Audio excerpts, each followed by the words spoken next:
they sacrificed another soul.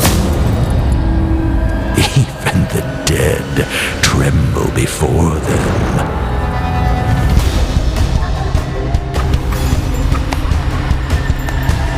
Eerie manifestations of ghostly tales.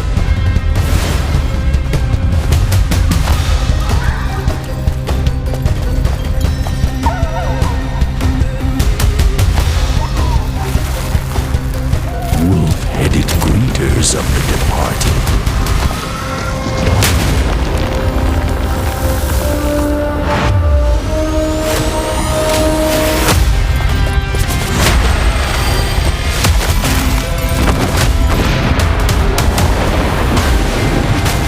Underworld rulers with dark wings of the abyss.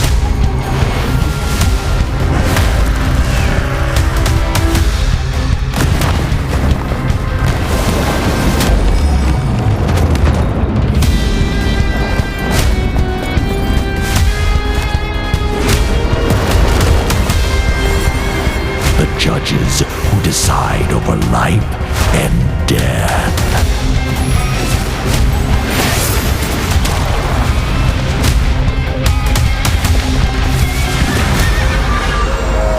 Hellish fiends, their scythes reaping crimson paths.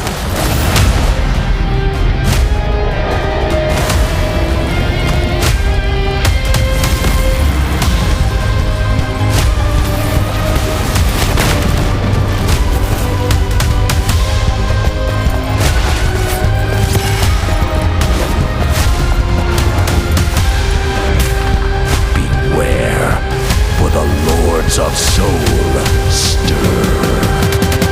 You ready for a show?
knows no mercy.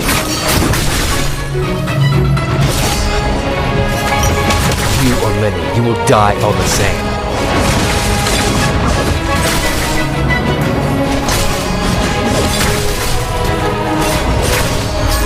Tired of living? Leave it to me.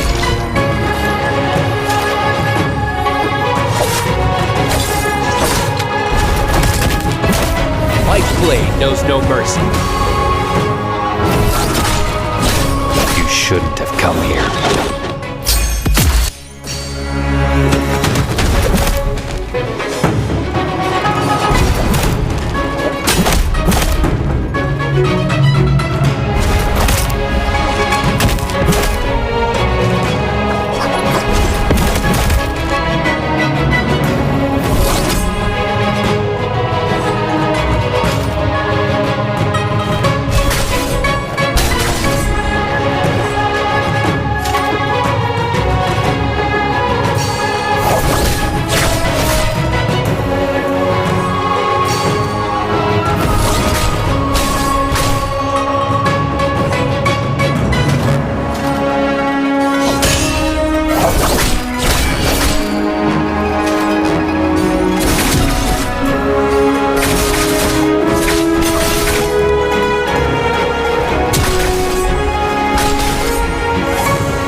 last night, they sacrificed another soul.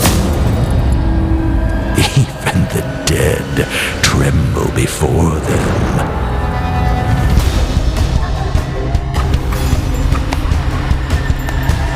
Eerie manifestations of ghostly tales.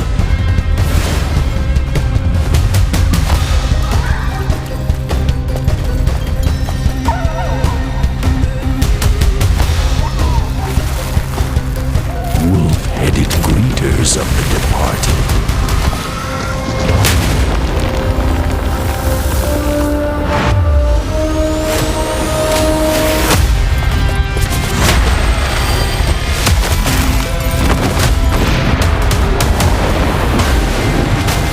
Underworld rulers with dark wings of the abyss.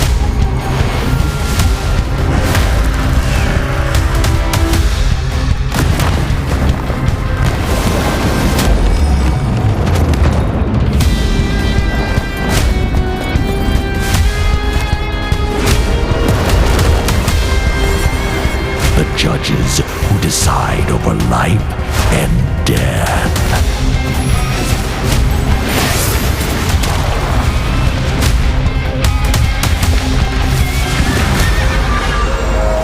Hellish fiends, their scythes reaping crimson paths.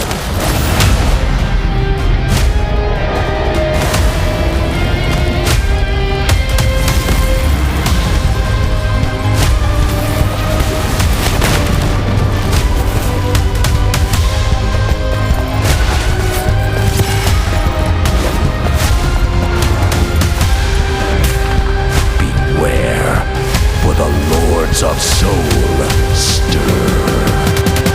You ready for a show?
Last night, they sacrificed another soul. Even the dead tremble before them.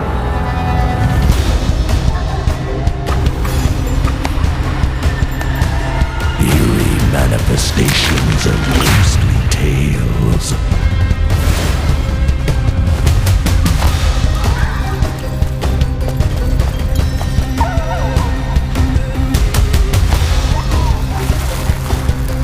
Wolf-headed greeters of the departed.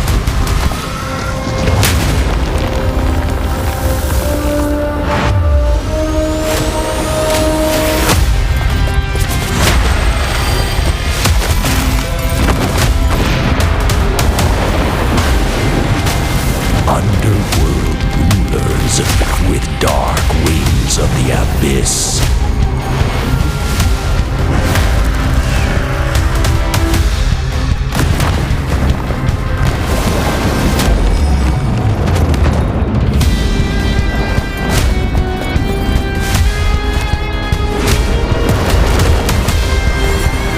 The judges who decide over life and death.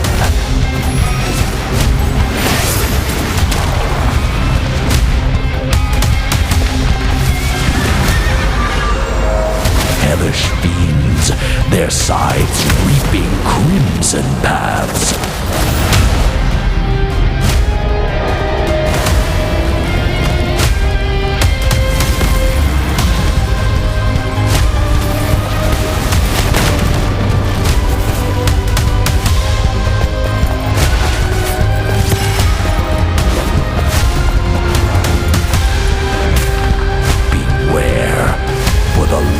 Of soul stir. You ready for a show?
What's going on, ladies and gentlemen? Welcome back to your summer 2024 NBPL. I'm your host, newscaster this evening in the room. Keep it joining me is my boy Seb as we ready to lock in for our bi-weekly 4 solo finals. It's going to be a really good day. But speaking of it being a very good day, we're going to throw things over to a quick VCR before we get things started, so don't go anywhere.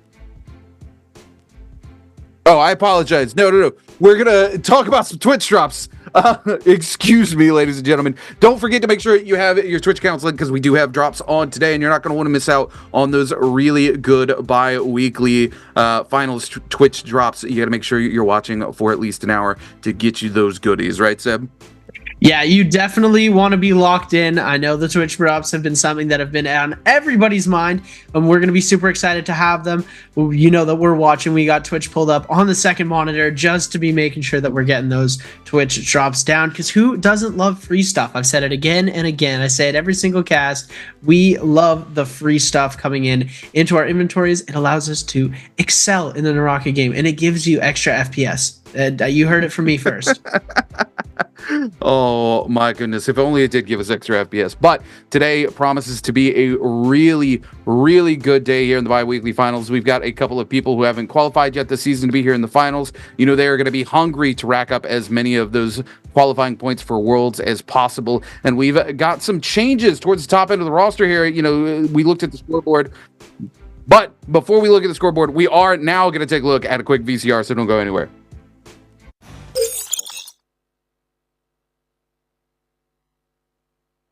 2024 NBPL 夏季赛第3双周单排周冠军，微博 Gaming Spider 印下这个属于自己的冠军烙印，可以说是久违了。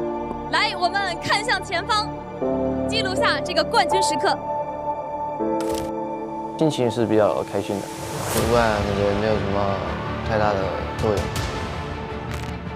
我觉得打的有点像那个过山车啊，就感觉就一下上去了，一下就下来了，感觉在那个挣扎。This season is probably my worst season performance-wise. Yes, I'm still trying my best. 可能之前真的差点运气吧，但是这次我想把握机会。最近听说大家都说我是连胜第1战神，事实啊。这个再反抓，再来蓄力又出了。 我感觉麦克这边可能有点摸不着头脑，他为什么这么敢出？这边又出，那现在手上就一个长魂发球指，主动进攻，再开启麒麟对方奥义 F 技能顶完的这个时候，整体的减伤扛不扛得住？扛不住。麦克下了第一件事就是开奥义，有一个半月皮，一丝血皮，但是流金剑卷到之后也是可以小回一口血的。要注意下一段流金剑，这个是制胜的一波，卷到了吗？成功卷到。看一下毛量。 经扩到一个风扇斩，哦，是这样的。First 对战到这边 OG 麦克，麦克进入阳去的一波，前期的一个拼刀，几波的一个臂击，这波抓取，抓这波转抓以后，奥义直顶破冰长连段，而且是一把金色战马刀，一个8字斩也是成功拿下了分数。 Face 的经过 F 键先交，想打状态被这边断了。是的，这两个人其实在3个大一组那边就有所缠斗，看一下这个水芒能不能命中。结果的话是没有命中，反而被刘烨先将一军。但是最终的话，阿仁那边想过来抢，把那个剑给打倒。吞一口，这找谁说理去啊？明明是我先点名的。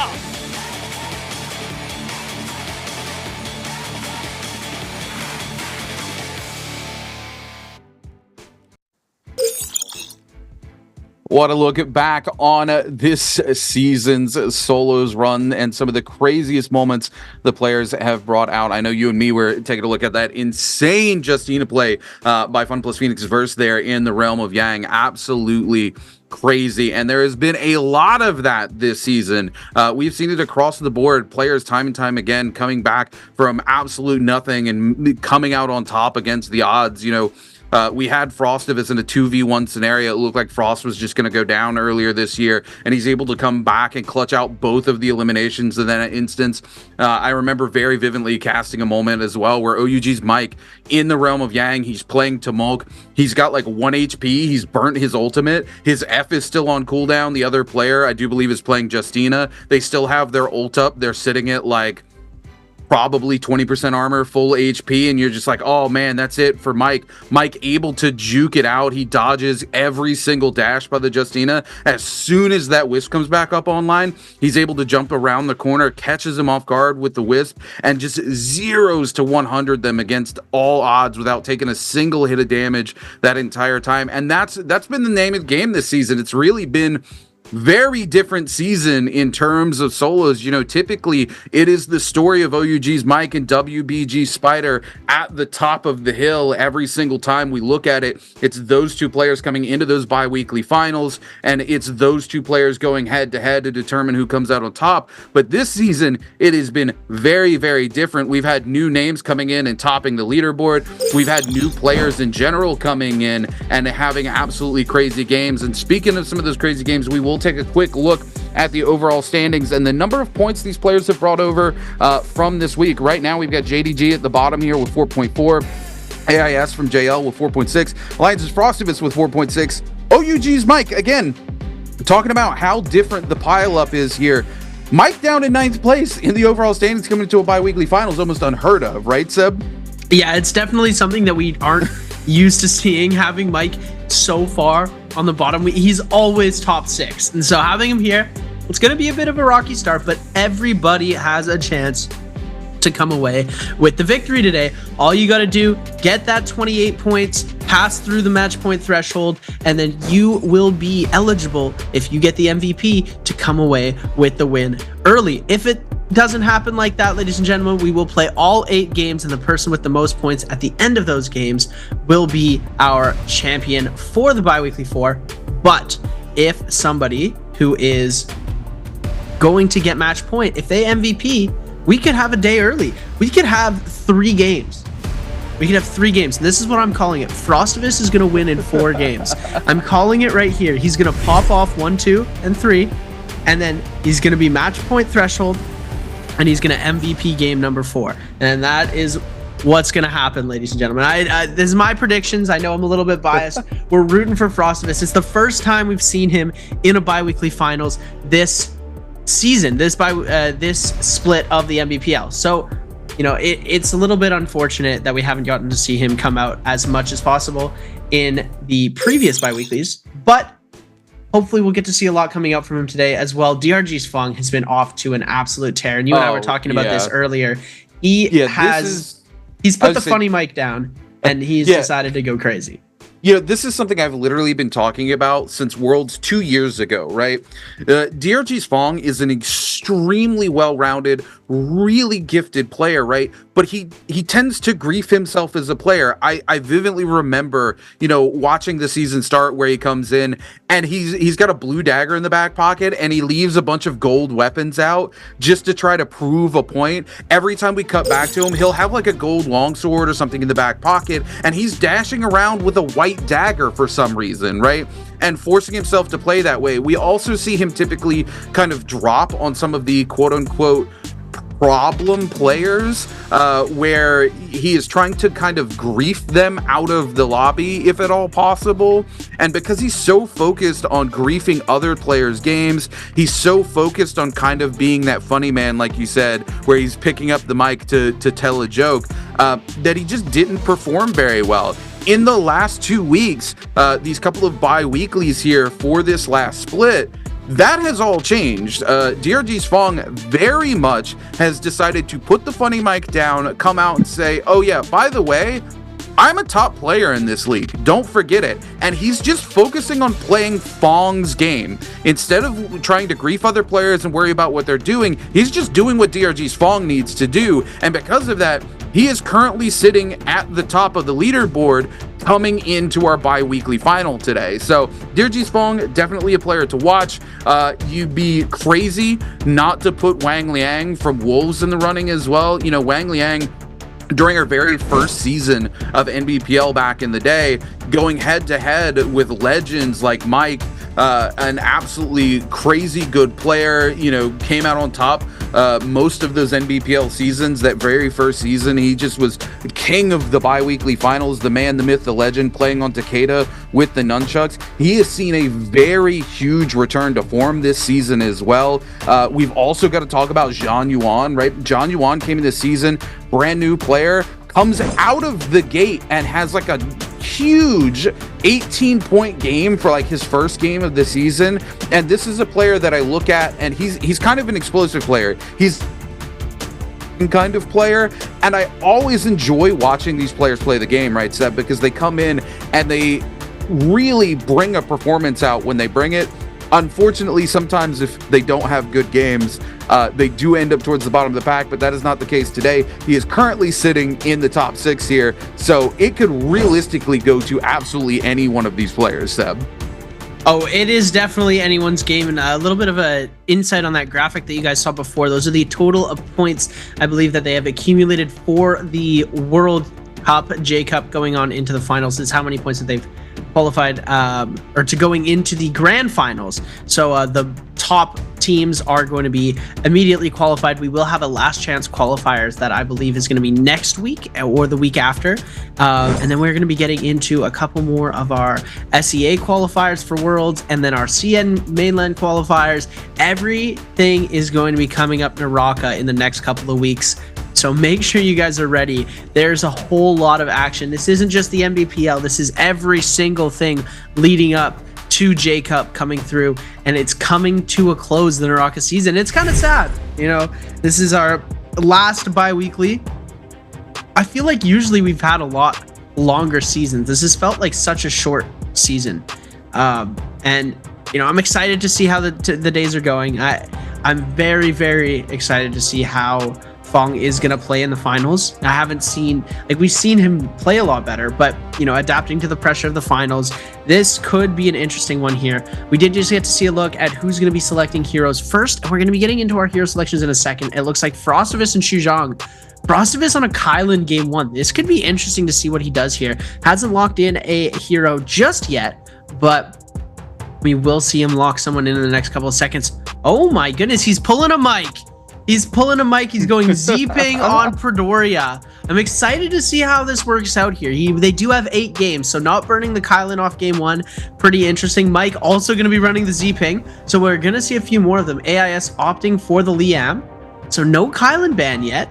No Liam ban. Only ban is Z-Ping, and I find that absolutely hilarious here, ladies and gentlemen. Is the only ban that we've got going so far is Z-Ping. Now we are going to see our Kylan and Liam banned out. Arano and Star picking the other side of heroes, so nobody else is going to be able to play them. We don't get to see a 3 Kylan, 3 Liam game, which is sometimes the trend that we've seen. And it looks like people are starting to move a little bit away from Hottie. Hottie being knocked down to the 4th round selection here, as we're seeing a Valda come out as well as our Hottie pick going there. 5th round selection, T225 going to be opting for the Matari alongside FPX Verse. Matari, in my mind, is still one of the most versatile heroes in the game. I love her playstyle, especially with her rework. Just a perfection. Is you want neutral, you got it. All you got to do is press one button. It's as simple as 1, 2, 3, and here we go. We see Spider locking in that ACOS for the first round. He does have the opportunity to play Hottie, but it looks like he is going to be going for the ACOS. Mike on the Hottie as well. So we're going to be getting to see what Fs and ultimates they're going to be locking in. Not 100% sure if we're going to see too much variation.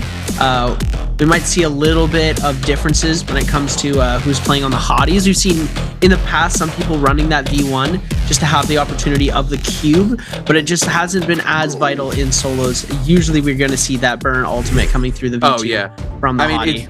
Especially with the number of zips that are in this lobby, you would be insane not to run the V2. Sure enough, our Hotties are going to be running the V, or well, one of them actually, Wang Liang running the V1. Interesting choice considering the zips in the lobby. For players who are relatively new to the game and don't know, that burn tick actually reduces the amount of healing you get while that burn tick is applied.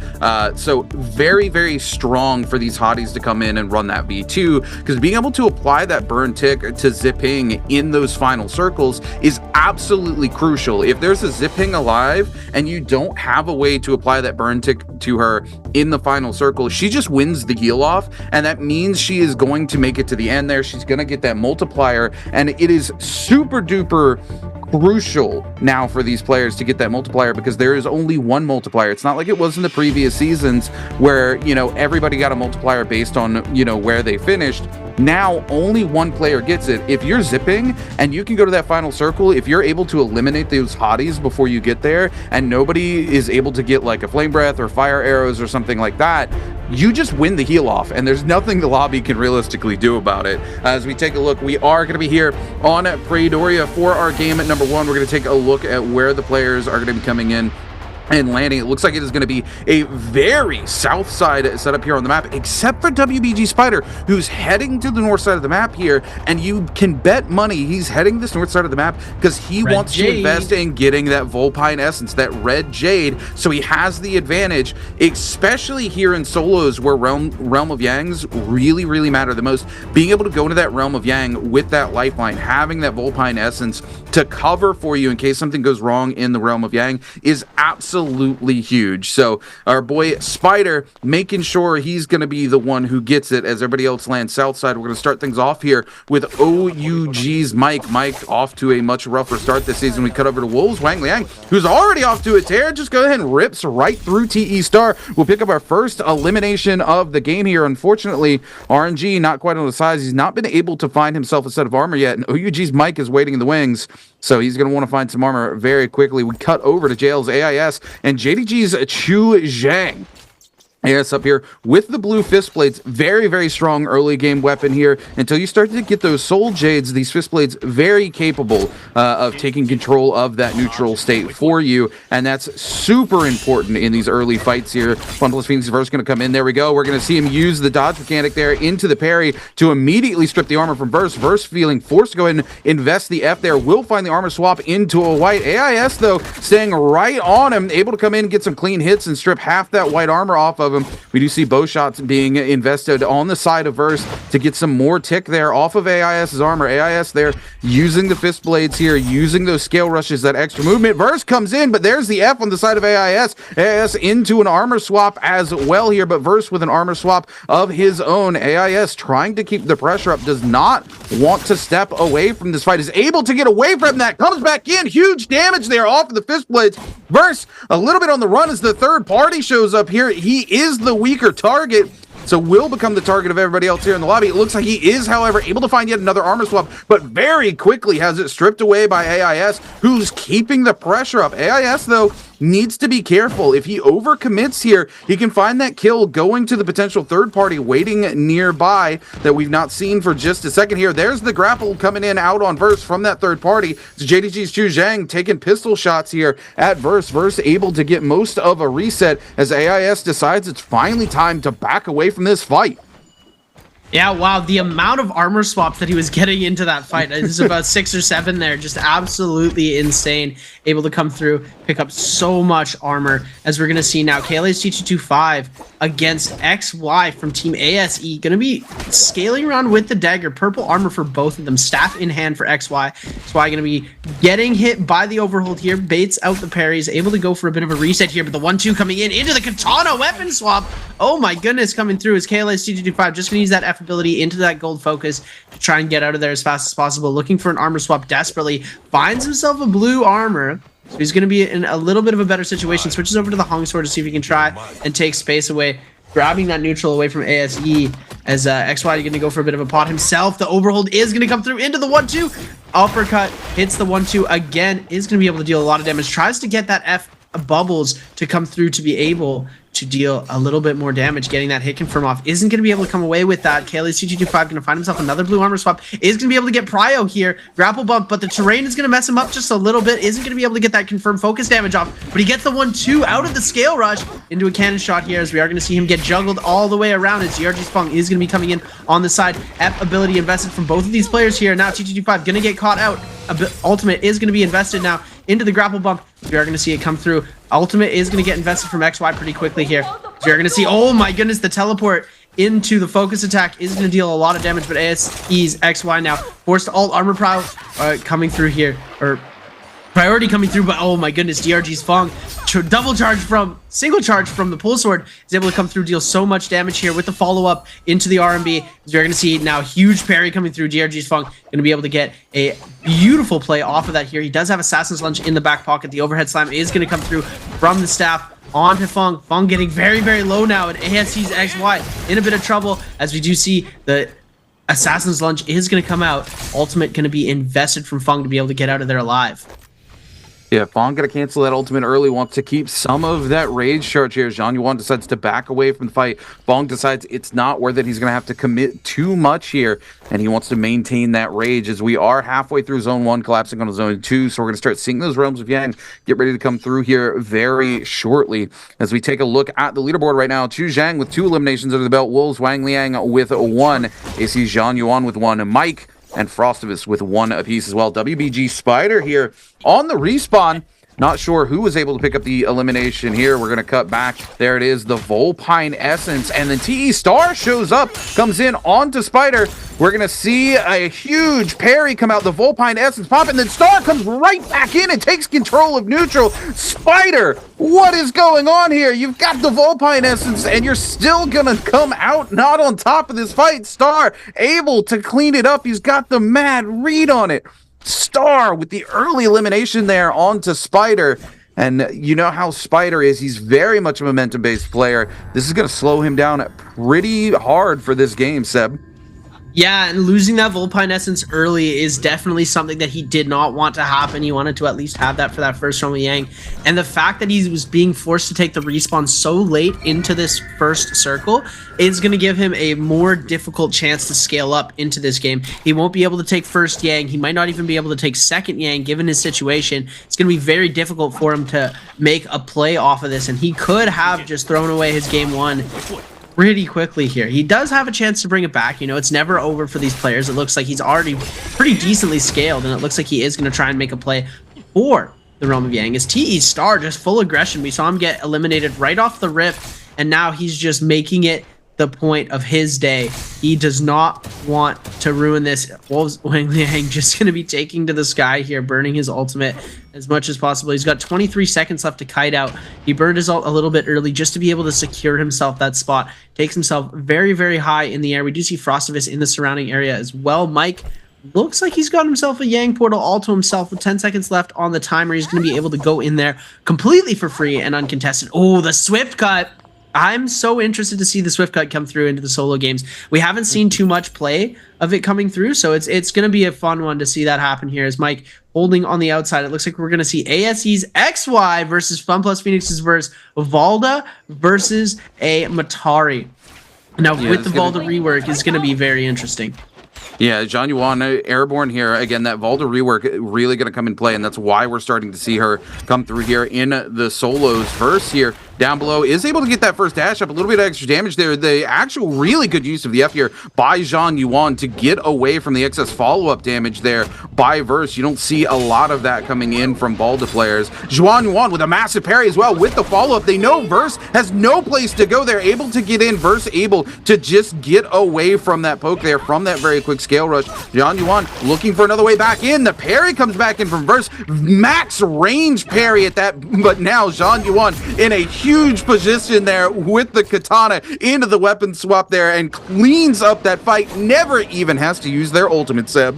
That was absolutely dirty. Oh my goodness. The weapon swap over from Pryo into the staff, over getting that follow-up damage from the focus attack as well. Just doing such a good job of completely controlling the Realm of Yang here. Now we're seeing a Kylan fight as Chu Zhang now on the weaker side. Gonna ult second here, so he does have the upper hand with the ultimates. It's gonna who's hit their Kylan slashes first. Looks like Chu Zhang is gonna get sent for a second there. Arano not taking very much damage. They're both still on their blue Kylan slash. Each of them just biding their time, trying to throw this out as slow as possible. We are going to see Chu Zhang getting hit now. Immortality has been procced, as we are going to see Arano trying to make something happen. Chu Zhang now one Kylan slash left in the back pocket. Ultimate is going to go down. Both of them without ults, but Chu Zhang very, very, very low in HP. Gonna get parried out here, and then Arano takes it. Easy textbook play for him here, as we're gonna flip over outside the realm of Yang here. TE Star back into the game, is gonna miss the follow-up damage from the ulti here. No ultimate available, but we do see XY still has that ult online. Both of them are gonna be taking this fight. Looks like Star does get caught out here. Not gonna go for the follow-up damage. XY just gonna go for a bit of a reset here, as TE Star backing off as well. No ultimates for either of them. No full resets coming from both of these players, and it looks like they are just going to back it off here. XY does have Vermilion, so he could be interested into taking this fight a little bit further. It looks like that's exactly what he's going to do, as he's starting the chase onto Star here. Star trying to come in with the scale rush. Overhold going to come through into the 1F ability invested from Star. Going to come through with the chase on the spear, able to get the 1-2 off, but the dodge is going to come through into the scale rush away. It looks like Star does not want any part of this smoke. He sees the staff or the spear, and it's just so much damage getting outputted from that gold spear. Yeah, absolutely. Zhang Yuan plays this really smart here. He actually lets Star basically take the reset here while he waits for that ultimate to cook down. He knows Valda's going to be in a very vulnerable state trying to take that fight into Star if he's got that ultimate up, regardless of whether he's got his ult online or not. So he waits for that and just wants to play it out in the neutral game here. Star, however, though, absolutely just turns it on to Zhang Yuan. Zhang Yuan, though, luckily, like you said, with that Vermilion Bird's Might, will live to fight another day. He's not going to end up losing any loot there. Unfortunately, he does hand another elimination over to TE Star. He's cut back over to JDG's Chu Zhang, trading blows here with Fun Plus Phoenix's verse yet again. Chu Zhang here with that Yang depletion, 3 minutes to find a Soul Bloom to get the cleanse here. Verse taking a lot of damage as Chu Zhang follows up with those jumping LMBs on that katana. It can be a little deceptive just how quickly those hits come out and how well they do actually track. Chu Zhang trying to go for it again, but going to get griefed out by Terrain. Verse going to find yet another armor swap, which has been the MO for Verse this entire game. It feels like every time we cut to him, he's finding yet another armor to swap into. Looking to break away here as WBG Spider shows up for the third-party. Spider actually going to go ahead and come in and take that bounty scroll. It's actually going to lock on to Chu Zhang.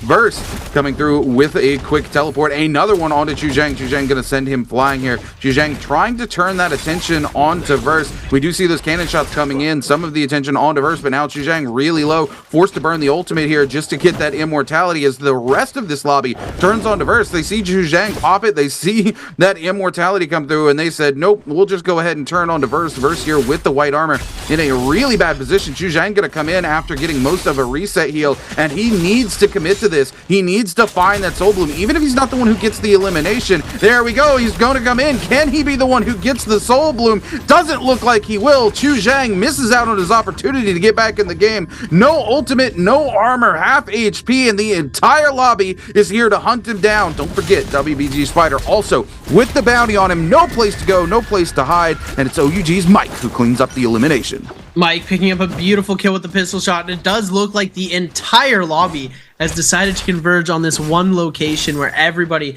just going for some crazy plays here, and it looks like TT25 ready to take some eliminations off onto Wang Liang. It looks like very, very low in HP. That burn damage from the Blistering Edge coming through, just dealing so much damage right now, as we're seeing. Doesn't have any reset going off yet. It looks like he was able to get a couple pots off, but he did have to burn that ultimate for that. Cube is going to be set up, but it's in a position where if he does take the cube, some of these players are going to be able to follow up on it.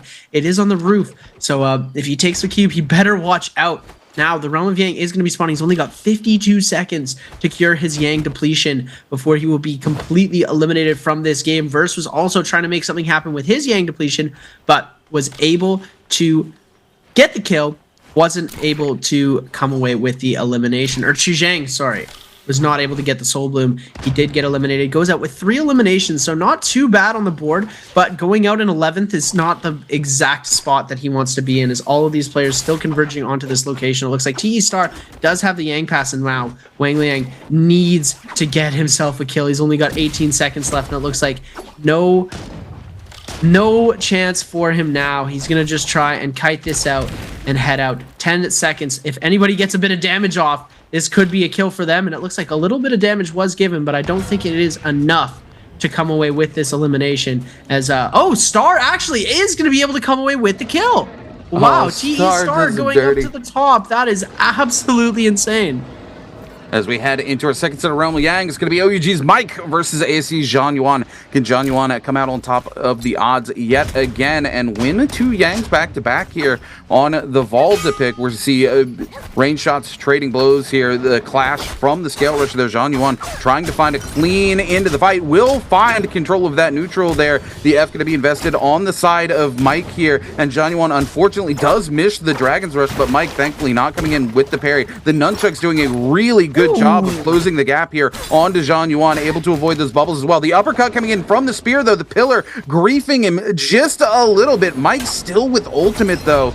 This is what happens when Zipping comes into these Realms of Yang, though. The bubble back online, doesn't even need to pop ult. Zhang Yuan getting caught out here by the Nunchucks is actually able to avoid the tech chase follow-up on the wake up. With the follow-up coming in some huge damage here, unfortunately, does get griefed out, misses the grapple into the bubble, though. Now the ult gonna come through. Mike in danger of getting caught out. If he can get the Dragon's Rush, no! He goes for the overhold on the RMB. So much damage from a legendary spear. If you can land that, Zhang Yuan wastes no time, sending OUG's Mike back out with a Yang depletion. You got to give Mike his props, though. He hit the 1-2 into the uppercut, and then instead of following it up, he jumped over the bubbles with the craziest parkour I think I've ever seen. I got to give him props for that, because that was such a beautiful play coming through. And then he drops the 2-1-1, isn't able to come away with the focus attack, and that's where he falters. The whole fight gets flipped around. As soon as that focus attack doesn't connect, you can tell his mental's a little bit off. He's frustrated that it doesn't hit, and he ends up going down. Beautiful catch from the spear as well for TE's star to be able to, or XY, sorry, to be able to come through, pick up that spot, and come away with a beautiful elimination. And now we've got EWG's Arano and OUG's Mike on the Yang depletion. They've got 4 minutes and 25 seconds about. They did extend that timer in one of these recent patches, so they do have a lot of time to be able to make up their ground. Right now, they are going to be trying to go for these kills, though, as we are going to see EWG's Arano already on to Spider. No buff in hand for Spider, but he is very great at kiting. Does have that combo breaker ult online. Is going to be able to hit him with the F2 here. Huge parry going to come out. Arano taking so much damage now. Kylan F going to be invested to be able to block that parry damage. We are going to see Spider coming through into the 1-2, switching over to the longsword here, as he's able to get a little bit of an overhold going into Prio, but Arano able to escape from that fight pretty quickly. Spider doesn't need to take this. He doesn't need to come away with this elimination, but Arano desperately looking for it, as we are going to see on the other side, TE Star fighting against OUG's Mike Star, just ready for this fight. Is going to be able to get that overhold into the gold focus here, and this is anybody's kill. And it looks like XY almost able to follow it up with the Immortal Defiance proc from the ultimate. It's going to come through, and now Mike in a very tough spot. TE Star going to be able to come away with the elimination. Star just got killed right off the bat, not even 20 seconds into the game, and he is deciding to tell everybody that's not him. This is not how the game's going to be played. I'm going to show you guys that was just a slight mistake. Able to get himself enough rage back to have 2 slashes left on his Liam ultimate if he needs. 5 kills on the board for him so far. We've got a couple of big players left in this game. Mike already fully eliminated, though. Spider still in the game, no kills on the board. Fong in the game as well with no kills on the board. Arano now spotting Frostivus out. This could be an interesting fight here. It's gonna give Frostivus the opportunity to aggress onto Arano, but Spider waiting in the wings as well could be a bit of a problem. It looks like he is gonna go for the A-coats over the Z-Ping, given that the Z-Ping has so much sustain. It would be a lot harder to fight out, as Frostivus looks to be safe for now from the fightings, and 2 minutes and 31 seconds left on that Yang depletion. It's going to be very difficult for him to come through with this. F invested from Arano. We're going to see the overhold come through. F2 coming out, almost gets the prio up, but Arano going to flip that back around into a jumping LMB from Spider. Gonna just go for a pot. It looks like Spider is going to end up just grappling away here. Does not want the beef right now. He has no elimination, so going out right now will not be a huge benefit to him, given that he does have a huge pre-pose point score. It's not a huge deficit to be super down in the first game, but the mental of Spider is surely going to take a hit if he's going to go out this early. Yeah, absolutely. The Spider very much a momentum-based player. He needs to have a good game one for him to have a good day. Occasionally, he is able to bounce back from his own mental and still have good days afterwards, but those days are few and far between. Time will tell if today is going to be one of those days or not. Arano keeping that pressure up, and Spider kind of trying to play keep away here. These players know exactly that some of these players are going to have that Yang depletion, and with the way Arano is so aggressively pressuring to this fight, fight, Spider surely has to have an inkling that this player has got that Yang depletion. So he's doing the smart thing here. He is just trying to wait them out. He does not want to force a fight here in this stage of the game where it's very easy to fall victim to the third party. Arano here already burned the ultimate as well, not able to catch up to Spider. Spider just breaking fully away here so fast. Arano trying to play catch up. Unfortunately, that ult gonna burn out very quickly here. Does not see Spider sitting in the bush. Spider just happy here. Unfortunately, somebody else does. It's Frostivus. Frostivus going to catch a little bit of chip damage there, but not a lot. And Arano now taking those long-range pistol shots, trying to head into the zone. I think Arano has decided that he wants to try to go out on his own merits here, but if any of these players chase, it could be very difficult for him to get away without giving an elimination to somebody else. Spider, though, will find the full reset here. Unfortunately, he did have to burn his Aka's ultimate there. It's going to leave him fairly vulnerable. Arano here just holding the 2 Na in the zone, waiting to go out. There it is as we take a look back at the replay. TE Star versus EWG's Arano inside the realm of Yang. And Arano just giving him the business here off of these dual blades. The ultimate going to be invested here by Arano. Star just able, look at this, just able to dash in between the dashes there. Get some iframes up. Takes a couple of hits here, but Star really just waiting out this ultimate, playing really smart here as he is on the Liam. There we go. The ult going to be coming in, invested on his side. He gets Arano inside of it. He knows if Arano steps away there, he can just pop back into it. And sure enough, he does with the follow-up, the re-aerial juggle into the re-ultimate again. And he just TKOs him right then and there. Absolutely beautiful kill coming out as we are going to be taking a look now. TE Star going to be trying to go to contest. And it looks like Frostivus was trying to jump into the mix as well, seeing if he can get some pot shots off with his cannon. And it looks like Purple's full sword in hand for Frostivus as well. Going to be able to give some big damage up. Just hopping right on the outskirts of the circle and trying to deal some damage. It's right next to Fung. We are going to see XY does have only a gray hung sword, but with this ultimate, going to be able to pop that as well. Switches back over to the golden staff that he had in the back pocket, and a spear that he's got as well. He's going to be able to catch 2 players into that spear ultimate as we are going to see him scaling up to the side of the mountain, using that Aurora Burst to hold the zone, even if it was only a gray hung sword. Super great play. Now he's out of his ultimate, still has it online though, as he was able to pick up that buff. The White Tiger's prowess is going to be super crucial to XY's performance here. Now, if he's able to come away with any sort of elimination, it could trigger an entire series of Thanos snaps, as we like to call it, that we've seen in the trios games, and he's going to have a huge advantage. With 2 minutes and 19 seconds on this, he's going to be hungry for eliminations. The 80% Bane is going to be dropping onto the playing field now too, as we are going to be seeing these players going to start to try and play on the outskirts of this Bane, as it is covering almost 80% of the map, is why we call it the 80% Bane. XY now trying to send AS into the Bane here, as taking a lot of damage. All of these players relentlessly trying to come through and see if they can come away with a bit of an elimination, and Frostivus comes away with the kill. The cannon shot into the damage as XY able to pick himself up the Soul Bloom, bringing it back around. He's got a gold armor swap in the back pocket, almost gets hit by the Bane there, as it looks like he's doing a great job of dodging around, but Frostivus now was in 11th place and now is up to 6th position here, looking very, very nice. I know we're, keeping an extra eye on him when we take a look into the back pocket of what XY's got in his inventory. He's got gold halberds, gold staff, gold spear. I'd love to see a generic swap come out. It could be a possibility. We might get to see it. Very unlikely. And he's also got that Mortal Defiance. That's going to be something that's going to be very, very difficult to deal with in those final circles. That heal off could be detrimental, especially with the fact that Volda Ultimate is giving you so much extra HP.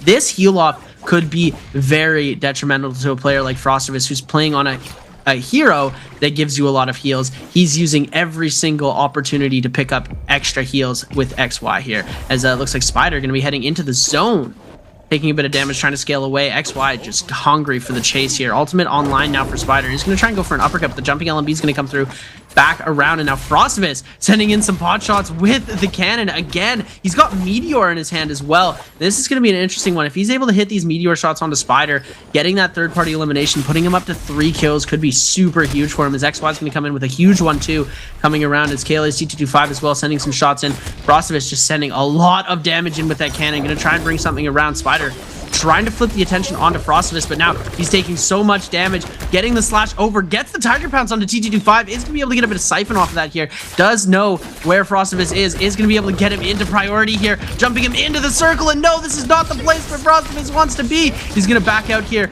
Now, ultimate invested, and it looks like T225 is going to get the pick onto Spider, but now Frostivus in a lot of trouble. Whole lobby is going to be focusing onto him now. Everybody trying to get a piece of the player that's low is going to have to scale out, and around is not in a very good position here.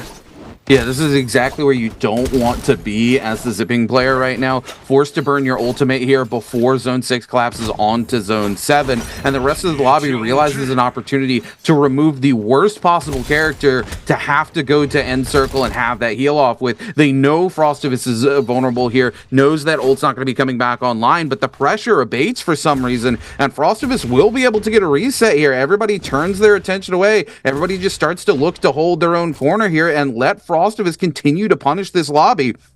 Absolutely insane turn of events there for Frostivus.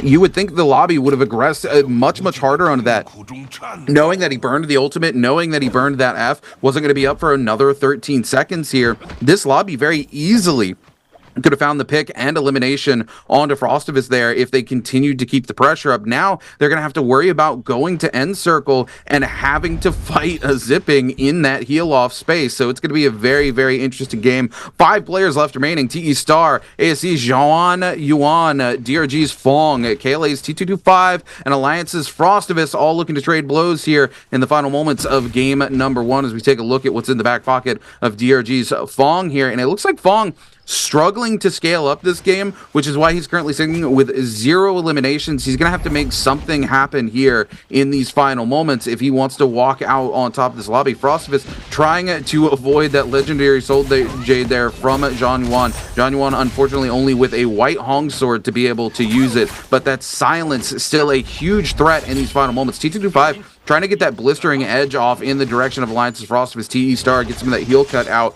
Unfortunately, doesn't catch too much damage, but Frostivus now going to go extremely low again, forced to burn the bubble here, but Frostivus still with the ult in the back pocket in a very strong position. Some bow shots coming out onto Star, but Frostivus walking into the silence here. This is the opportunity. The overhead from the staff will clean up Frostivus. The silence keeping him from doing anything about the follow-up there. The blistering edge coming out from T225 onto TE Star. Star now needs to make a play here. That ultimate not online, up to 89%. He needs to keep the game alive till he can get the ultimate going, and he needs to get it fast because once this circle starts to close, it's going to be very small. He's trying to get a pot off, but he's going to be pushed away by DRG's Fong. That Cav Bloom being a real threat here for Star, forced to end the pot just moments before it goes off. Now the dash coming in. Star going to take some more damage here. The ult online, but he drops down into the silence there. Star trying to come in. There we go with the staff. Will go in, will pop the ultimate here now, trying to keep his game alive, but he falls down into it yet again.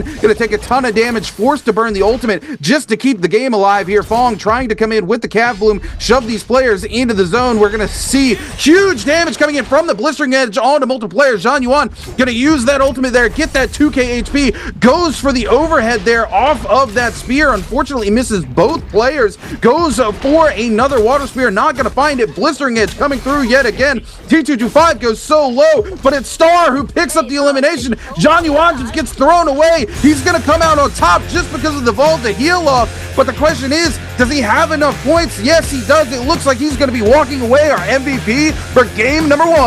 Oh my TE Star, let's goodness. TE Star was able to come away with a few more eliminations. Star was able to steal away that 1 kill near the very end on the KLA's T225, basically sealing the fate of the lobby at that point, as he was also able to pick up that kill onto Frostivus. I believe he had ended the game with 6 or 7 eliminations. Very beautiful game coming out from Star to show exactly what kind of business these players mean, and yet so unfortunate Frostivus getting caught into that Aurora burst from ASE's XY into the follow-up from TE Star. coming around with the golden staff.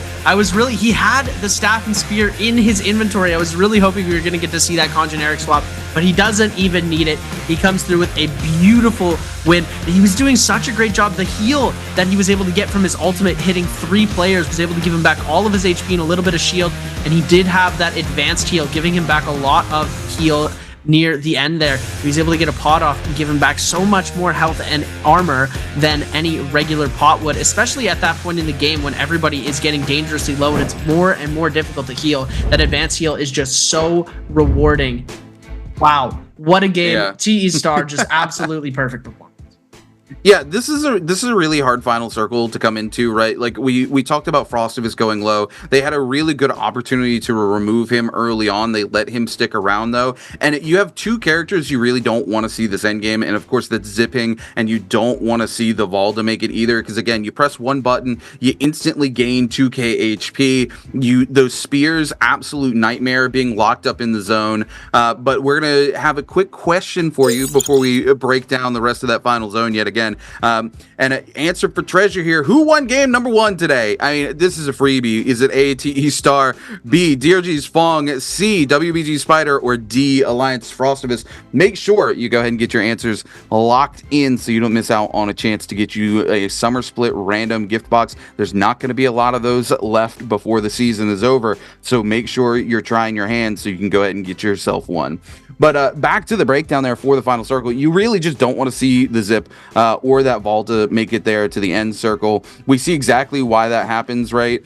We see the Valda be able to make it in. They're going to get that multiplier onto their kills and stuff. TE Star just happened to have enough eliminations. He absolutely popped off in this previous game. That's why he's going to be walking away our MVP. But those heal offs, very, very hard. Again, when Valda's just able to press that button and get 2k HP, it's absolutely crazy. And we're going to take a look here at the scoreboard. Yeah, Star with 8 eliminations here. Wow, I didn't see the 8 eliminations. I thought he was sitting around 5 or 6.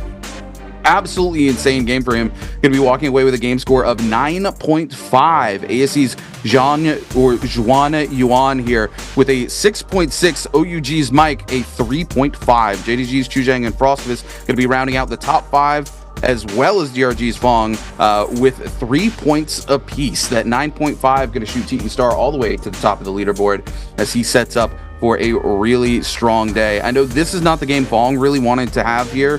Fong does make it into the end there, is able to get some points together for himself. When we finally cut back to Fong in that final circle, he's on like purple armor, 1 purple weapon, and he's got 1 good soul jade realistically, which is that cavalry bloom. But really tough final circle for him to make use of that cav bloom and find a lot of value out of it, Seb. Yeah, he definitely wasn't going as hard as he wishes he could. It looks like his scale in his early and mid game wasn't enough to keep up with the early games that were coming out from a lot of these players. But as we just saw, it really doesn't matter in the early game if it doesn't all come down to the early game.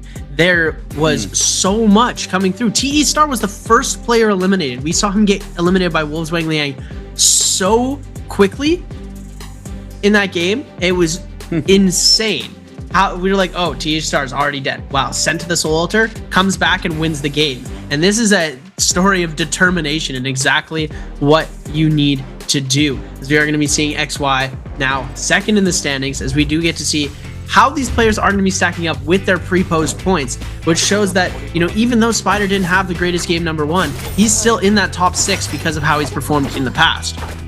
Yeah, absolutely. As we take a look back here at some of our replays brought to you by Thunderbolt, we do see that moment you talked about earlier where Star very quickly getting eliminated there by Wang Liang, but boy, does he ever bounce back as we cut over to Chu Zhang here with one of the early kills. Zhang Yuan here, absolutely huge kill here on to T225. He comes in, he lands the spear, gets the overhead, and again, Zhang Yuan here having a really strong game. This is one of the players we talked about earlier today. Very, very strong player. He's a player, he comes in, he has very explosive games. I expect to continue to see a good performance out of him today. It's Star here today, though, on the Liam pick here. An absolute menace here. Arano just does not get to play the game here once that ultimate comes out. He just TKOs him so quickly as we cut over to Star yet again, cleaning up another elimination here. Waiting in the wings, Frostivus just gets thrown to the wolves here.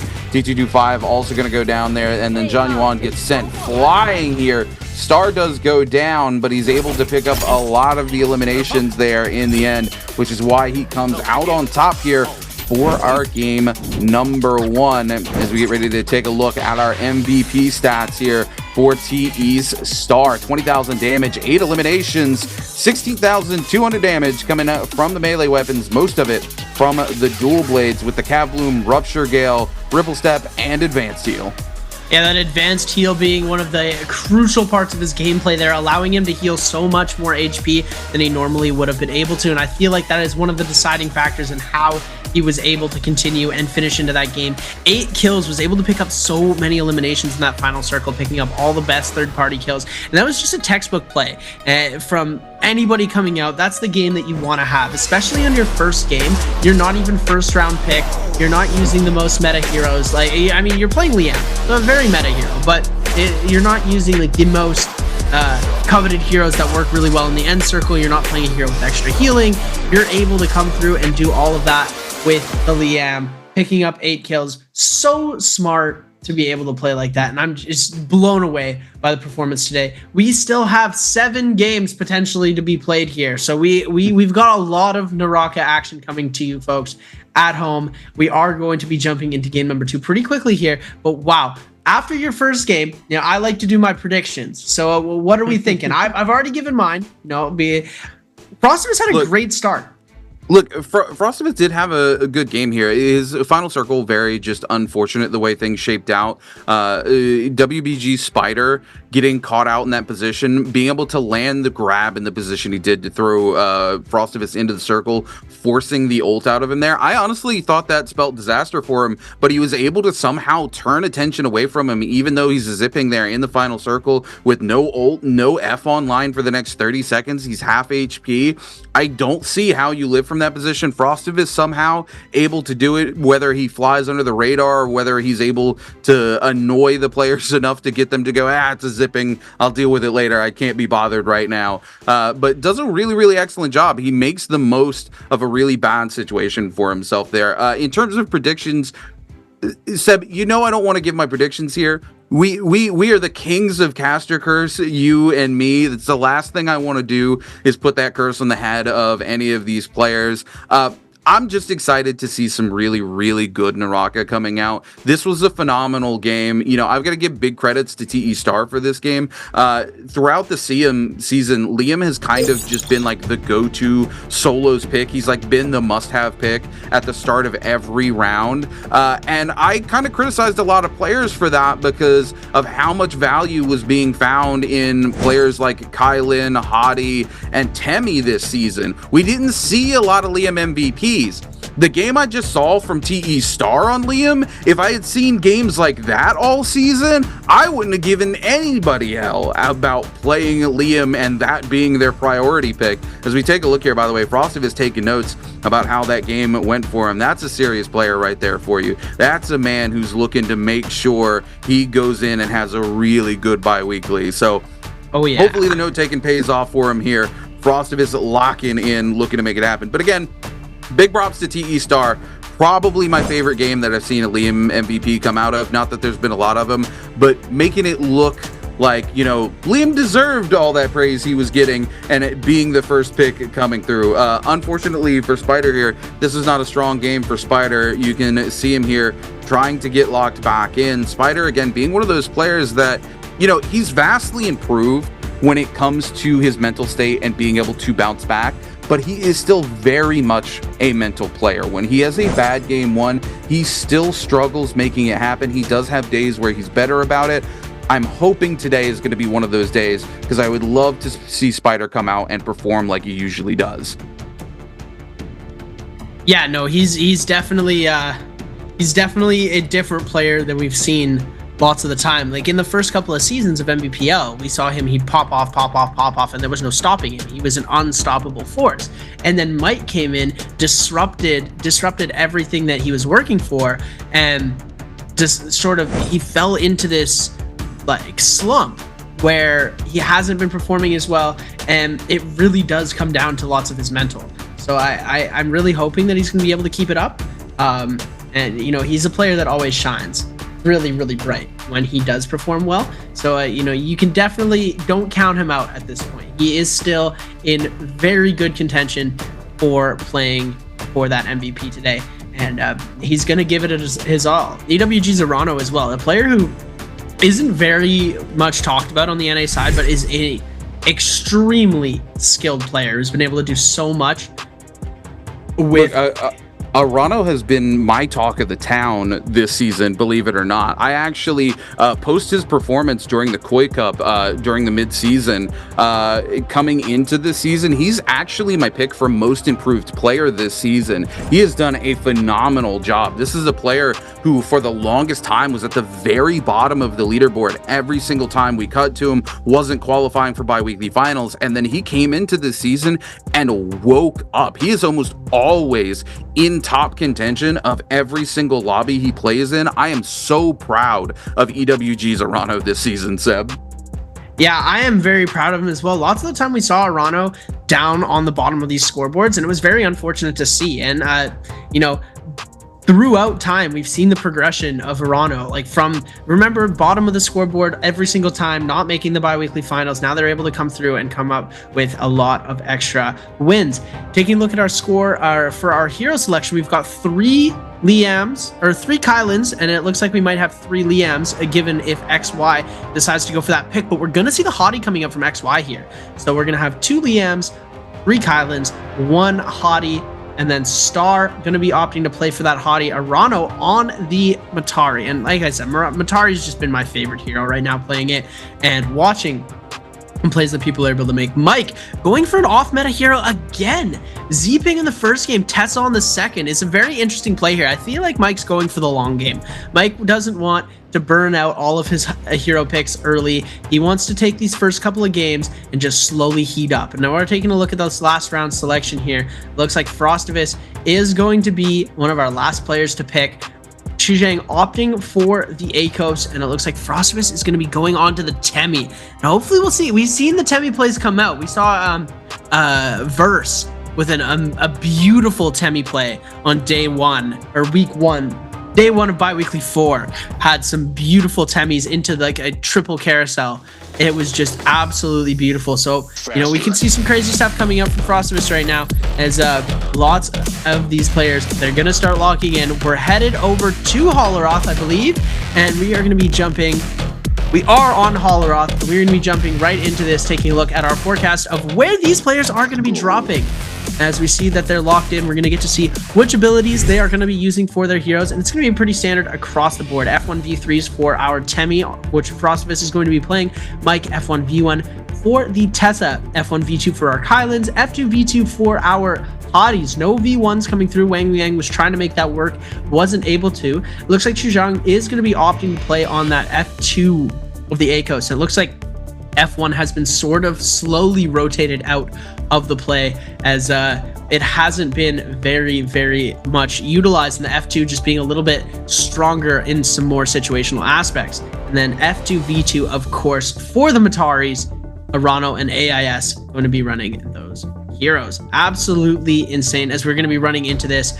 Bung on the Liam. I'm excited to see him play, because usually his MVPs come off of the obsolete heroes. I'm excited to see if he's going to play that Justina F2 or F1 again, where he doesn't use the combo breaker F, and he ended up MVPing with it a couple times. So yeah, it's going to be very interesting as we are heading on over to Holleroth here. Looks like a lot of players going to be dropping, looking to contest podium right off of the rip here. KLA, Wang Liang, JDG's Chuzhang as well. A couple of players just to the north of Plume Castle here. You can bet there's going to be a lot of fights breaking out in Plume Castle. Post those initial fights, players start to head on in. And on our eastern side of the map, we're going to see a large group of players as well, looking to loot up those gold zones before they head in and start to take those fights towards Plumed Castle. Game number 2 here, promising to be a really intense game. And these guys came in that first game and they left nothing on the table. I expect the exact same thing here in game number 2 as we cut over to TE Star, our MVP from game number 1, already looting up here, looking to go ahead and take an early fight into Zhang Yuan here. Zhang Yuan with no armor, massive parry coming in from Star, waits for it, goes for the overhold there into the huge overhead off of the pole sword. Lots of damage coming out. He literally needs one more tick of damage here to catch on to Zhang Yuan before Zhang Yuan can find some armor. But Zhang Yuan actually gets the Dragon's Rush into the net, just goes for the uppercut combo here, but he drops it. Star walks back into the neutral though, and Zhang Yuan comes out on top. What a turn of events as we cut over to JL's AIS into WBG Spider. Spider on the back foot, but with a huge parry, turns things around. He just needs to find it in here with the nunchucks, going for the bow shots. The TP coming in though from AIS as he cleans up an early elimination onto Spider, and we've got 2 kills on the board already.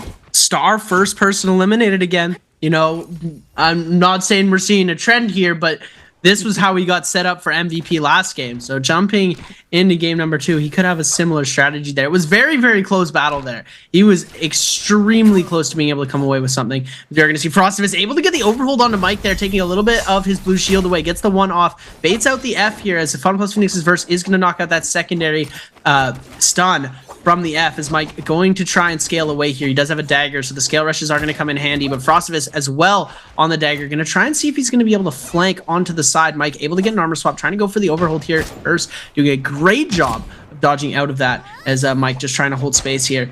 Going to go for that charged RMB with the dagger, taking a little bit of some pot shots here from the musket. And it looks like he's gone down almost fully out of that gray shield. Is going to be able to bring that back though. 1 pot is going to fully heal his shield as he only has the gray one on right now. TE Star able to come away again, already back into the fights. EWG's Arano now taking so much damage, going to be forced to scale out of here. And Star just ultra aggro right off the rip is absolutely crazy. Catches the uppercut. Oh my goodness. Goes into an armor swap, but it's not a full armor. Gets the overhead slam, but doesn't connect on the follow-up.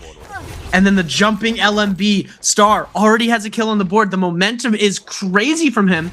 He takes his life to a soul altar and ends up coming away with the elimination here, as we are going to see the overhead LMB coming through from Frostivus. Now has both of these players extremely low, is going to try and focus his energy onto OUG's Mike right now into this area. We are going to see the scale rush getting messed up a little bit now. Mike on the back end, trying to see if he can kite out of this, is going to be able to get away pretty quickly here. It gets the overhead slam on to Verse as all 3 of these players fighting it out. Frostivus has the most HP right now with the armor and the weapon advantage for into most of these fights, as Mike trying to make something happen onto Verse now in the back end, trying to see if he can get the elimination, as now the Kylan ultimate is going to be invested here, and this could be terrible for Mike, as Mike is trying to back out of this as fast as possible, getting the scale rushes away here, but now he's out into the open, and there we go. Fun Plus Phoenix's Verse is going to pick up the elimination and now turns all of his attention over onto Frostivus. Is going to be able to avoid most of these slashes. Immortality proc is going to come out, and now Frostivus is in a lot of trouble if he's able to dodge out one more here,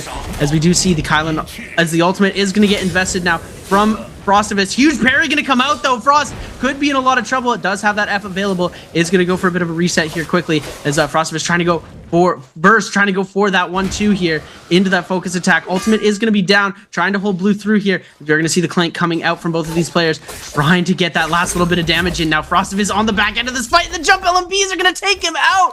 Verse able to turn that into 2 eliminations. The Kylan ultimate just so incredibly strong, and now we're flipping over to JDG's Chu Zhang fighting against KLA's T225 Gold. Fist blades in hand, going to send that ultimate out, and both of these ultimates going to be invested at the same time. T225 going to try and see if he can get a Kylan slash off into the follow-up. JDG Shuzhang 1 HP in a dream right now, going to try and run away, gets an armor swap out, does only have 1 little bit of white health left. If KLA T225 misses one of these Kylan slashes, he could be in a lot of trouble though, as the prio grabs from the ultimates, he can still use those basic tiger pounces, as the ultimate is going to end up going down. Both of these players are going to take a reset. Yeah, Chu Zhang making the smart decision there to back away. Crazy fights already coming into the game, as we have about 7 eliminations on the board already. KLA's T25 wants to keep the pressure up here, though. Chu Zhang, though, with those legendary fist blades in a really strong position if he can take control of neutral, but T225 not having any of it. The uphill battle here with the staff actually doing so much damage to Chu Zhang. Chu Zhang, no F, no ultimate available, and T225 here could be in a really strong position to go ahead and gear up early. Those legendary fist blades going to go a long way here on Kylin, as he is able to clean up Chu Zhang here. Will scale into those legendary fist blades. Chu Zhang able to get to the podium, able to secure that legendary weapon, but all he does and really succeeds in doing is feeding it to KLA's T225 as he finds his second elimination this game, and that means that Ultimate going forward going to be doing so much more damage, Seb. Yeah, gold Kylin ult is not something I want to be on the other side of. That is going to be a very, very difficult play to try and make happen there. As Ki Star on the other side, one elimination on the board so far. It looks like he is going to try and go for this Realm of Yang. Blue armor, blue weapons, so he's not fully scaled right now, but a win in the Realm of Yang on Hottie could be the exact thing he needs to continue his gameplay to a higher level. So we're going to see now Fun Plus Phoenix's verse getting himself on to that Yang portal, as TT25 and Wolves Wang Liang are going to be fighting it out here. TT25 taking a lot of damage. The cannon shot going to come out from Wang Liang is able to deal a decent amount of damage onto that, as TT25 in a lot of trouble now. He's no shield available right now for him. He is going to just go for a quick pot reset, as Wang Liang as well going to hit himself a bit of a reset into this, as he's going to try and go for that overhold. He hits the max distance focus, as KLA's C25 as well going to be able to hit himself a focus attack, as now the ultimate going to get invested with 17 seconds left. He is just going to need to kite this out for another few seconds, and now Wang Liang going to end up getting caught out by all of these players here, forced to back off, getting hit. Oh my goodness, this could be it for him here. He is going to be able to get out of the dangerous flowers, as Wolves Wang Liang taking himself incredibly low, almost getting fully eliminated into this game. But we come back around as Chu Zhang going to try and contest this fight with KLA's T225, going to wait for that Realm of Yang to fill up before entering here, getting himself a little bit of a break before this Yang decides to pop off. Looks like he's just not fully ready to enter yet, as looks like Spider going to be on the other side. Blue armor, blue weapons. Kylin ult is not going to be as effective. So Chu Zhang entering right now could be the play for him, but it looks like XY is going to be fighting against Spider. Hottie versus Kylin. Kylin usually winning in this lineup, as we are going to see Chu Zhang versus Verse on the other side of the Realm of Yang.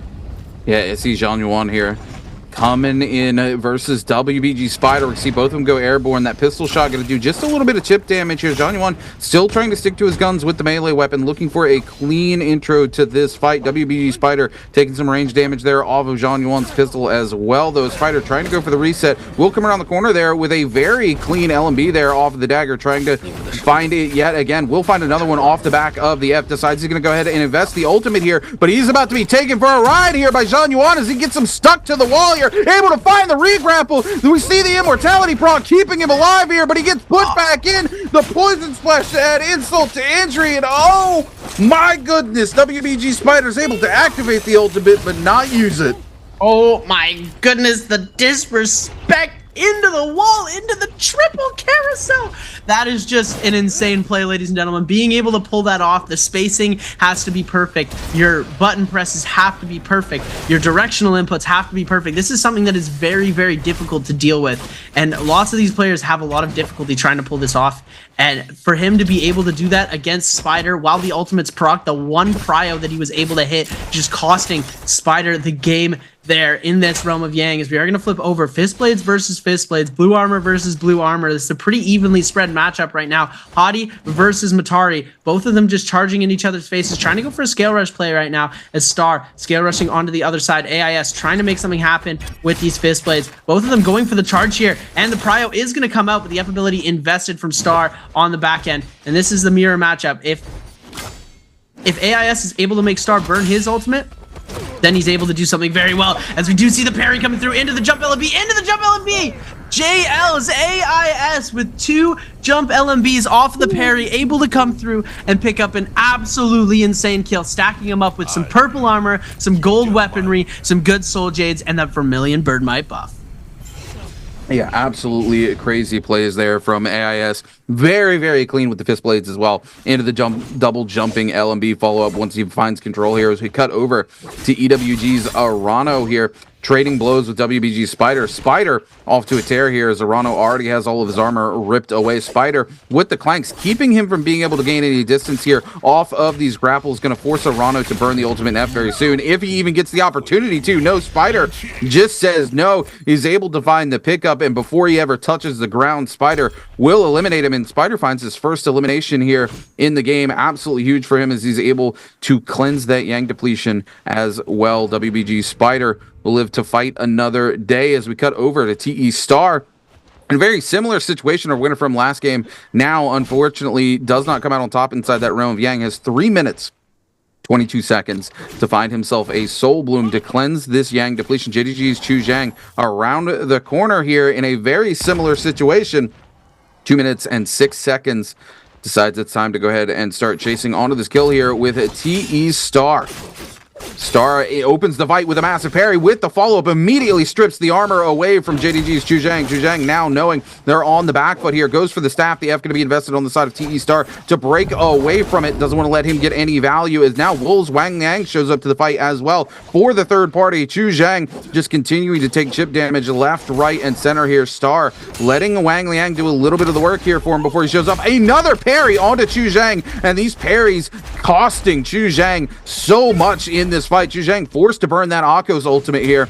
1 minute and 26 seconds left remaining before the Yang depletion does him in. He's able to get one shield pot off here. Star waiting around the corner. He's going to miss the Tiger Leap onto Star. Starting to burn the F again to make sure he doesn't get collapsed onto here. Chu Zhang so low as all three of these players look to put an end to JDG's Chu Zhang. Star keeping the pressure up, is going to get caught out in the Wisp from behind there. I believe it was Frostivus who was able to land that Wisp on him from Temi. Star forced to pressure back into this fight here with the ultimate, because he also only has 2 minutes left remaining before Yang depletion does him in. He's playing patiently here, waiting for the rest of the lobby to do a little bit of work here for him, because he knows how vulnerable he is now. Chu Zhang also knows he's in a vulnerable state and wants to come in and get a piece of that. He's immediately stripping the armor off of him. Our boy goes so low, the Wisp comes in, he's not quite able to connect to it. Frostivus misses the opportunity. Chu Zhang trying to use the space here, the scale rushing to break away. 29 seconds left remaining. TE Star in a very similar situation with 1 minute and 30 seconds. Just needs to outlive Chu Zhang here and get his hands on that Soul Bloom to keep his game alive. Star with the armor swap there, holding onto the white right now, not in a very strong position. Chu Zhang heads out into the zone, and this is a nightmare for TE Star, who needs to collect that Soul Bloom, but he's going to have to do it while he's out in the zone with all of these players giving chase. Chu Zhang going to go down any second here to the Yang depletion. Star needs to get on him. Chu Zhang does go down. Star doesn't get the elimination, doesn't get the Soul Bloom either. The Sandsburg going to be popped. The F invested here. There's no place for Star to go. The Zone Tick's going to do him in. Wolves Wang Liang cleans up the elimination, but Frostivus shows up. Oh my goodness, the ultimate will actually send Frostivus flying backwards here as the fight continues inside the zone.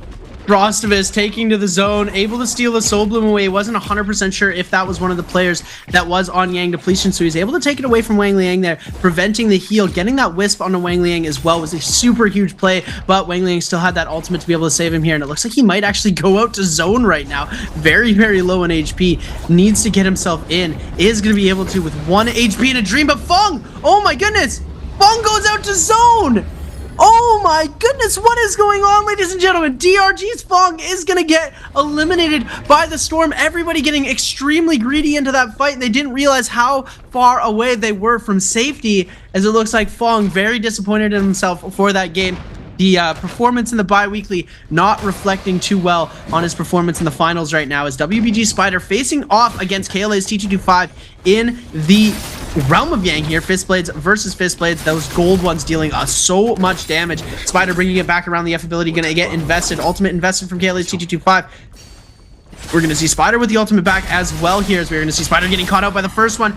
Immortality proc, and this is what we see. Spider not able to get any utility out of his ultimate because of the fact that these players are just dealing so much damage to them. Immortality still available for KLA's T225. We are going to see that happen. Immortality coming out now, as he does miss the first 2 slashes, doesn't miss, hits the third, as we do see 1 HP in a dream for both of these players as we go, and KLA's T225 is able to come away with the victory. WBG Spider just having an absolute terrible turn of events in these Realm of Yangs here, as all of these players unable to make anything happen against Spider unable to make anything happen against all of these players as TT25 is going to be victorious with his 3rd kill. Legendary Fist Blades, legendary armor, legendary weapons, legendary Jades, and the buff coming through. Absolutely beautiful performance, and Spider hungry for a kill. He's got 5 minutes left. Yeah, you know, absolutely the worst possible player Spider could have went into that realm of Yang was Kele's T225.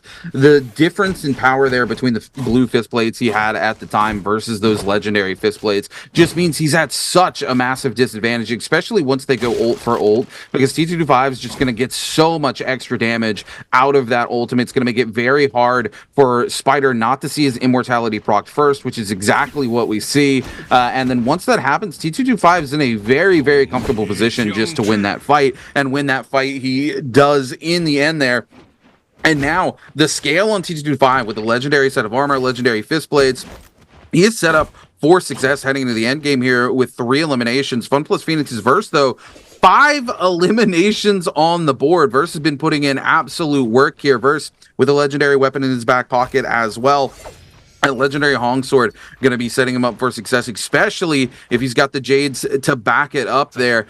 He's going to be in a really good position as we head into the late game. Wolves, Wang Liang here inside Bloom Castle, ASE Zhuan Yuan, Alliance's Frostivus, all hanging out nearby. Want to make sure that they can hold on to Plumed Castle for as long as possible, get that movement going until the zone swallows it completely up. WBG Spider, 3 minutes and 38 seconds, is looking for a fight to break out for him to be able to jump into, for him to be able to find a good, clean third party onto, but he can't wait too long. He's got 3 minutes and 28 seconds, decides he's going to turn his attention onto Wolves. Wang Liang, musket shots come in from left, right, and center. Wang Liang going to do a ton of damage on the Spider as well. Spider gets a little bit of a reset, but the damage continues to truck in onto Spider. It's Wang Liang, though, who goes really low. Spider going to use the opportunity to come topside, look for the clean elimination here onto Wang Liang. Doesn't quite catch it. He's got to chase this elimination here into the zone and find it very quickly. There it is. He's going to be able to get the elimination. Can he get the Soul Bloom? He does.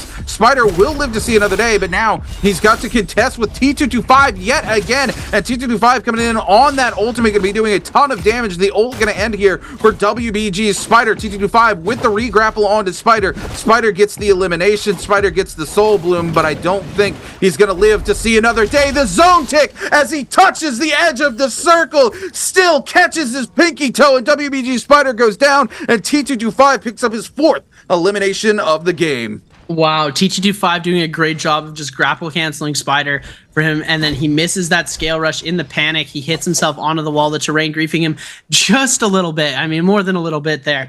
And Kele picking up his 4th elimination of the game. Verse and TT25, they're on 4 and 5 eliminations apiece. Everybody else, XY on 3 right now, who has passed over TE Star for that first place. We are going to take a look at a little bit of a replay in this realm of Yang. Chuzhong versus Verse. We're seeing the scale rush coming out, the clink going to happen from the jump LMB, but Verse able to pick up that 1-2-3, doesn't get the blue focus damage. So you're going to see the F coming out from both of these players to counter each other out, as the ultimate going to come through, the jumping RMB coming through as well. The jump, or the crouch LMB, my mistake, as we do get to see the little kick coming through from those fist blades, and the damage follow-up coming through from Verse on that purple Kylanol. Just so much damage, as we do see Verse doing a little bit of shopping for himself. Doesn't have too much money, so he's going to be just picking up after what everybody else has dropped down. I believe that's a nunchuck gold jade there. Not 100% sure. You can't quote me on that because my Chinese is not the greatest, especially my reading, but we're going to safely assume that's the Dragon Roar jade from the nunchucks. And OUG's mic up on the top side here. We do see the Spirit Well is going to be spawning pretty soon, as Mystic Might will be the buff. So these players aren't going to be contesting it as much as if it was a White Tiger's Prowess. But that gold armor, super coveted, the gold jades, could be very, very useful for some of these players only on purple armor, and having that armor swap in the back pocket for players that are already on gold armor is something that these players definitely covet. As we're now taking to the skies with JL's AIS. Looks like he's going to be hopping on the ballista tower here. Could be getting some cheeky little damage shots in, as it looks like. Ooh, ASE in the crosshairs right now. Hits him once. Doesn't get the second hit off, but that burn damage going to be so much, as XY going to be forced to use that F to get out of there. Now they're in full range of the ballista, I believe, as they are going to take to the skies. As the Tesla ultimate going to come out. Mike is going to be trying to give as much chase as possible, but the Tessa ult going to be able to deal a lot of damage off from a musket shot from the back end as the jumping LMBs into the scale rush going to be coming through. Scale rush does not connect for Mike. F ability invested one more time. XY on 1 HP right now. Mike trying to send some bow shots through is going to just try and weave and dodge, and this is a perfect area as we do see the Gecko foot coming into play as well, getting him up onto the top of this pillar a lot faster. Able to drop down now, giving himself the opportunity for a very big reset right now as JL's AIS jumping in onto the back end as well, trying to see if he can pick up this elimination, hiding himself on the very edge of the circle. He's able to break the ankles of both of these players and keep himself in this game.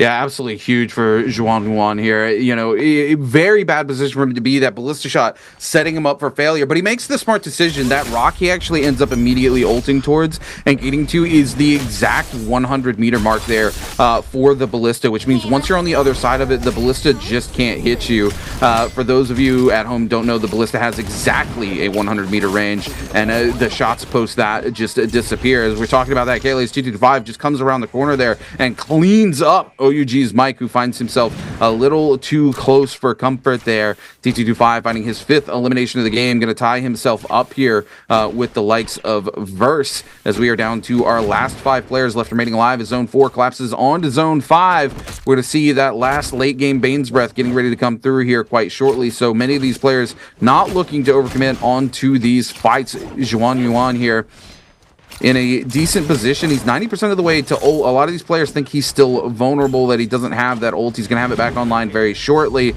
so he just needs to break ankles here for a couple of seconds until that Bane gets ready to come through and his ult's back online. And sure enough, there it is. The ult's going to be back online. The Bane going to be coming through now as well. Juan wants to sit right here in the building where the Bane's right there on the edge, but he's got a good position to reset here. OnePlus Phoenix's Verse trying to come in and evict him from the building, but Juan just continuing to use the scale rush to keep things moving, as well as the threat of the Bane's Breath there on the edge. T225 still wants to come in and trade blows with him there. T225 playing this very, very smart as he slips away here with those legendary fist blades, holding on for dear life. Juan, though, still the target of the lobby as he continues to break away. He's looking to make something happen, going to be forced into burning that ultimate that he finally got back online here after what happened earlier.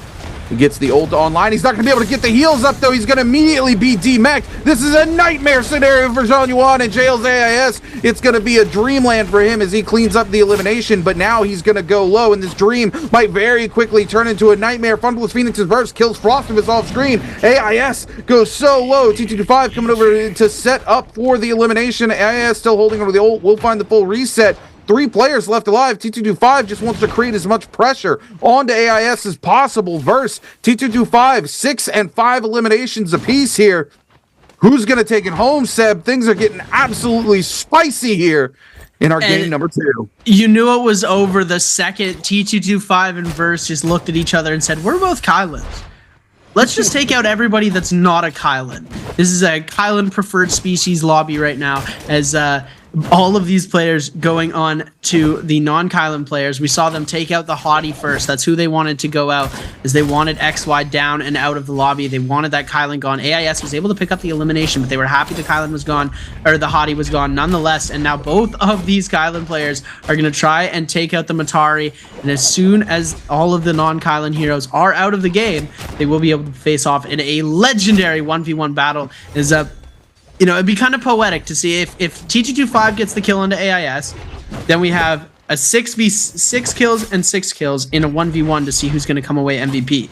And right now we're seeing AIS just absolutely doing a beautiful job of trying to kite here, but it's just very difficult for him. I'm going to try and see if he can get a little bit of siphon damage off from that F charge. He's going to try and go again, misses it as well. We're going to see the teleport coming through, tries to go for the parry. It looks like T225 accidentally hitting FunPlus Phoenix's Verse. Is going to let Verse go for a bit of a reset while he keeps the chase up on to AIS, and they just want this player out as fast as possible. They're going to keep trying to kite around. He does need to focus the attention and get one of these players lower, and it looks like Verse is going to be the one to come away with the elimination. So it really is whoever gets the kill here, and it looks like Kaylee's T225 is going to get hit with a huge parry. The sap damage is going to be immense, and the heal going to come through and another sap. And wow, Verse with 2 beautiful parries to finish the game off with 8 eliminations and a first place finish. Very crazy for the points coming through. Absolutely huge for Verse. What a game. You know, when we started that game, we basically didn't talk about Verse. All of a sudden, we get into that mid-game, heading into late game. Verse comes out of the realm of gang. He's like, cool, I have 5 eliminations now. Basically just flew under the radar for us the entire game and then showed up and showed out here as he finds another 3 eliminations. And T225, who made this lobby look like rookies the entire day here, all of a sudden just gets done dirty. Verse finds not 1 parry, but 2 extremely clean parries on him and makes it look easy in the 1v1 that we see come up between T225 and Verse there. I expected that fight to go a lot longer, Seb. I expected the Kylan ultimates to get shown out in some sort of way, but we didn't even get to see any of that. It was all down to the plays with the weapons, and that sap damage coming through from the staff was just so huge. Gold staff in hand, 2 parries, and you're done.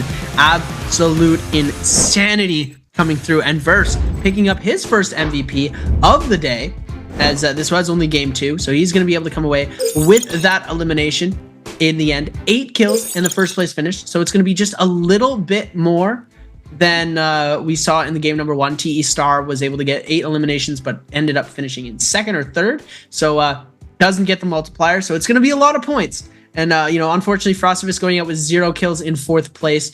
Not the greatest thing we wanted to see. He had a very, very rough off-spawn fight. As we saw, he was almost able to take out Mike and then very quickly ended up getting eliminated due to that Kylan ultimate coming through from the other players. And wow, what a game. T225 had a very strong performance as well, was able to play that early game very well. Spacing was great. Mid game was amazing. And the end game there, just a little bit of a faltering, getting parried twice as that, you know, it's like, oh, surely he doesn't expect me to throw that blue again after I get parried.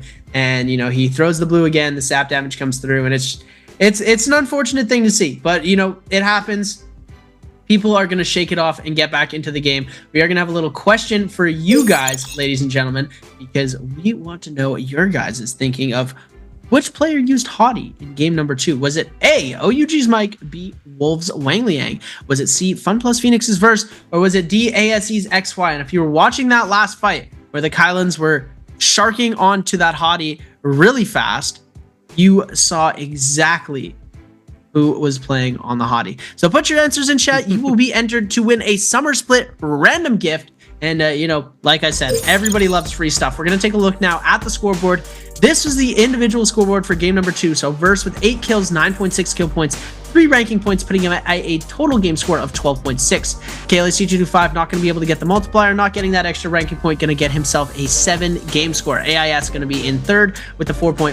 XY going to be in 4th with a 4. Spider and Wang Liang, Spider at 2.5, Wang Liang and Frostivit at 1.5. Star and Mike at 1, Fong at 0.5 with a crushing defeat into the Storm. That was, you know, very, very unfortunate to see that happen to him there, as we are going to be seeing now Frostivus coming through with a 9.1. He's at 9th place on the leaderboard right now. He's got a lot of room to make up for. But, you know, he's going to be able to pull it off. I believe in him. I don't think anybody has passed that point threshold yet. We still have 8 more points, I believe, or 9 more points to get over that threshold for any of these players right now. Verse is the closest there at 19.2. XY with 15.9. And T225 at 15.7. Spider dropped all the way down. He had the highest standing below Fong. He had the 2nd highest standing of proposed points and is now only at a 10.7, 3.5 points total for the day for him. Very unfortunate to see Spider going out like that, and Fong as well having a very, very not the greatest performance that we have seen. But we are going to take a look at some highlights from Thunder Robot.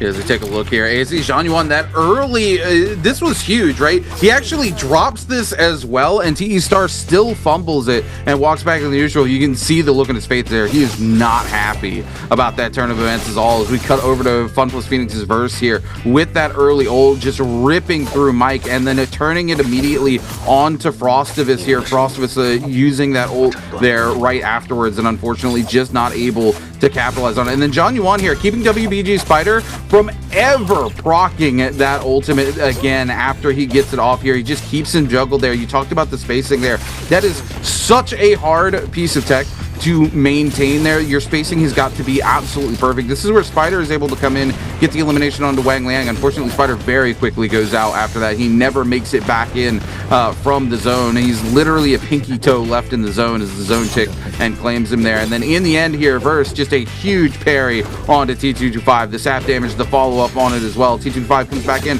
goes to throw the blue again, gets re-parried. And Verse says, I'm not having any of it.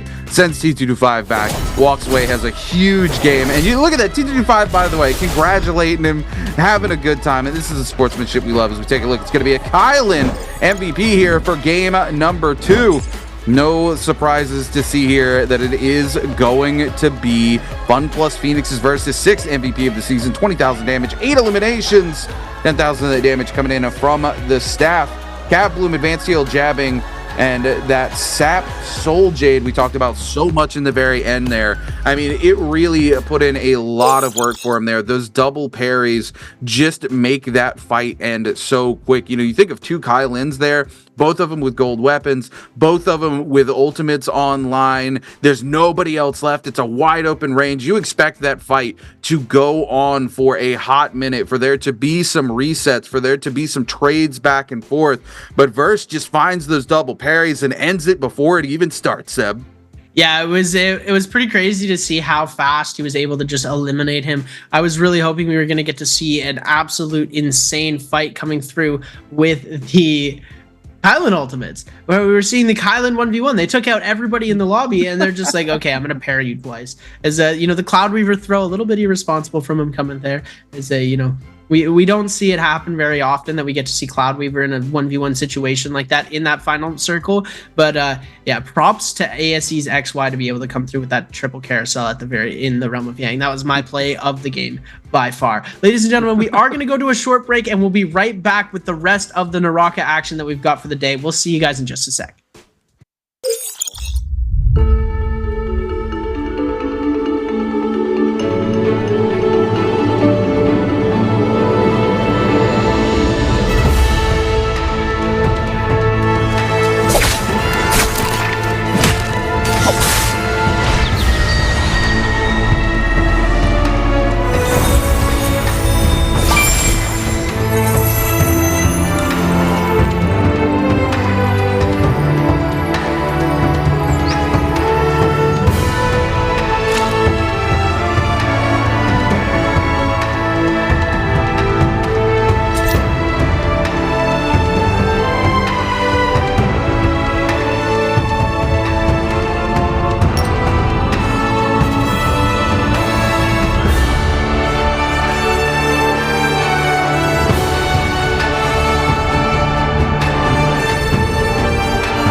Ladies and gentlemen, welcome back to the NARAKA BLADEPOINT Pro League. I'm your host and caster, Seb. I'm joined alongside my man, RuneKeeper, the OG, the first person I ever casted with on the NA side. This is an absolute blessing to be here. This is BIWEEK4 finals for solos. We're going on to game number 3 as we speak. Right now, these players are getting ready, getting locked in for their hero selection choices, as we're going to be seeing that shortly. But let's just take a little recap of what happened in game number 2. Early off-spawn fight, TE Star goes down. We thought we were going to see a comeback. He ends up going out. We see a crazy carousel in the realm of Yang. We see DRG's Fung going to the Storm. He goes out to the zone in a very crazy misplay where he thought he had a little bit more time to be able to come through with some eliminations in the zone. Doesn't end up picking anything off, ends up going out to the zone. Frostivus having an unfortunate 0-kill forced place finish, was still able to pick up some placement points, but we do need to see a lot more from him if my prediction is going to come true.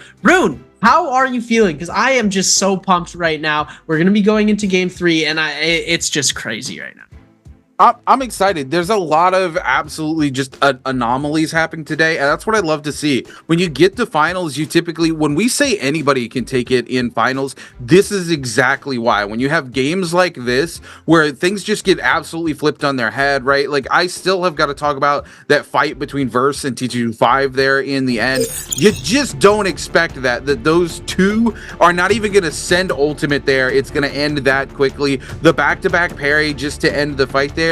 That is how things very quickly get out of hand. That's how you get somebody like Verse, who is 19.8 points right now, very, very close to being able to get to that threshold. If he can manage to put together 9 points in this next game, he's going to be above that threshold, and then it's going to be a dangerous place for the rest of these players to be in. But again, I think the script is going to get flipped every single one of these games. These players are going to come in. We're to see different people on top for most of these games. We might go to 8 games today, Seb, if that pattern continues. Yeah, I mean, the players that are putting up points in the first couple of games in the first game wasn't putting up as much points in game number 2. So yeah, there is a good chance that we're going to be going all the way to the 8 games. I'm still hoping we're going to get to see, these next 2 games. We're going to see Frostivus go back-to-back MVPs with 20-plus point games, and he's going to get himself that MVP. And that's my predictions. You know, I know it's a very, very long stretch, but I'm rooting for our boy, the Tri-Region champ, holding it down in CN right now for us. You know, he hasn't had the greatest start to the season, so hopefully he'll be able to finish it off strong. He needs to get some Worlds points on the board so he can go and qualify and compete in the J Cup this season. Hopefully the last chance qualifiers will also give him a chance to shine. But right now we're hopping into game number 3. All of these players are getting locked in and getting ready for that hero selection. And moving on to Morris, we might see a little bit of these players hopping off of their meta picks, or hopping back onto their meta picks, sorry, whereas OUG's Mike right now has played Tessa and Zping. So, maybe we'll see a little bit more of a meta hero coming out from him into this game. Maybe he gets to pick onto the Kylan. Maybe he'll get to play on the Liam or the Hottie. Hopefully he'll be able to figure something out to put some extra points on the board, because right now he is not looking too great in the standings. I mean, like, it's OUG's Mike. I do believe, just from his season 1 performance, he's already qualified to go to Worlds here. So there is a world. I don't think it's the case right now, because he's definitely off of his game. You know, we talked about in that realm of Yang where he throws the 2-1-1. Look, as much as I'm a fan of 2-1-1, especially because I'm a nunchuck user and it's very common to throw that, we know it's not really optimal, so we don't see a lot of players really going for it. It's kind of been like the bane of Mike's existence. He's lost a lot of fights to it. But there is a world right now where he's taking these off-meta picks and he's practicing just for that scenario where he ends up spending too many hero points once he's in that world, and he needs to be able to perform on these heroes as well. Also, you never know. There's always players trying to cook up some stuff in the lab. This could be Mike's opportunity right now to cook up some stuff to take to Worlds and test it in an actual competitive environment. I don't think that's the case again, because again, he has been struggling here into this season, but maybe I'm huffing a little copium over here on that one, and just, hoping Mike's got some crazy picks he's going to bring out at Worlds. I get all excited over the crazy picks, Seb. Yeah, I mean, the crazy picks are something that I do as well get excited for, as they're a very rare thing that happens. We get to see the odd Tarka, we get to see the odd Zping, the odd Tessa, You know what I'd really love to see? Just, you know, I'm going to throw this out there randomly just in case that it happens. I can say that I called it. I'd like to see a Yodo back, just to bring us back to that Season 1 vibe of the NBPL, where we saw these 16 Yodo lobbies, as we are going to be jumping into this game right away. And it looks like Wang Liang and XY going to be the first players to get their hero selections. Kylan going to be locked in for Wang Liang. These players are going to want to lock in that Kylan early. This has been the hero that's been showing the most promise into these games. It looks like XY is going to opt to go for the Liam, so we might actually see a Rano and Star probably doing the same thing, unless we get a double Liam lock. 3 different heroes already, 4 different heroes. Star and Arano locking in the Hottie and the Matari. It looks like they don't want to use that double pick too early. AIS and Mike completely open board. Nobody's been banned out yet. No double picks have happened yet. So AIS and Mike still with the opportunity to pick whoever they want to. Hottie going to be locked in for Mike. AIS going to lock in that Kylan. Frostivus now on the 4th round selection. Kylan, Hottie banned. Everybody else is fair game. We're going to be seeing who they're going to lock in. Frostivus on the Liam. This is a game where he's going to really need to put some points on the board. He's going to be playing one of his meta heroes. He only has the chance to double pick 1 time. So if he messes up his Liam game, it's not going to be looking good for him in the future. Fung and Spider. Spider going to be opting for the Justina. Are we going to see the double Justina come out? Fung here going to play the Tessa. So I'm a little bit unsure about Fung's strategy, as he hasn't been performing too well. Playing an off-meta hero might not be the best decision for him right now, but Verse and TT25 going to be going for their last rounds of selection, as TT25 locking in that Akos pick. Verse going to be locking in, looks to be a Valda. We're going to get to see the Valda coming through again, as it's always nice to see a Valda coming through in these games right now.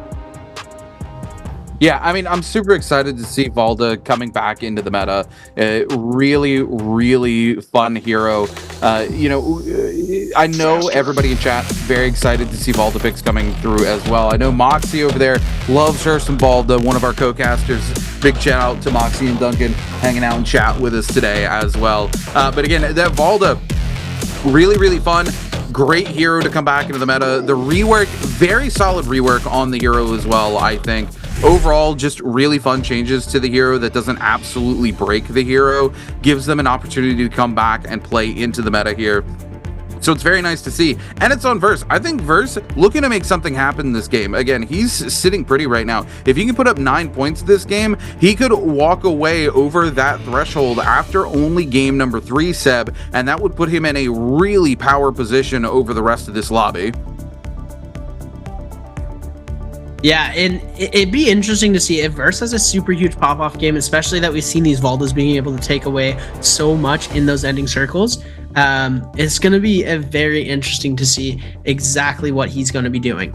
We're seeing Spider on the V2 ultimate, trying to be able to get those guaranteed freezes, especially when you're in a lobby with Kylan, who's able to purple focus on a whole lot of his attacks, whereas, and as well as the Liams and the Hotties, who are able to focus away a lot of that damage from the V1. The V2 ultimate is going to be the more optimal play here. Taking a look at our forecast, we've got a couple of players spawning closer to the eastern side of the map, where most players spawning close to the Eventide Temple at the very top. We've got a bunch of players spawning in the gold zone surrounding, and then closer to Celestra on that eastern side, we've got a couple of gold zones. Looks like these players are going to be trying to go for that cave. We've got about 4 players going to be playing on that cave slot there, as OUG's Mike as well going to be entering on that side. JDG, Alliance, and TE all spawning on that gold zone just east of Celestra. So this could be a very interesting fight. Everybody is very, very condensed as the game is going to start. And, you know, as these kills are going to happen, we're going to see everybody spread out. And these players will be starting as the fights go on. But right now, we're seeing Wang Liang fighting against T225. They both picked up a weapon. Great use of the dodge there into the 1-2, overholding that Fist Blades, and is able to come away with a whole lot of damage. Frostivus trying to bring it around now. Fun plus Phoenix's Verse fighting against Frostivus, able to get that overhold charge on, turning it around, tries to do the same thing again. Verse trying to make something happen, goes for the parry now, as it is in the back of his head that he's going to let that out, and he does let it go here, as Frostivus is going to be able to turn that around, trying to go for the musket shot. Is Verse isn't going to be able to get the grapple, so here Frostivus has an opportunity to reset, isn't going to take it. It looks like they're both just going to go and they're separate rays right now, as Verse is going to still go for that full aggression. Armor swap found by Frostivus, so he is in a better position to take this fight, so it looks like he does want to get something to happen, and he gets a huge parry coming out. F ability is going to be invested. Verse losing most of his armor, going to try and bring these fight back around, seeing if he can make something happen with the fist blades into the 1-2, into the 1-2-3 here, into cancel animation. Frostivus doing a great job of keeping the chase up, but we do see the armor swap available for Verse, but he's not going to be able to connect with it. Into the 1-2-3 is going to be able to bring it around now. Frostivus on the back foot. This could be a lot of trouble for him. The 1-2 going to come out from Frostivus as he's going to bring it back around. The musket shot is going to connect now. Verse able to hit a jumping LMB. Frostivus able to get that blue armor swap off now. Verse on the back foot of this fight, going to try and kite away, and it looks like he's able to get away pretty fast. Frostivus still giving that chase. We're going to see if he's able to get an armor swap, but it looks like Frostivus was able to steal the armor swap. Verse onto that gray armor, was able to get himself a little bit back. F ability invested from Frostivus here. Looks like he might try and just go for a bit of a reset, as Verse going to try and bring this back into the fight. F ability available for Verse as well. Frostivus backing off. Ultimate almost available for both of these players. Frostivus is hungry for this kill just as much as Verse, but Verse had a little bit of a disadvantage with the armor and the weapons, as we do see them part ways for a little bit, and it looks like Frostivus is just going to end up trying to kite out. Yeah, Frostivus making a smart decision here. I do believe the Valdo there are going to have a little bit of advantage into that fight. EWG's Arano here trading up blows with Jail's AIS. Arano on that white armor, most of it shredded away. AIS in a very similar situation as we cut back over to Alliance's Frostivus versus Fun Plus Phoenix's Verse. Frostivus decides he wants to smoke. He wants to take this fight here, especially because he's got the armor advantage. He's going to try to press it while he can here. As we see Verse down below here with the fist blades trying to make something happen. Frostivus with really clean reads into these fist blades here on the nunchucks. Nunchucks being one of Frostivus's favored weapons, if you're unaware. A lot of tech coming out here from Frostivus just to keep the pressure up. The reads very, very strong onto Verse here from the fist blades. Now Frostivus coming in, able to push past the bubbles. The ult getting me inversed by Verse here, and Frostivus still full HP in a very strong position here if he can hold out for the duration of this ult. But Verse tries to get the downhill. Frostivus going to use the F to break away there so he doesn't get carried away. But we do see huge damage coming in. Frostivus going to use the ult to counteract it here. The timing really good for Frostivus as Verse's ult comes out, but no! The hot swap to the musket shot into the headshot, and Frostivus disappears! Oh no! Ultimate timer ended for Verse. He was able, he just needed to send the one more ult charge out, catch him, get the prio, come away with the elimination. But Verse on 20.2, closest to match point that we've seen. One elimination on the board for him so far, and Fung trying to make his footing into this game. As we do take a look at the scoreboard here, Wang Liang's got 3 eliminations already, which is absolutely insane. AIS is going to get caught out by this. We're going to see the Mortal proc coming out, as we do see him coming through with a full charge coming out. F ability is going to be invested. Now, AIS going to try and make something happen with the Kylan ultimate. Scale rushing is going to be avoided, as Jail's AIS going to bring this fight back to reset here, as Wang Liang trying to come in for his 4th elimination of the game. DRG's Fung not having it. Looks like he's going to back out. Wang Liang going to take that blue armor and go for a reset just to try and get him a little bit of an advantage next time they run into each other in this fight, as it looks like we're now flipping over to ASE's XY. XY on the spear today has just been an absolute menace, and now the siphon damage coming through. Beautiful tap dodge roll, but the F from the ultimate, gold focus, heavy damage. JDG's Chuzhong able to pick up a beautiful elimination with the F ability thrust from Matari here, as he does end up burning his ultimate, but he's got 31% charge already back on it, as we're coming into Circle 1, closing on to Circle 2 as we speak. Wolves Wang Liang with blue nunchucks in hand. Looks like he's going to be going for that Realm of Yang. Wang Liang off to a tear so far. 3 eliminations on the board, has the challenger activated, so he's going to be able to get himself a good amount of gold to be able to go shopping after, if he does not get eliminated in this Realm of Yang here. Now we're going to take a look. Spider on the other side as well. TE Star taking this scrap off near the other side of the map, and Spider able to push him into the corner, dealing so much damage. Crouching RMB into prio again. TE Star getting so low, tries to go for the ult, but the focus attack able to interrupt the trying to get away, and Spider coming through with his first elimination of the game. Yeah, really, really clean engagement there from WBG Spider. He knows exactly what he needs to do, and he makes it happen very, very quickly. This is perfect for him, and he still has time to rotate if he wants to look for one of these realms of Yang. We're going to see Mike over here trading blows with Fun Plus Phoenix's verse. Mike trying to use that jumping LMB here on the side of the buttery rocks to his advantage. Verse taking a lot of damage there from it as well, but now coming back in here with these dual blades, catching Mike out, not quite able to find the uppercut. Mike going to be able to come in and get the ticket here. So Verse and Mike going to have to trade blows here, but Verse decides maybe not. There's so many realms of Yang clustered together here on the bottom side of the map. He's just going to go look for another one and see if he can get in for free without having to trade blows there with OUG's Mike and burn a bunch of resources for it. Spider thought about heading towards one. T225 shows up. He decides he's going to go look for another one, but KLA's T225 up here holding on to the ticket, just awaiting for that opportunity to head on in. 17 seconds before he can head into that realm of Yang. Gonna blow the roar there. Just a little asserting some dominance, if you will. Seb T225 here on the Akko's pick lets out a little celebratory roar because nobody's come to contest him. As there we go, the time's gonna be up. T225 gonna wait to see who heads into the realm of Yang here. As we cut back over, WBG Spider trading blows with EWG's Arano and DRG's Fong. Oh no! The treasure trove. No, Spider scale rushes into the lantern and he gets eliminated that way. No! What did I just watch, Seb? What are these players doing? Fung to the storm. Spider, no, my boy came through. He's like, yeah, watch this. I'm gonna scale rush, get some crazy damage off with the purple pull sword in hand, and then gets hit. I was about to say it too. I didn't want to interrupt you, but I was like, that flaming cage is gonna come into play. And then all of a sudden, Spider knocks himself into it, and the triple charge from the greatsword is going to give him the elimination. Now we're taking a look. Frostivus able to make it into the realm of Yang against JDG Shuzhong. We're going to see Fun Plus Phoenix's Verse fighting against KLA's T225. Akos versus Valda. This is going to be an interesting scrap off here. We don't really typically get to see Akos v Valda in the realm of Yang.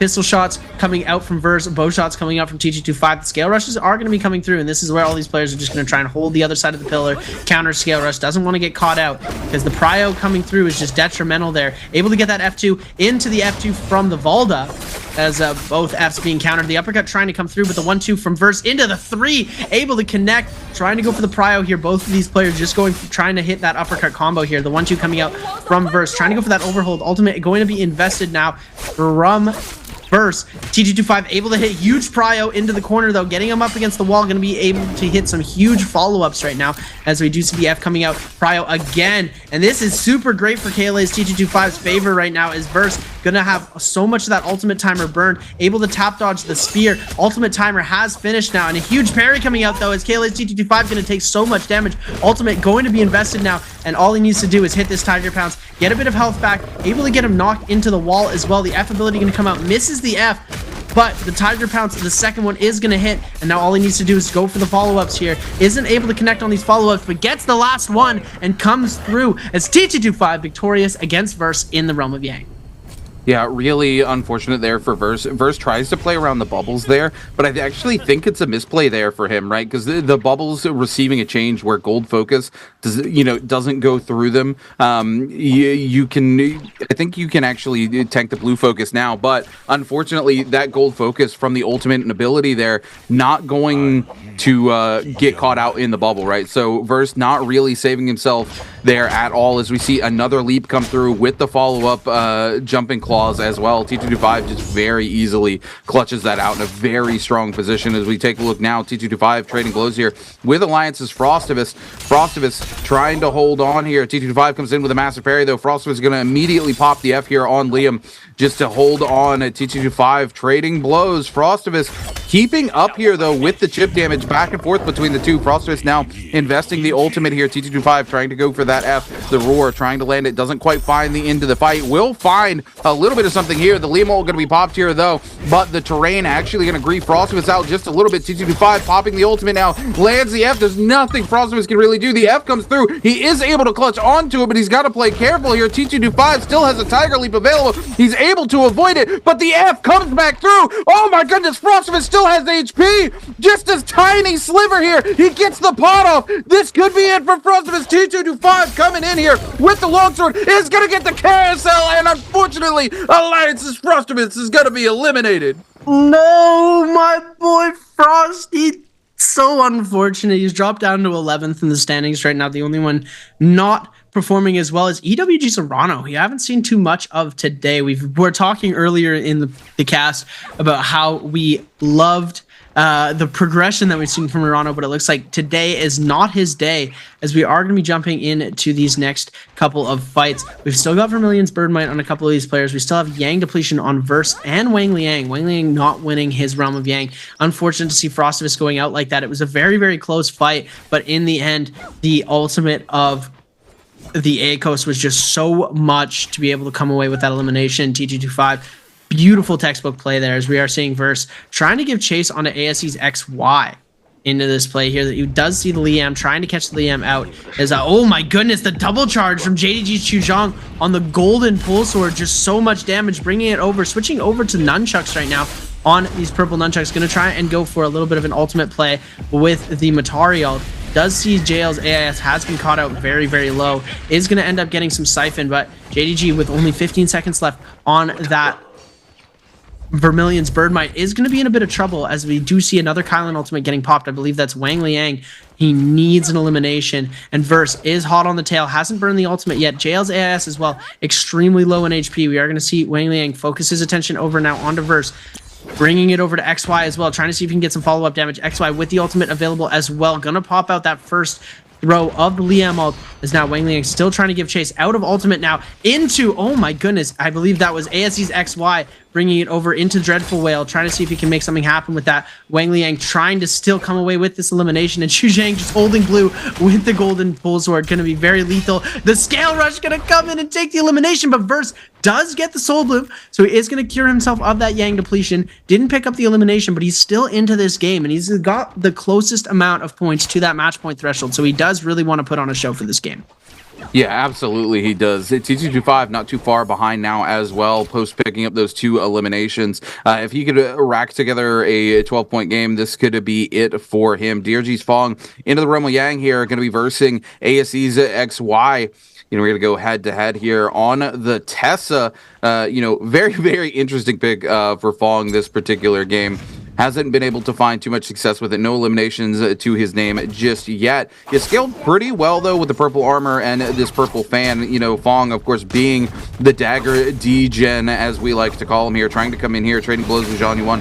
Zhang Yuan on the fan as well. Able to finally find a little bit of something. Fong, though, with the F. It does get parried out here, though, by XY. Huge damage off of the follow-up. Now, Fong trying to break away here, needs to be careful for that Liam ultimate. Is going to go skyward, trying to get away here with the scale rushes. Is able to step away for just a second there. I do believe that was the Armor Soul Jade we saw pop there, but it's not going to be enough, as XY just cleans up this fight so quickly. Over to EWG's Arano here on the hottie, just griefing T225. T225, though, with that legendary longsword here, still has a good opportunity. Arano, though, able to get that jumping LMB there off the fist blades. Needs to find it. There's the parry. T225. Oh, my goodness. Still in it, ladies and gentlemen. Oh, my God. Oh, my God. Did not expect to see the Soul Jade coming through there to save T225. And he gets another one out of this box. He's getting Mortal Defiance here. So it saved over and over again. That's crazy. To have your Mortal Defiance proc inside Realm of Yang and then immediately find another one inside the box. The RNG gods are smiling on T225 today.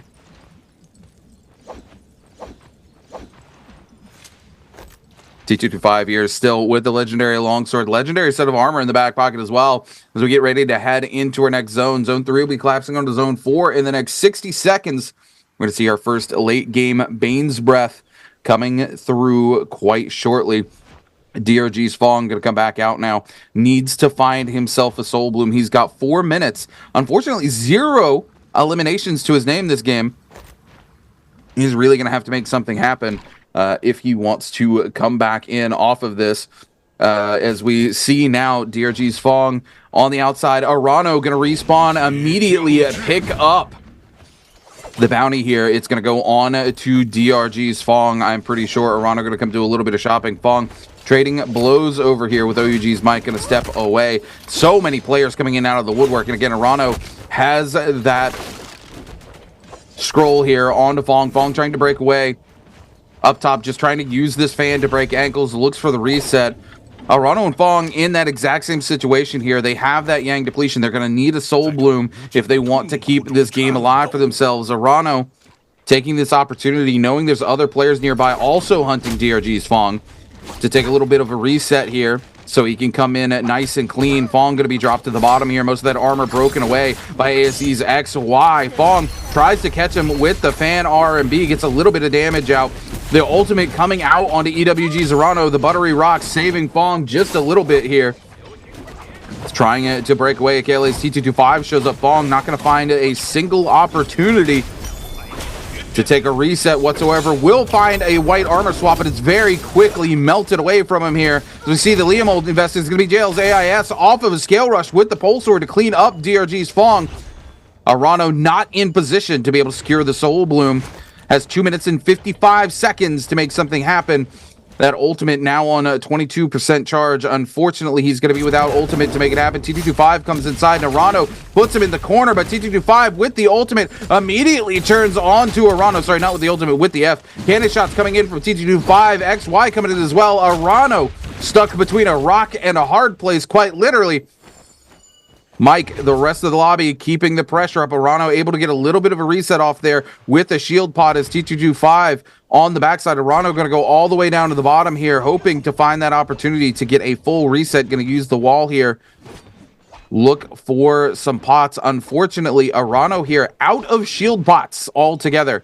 Just trying to keep his game alive. Yeah, very unfortunate to be out of shield pots right now. Yang depletion closing in on him. It's not the best spot that he wants to be in, but he's going to try and bring it back. No eliminations on the board. Very unfortunate for him. I don't think he's gotten a kill yet all day. So he's going to need to start picking up the pace if he wants to compete with the likes of Verse and T225, who are up on the top, as well as XY in third place. These players are all very, very close in eliminations. And a minute and 41 seconds left. He did find himself a bit of a reset. He's got some purple fist blades in hand now. He's going to try and go crazy. Chu Zhang is his target. He wants to get that Matari out of the lobby as fast as possible. 82% on the ult, so he does have a shot at bringing this back around. Finds AIS as well. Looks like he doesn't want to aggress onto AIS. He sees the ult F ability burned from JDG's Chu Zhang. He's bringing this back into the fight here.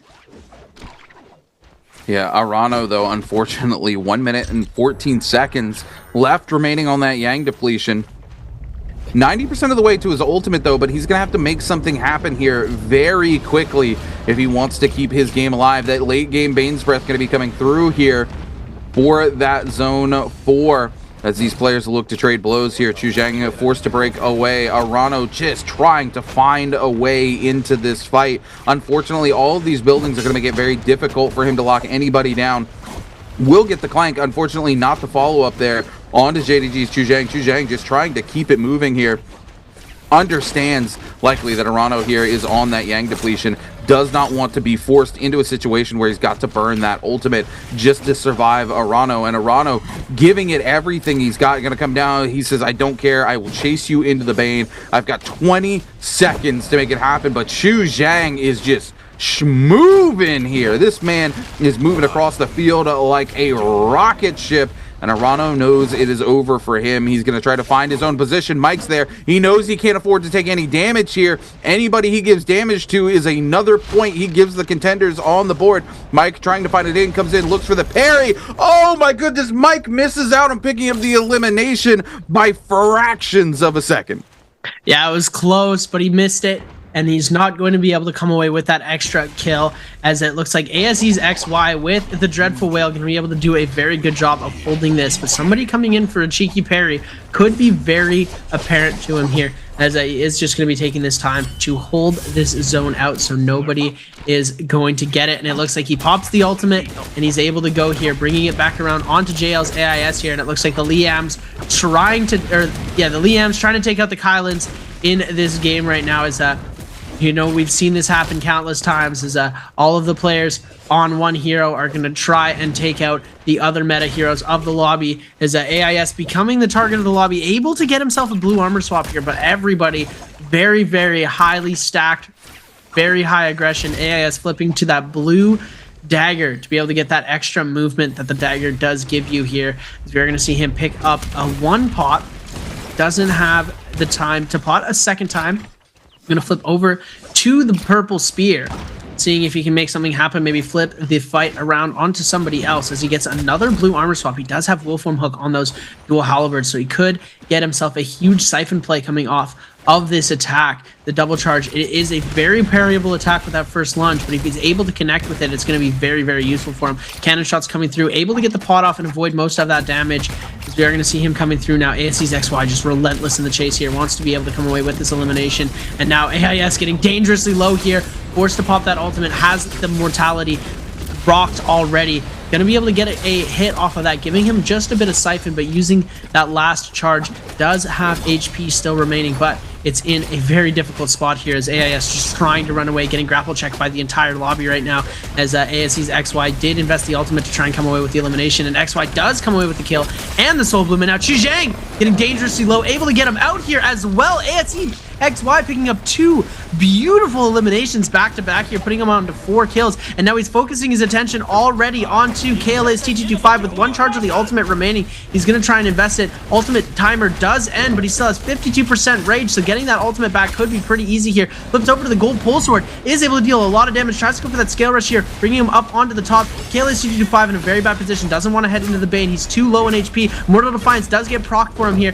He was going to go out pretty quickly, but that Mortal Defiance was able to save him from most certain death, and now OUG's Mike, hot in pursuit, going to send into the storm here, giving that last little bit of damage, and KLA's T225 going to go out to Mike. Yeah, Mike able to clean up the elimination. Super unfortunate for T225. A lot of greed happening here in these final circles. A lot of ultimates being invested just to chase down an elimination. Given how many other players are in the lobby, you've got to keep a cool head here and not spend those ultimates too early. XY here for ASE, though, that ultimate almost back online. Now coming in on to Mike, wants to chase down Mike. Mike having spent a little bit of that ultimate, but most of his rage still back there because he was able to get the Soul Bloom, and he cancels the ultimate early there, so hopefully he's going to be able to get it back online quite shortly. Zhang Yuan, though, wants to go ahead and eliminate him before he gets the opportunity to make that happen. Zhang Yuan looking for the scale rush. Huge damage onto Mike. Mike so close to getting that ultimate back online. Can Zhang Yuan make it happen? Mike just keeping the dream alive here. Is going to miss the grapple out here. XY will find the grapple this time. The F going to be invested. Mike will be able to get so close to that ultimate. Will they be able to lock him down here? The pistol shots coming through left and right. Mike will get the ultimate. He's on the backside here, but how long will he be able to keep it up as these 2 other players just continue to pummel him down? Once the ultimate's gone, his safety net is going to be entirely gone. The advanced heal saving him a lot here, but a huge pole sword hit coming in from the overhead. Mike, no ultimate F invested. He needs to turn the attention onto Zhang Yuan. He's not having too much luck. The parry comes through, but Zhang Yuan just invests the F. Mike with the follow-up, jumping LMB, though, going to shred a lot of armor off of XY here. Comes back in. Mike might actually flip the script, ladies and gentlemen. Zhang Yuan into the ultimate. Mike still looking for it. The cannon shots coming in, and Verse turns his attention to XY. Oh my goodness, against the odds, Mike is able to turn the tables onto XY. XY just trying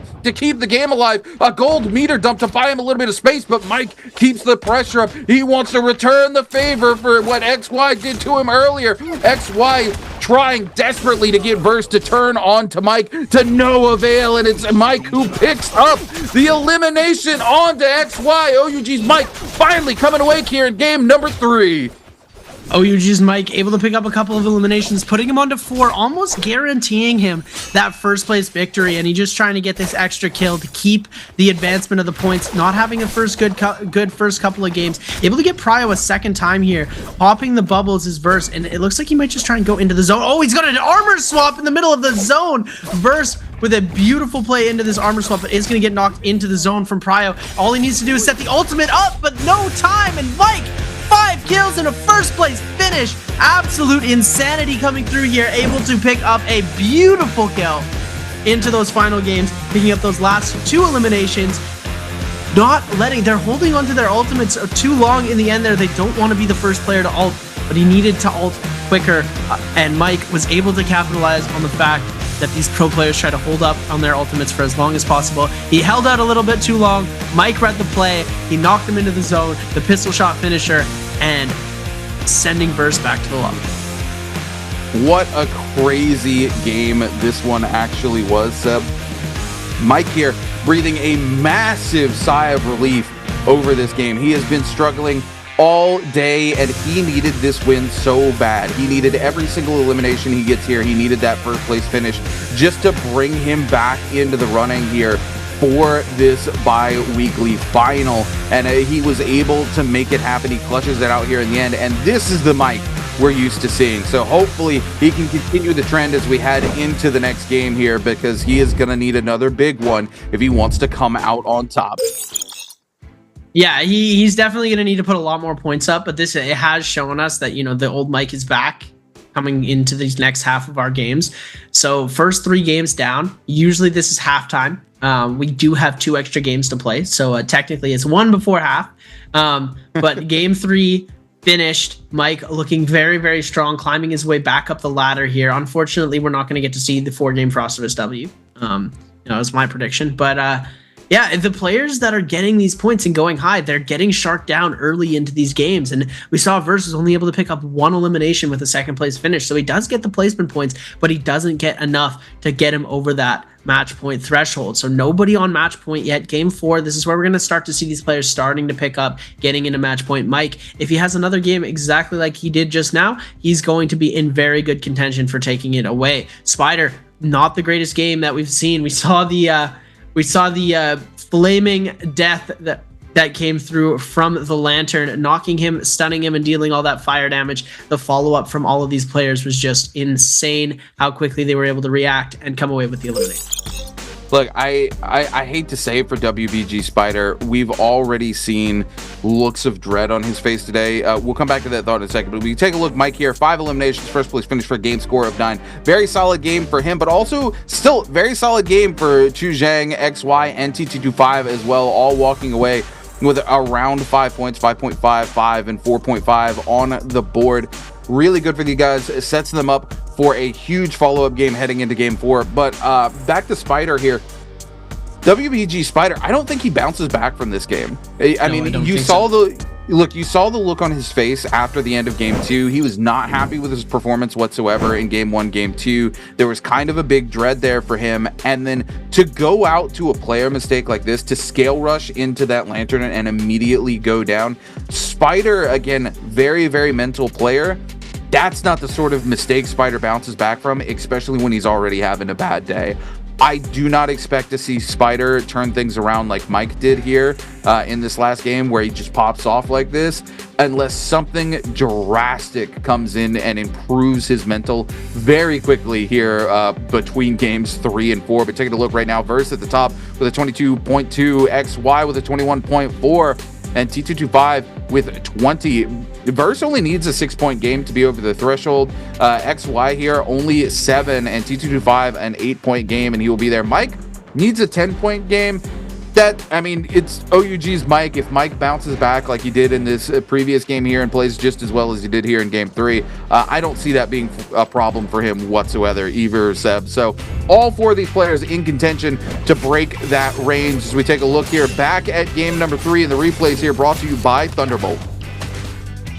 Yeah, and these eliminations were crazy. We saw the musket shot coming through there. The stun was just enough. And then Spider coming through with a beautiful elimination as well on TE Star. But it was just not enough for him to succeed into this game because we saw him go out pretty quickly there as this is the elimination. The triple charge from XY coming through, and Chuzhang having a beautiful play in the Realm of Yang against Frostivus here as we see the teleport coming through. No parry is going to be had, and then the pry-out into the jumping LMB is just so much damage coming through as Frostivus was almost able to hit it, but the tap dodge from KLA's T225 to avoid that purple focus finisher at the end of the blue focus attack, and then into LMB pry-out was just absolutely insane. And then Bong getting a little taste of his own medicine there, getting killed by a dagger in the Realm of Yang here as we saw ASC's XY there picking up some beautiful eliminations on the side, able to come away with 1 kill, able to come away with 2 eliminations there, putting him still pretty high up in the standings. But then we saw OUG's Mike able to bring it back around here in that final kill, able to just knock burst into the zone, the beautiful focus slash follow up with a pistol shot, and the storm damage giving a little bit of an assist to him. The Hottie taking the MVP for game number 3, jumping in on that glider, showing us exactly who is meant to be the winner. OUG's Mike coming through with a 5 eliminations, 13k damage. Beautiful Jade lineup too. He's got 3 Sapsol Jades. A little bit unnecessary there. They don't stack, Mike. I'm pretty sure you know this. Having them for the stats though, it's definitely something that these players are using. The advanced heal was able to save him a lot into that fight. The advanced heal was one of the reasons why he was able to come away victorious in that off the reset from his Hottie ultimate, and then Rampage, and was a huge factor as well in being able to push these players out with that purple focus. Yeah, I mean, Mike, just a huge game for him in general in the end here. He was really able to make things happen. And, you know, Mike has the patience to hold on to his ultimate. What we actually really see happen is we kind of see our boy T225 and a couple of other players grief themselves out. They burn their ultimates trying to chase that elimination that's super low. But as soon as that elimination's off the board, the rest of the lobby is just like, cool, you're vulnerable now. You have no ultimate. And they're able to just clutch it down and chase it down without even having to use their ultimate as well, right? Because once everybody in the lobby turns on you, they don't really need to use ultimate. It's kind of death by 1,000 cuts. Very easy to send somebody home that way. Speaking of sending somebody home, we're going to send things over to an interview before we come back and lock in for game number 4. Hi everyone, welcome to the post-game interview. I'm Leah. So this time we have T Star come to our interview. So please say hello to our audience first. 请 Star 先给我们大家打个招呼吧。Hello， 大家好，我是 T 的 Star。 Okay, welcome. So for today's competition, you begin with MVP for the game 1. How do you think about today's matchups? 那其实今天的比赛也是以一把 MVP 开头了，在第一把就发挥的非常好，拿下了第一局的这个 MVP。对于今天的比赛，你怎么看呢？用眼睛看。Okay, I see with my eyes. I just want to know because you didn't have a really high start beginning point, but just after the first game, you got like such a many points for the game 1. And what's your plan for the following games? 那其实对于来到这一次的周决，并没有带着很多的前序积分，但其实第一把的大分也是给了自己一些帮助。那对于今天的比赛，包括后面比赛，你自己的计划是什么样的呢？拿周冠呗。Oh, I want to get the champion. Okay, I know. Let's move on to our answer projector, please. So this time our question is, which hero did TE Star use in the game 3? A. 子平 B. Akko C. Hadi D. Matari. 那我们这一次的问题是 Star 在第三把用了哪个英雄呢？ A 是子平 B 是胡为 C 是哈迪 D 是迦南。Please count down time， 也是请 Star 给我们倒计时一下吧。 3, 2, 1. Okay, screenshot. So what's the answer? 答案是什么？迦南 D. Yes, the answer is D. So, by the way, is there any possibility maybe you don't need to play the qualified competition? 那其实有没有可能就是说不需要打复活赛？有可能，但很小。Oh, there will be some possibility, but it's very small. So what's the condition? 那什么条件下可以触发呢？我周冠学员拿倒数第一，我就可以不打了。I think if I don't want to play the qualified competition, I need to be the solo champion for this BIWEEK, and also Xue Yuan got the last one as well. Do you think play the qualified competition is a good thing or not? 那其实对于你来说，你觉得复活赛打复活赛是一件好事呢，还是可能没有那么好？你怎么看待打复活赛这件事情？能进就是好事啊，进不了当然不是好事。Oh, I think it just depends on if I can get into the grand final. If I can, and it must be a good thing. But if I can't, it's bad. Okay, I see. So, do you think it's like a normal thing for the first game?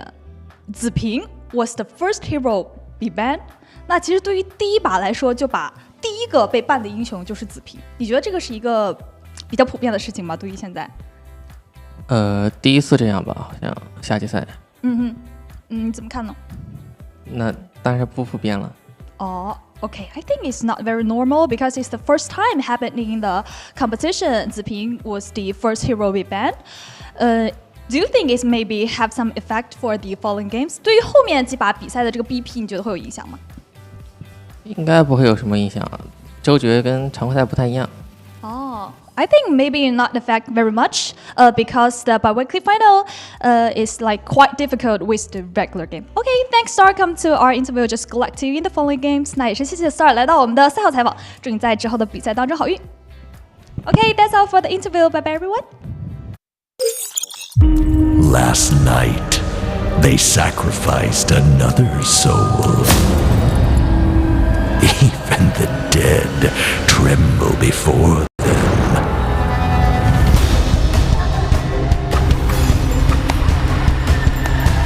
Eerie manifestations of ghostly tales.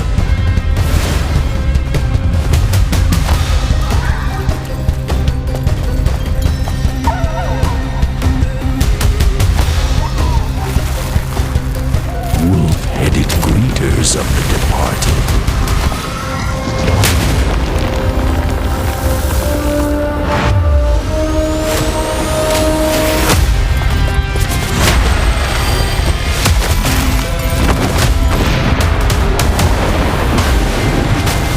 Underworld rulers with dark wings of the abyss.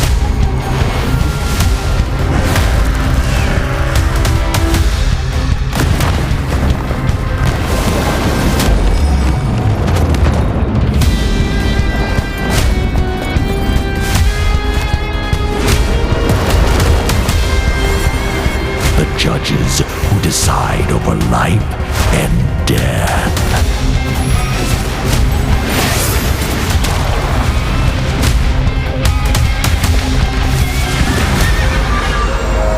Hellish fiends, their scythes reaping crimson paths.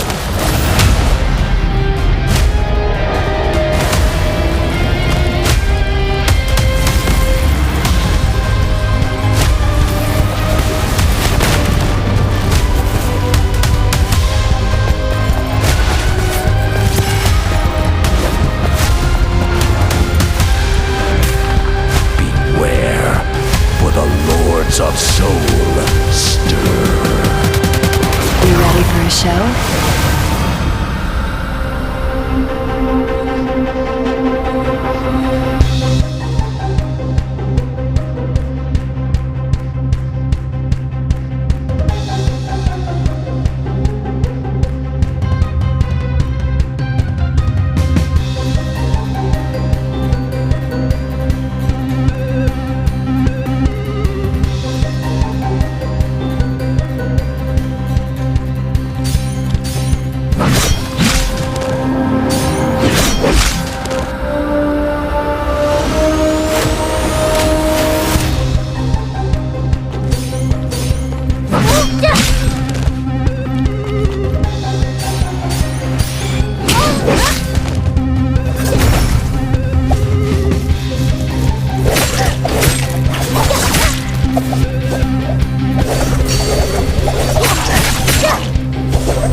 What's going on, ladies and gentlemen, NARAKA fans? Welcome back to the NBPL Summer Split 2024 as we get ready to head into game number 4 for our last bi-weekly solo finals. I'm your host, your guest, the Runekeeper. Joining today is my boy Seb, and I know, Seb, you're excited for some of these Twitch drops as we get ready to head into the day.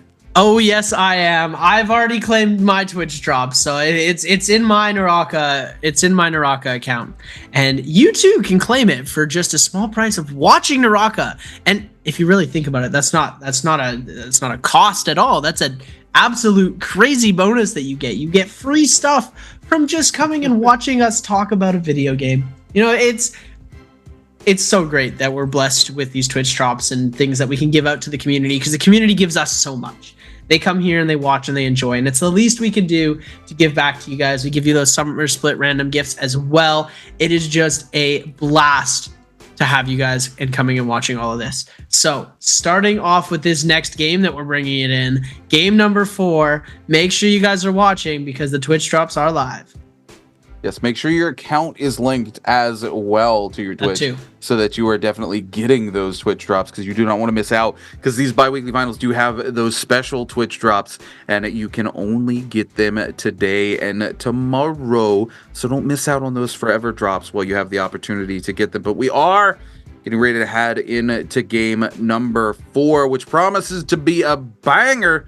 We have 4 players very, very close to the threshold, and we could see multiple of them heading over that threshold as we head into game number 5. Unfortunately, your prediction did not come true after our game number 4 here today, but there's been some pretty sad stories outside of just that prediction as well. Our boy WBG Spider having a very, very rough day, and then griefing himself out of this last game in a fashion you do not want to go out. Hitting yourself into a lantern off of a scale rush, dropping yourself down, and just having to watch as the other players send you back to the lobby when you are a player like WBG Spider is not the place you want to go. You're talking about being one of the top players in the world. To see yourself go out on the big stage that way, especially when you're already having a bad mental day, has got to just compound the problems that you're going to be facing heading into the rest of the day. You know,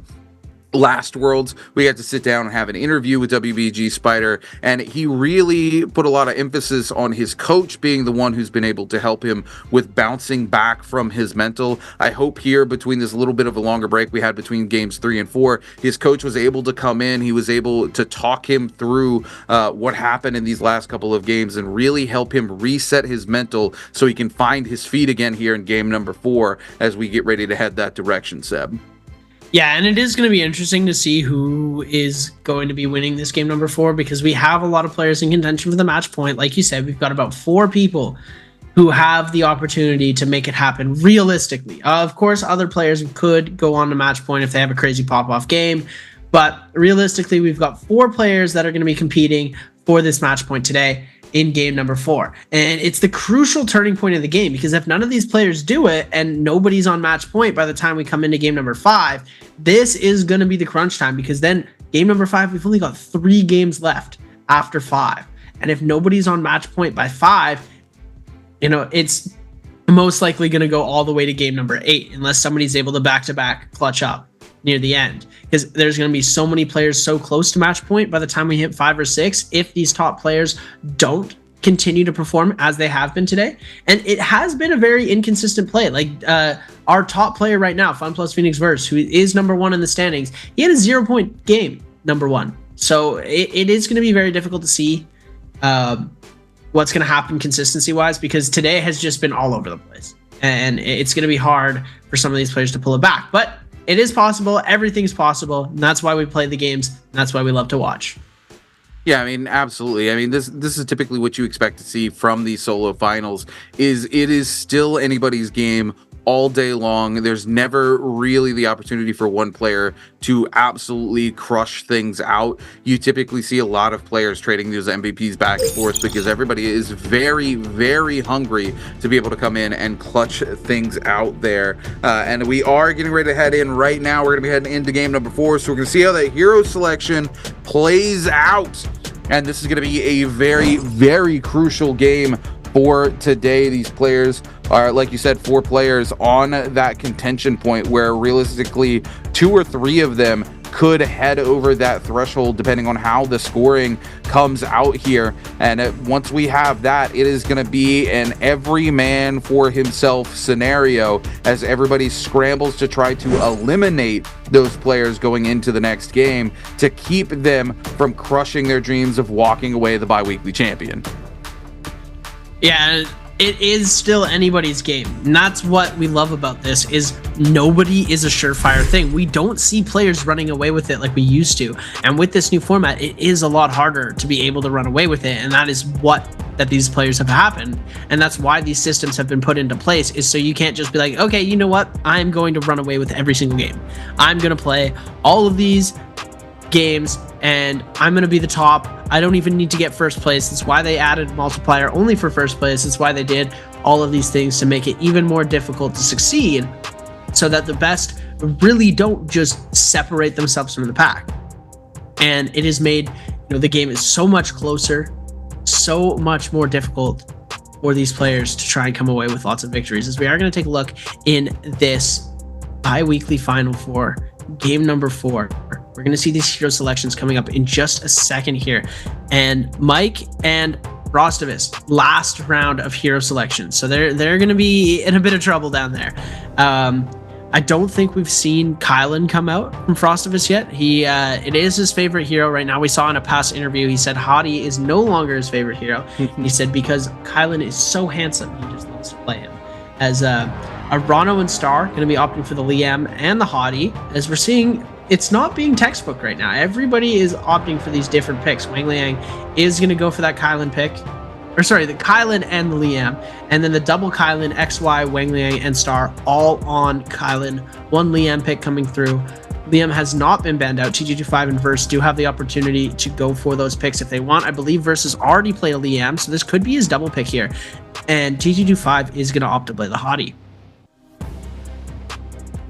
Here we go. We're going to see Matari coming in from DRG's Fong.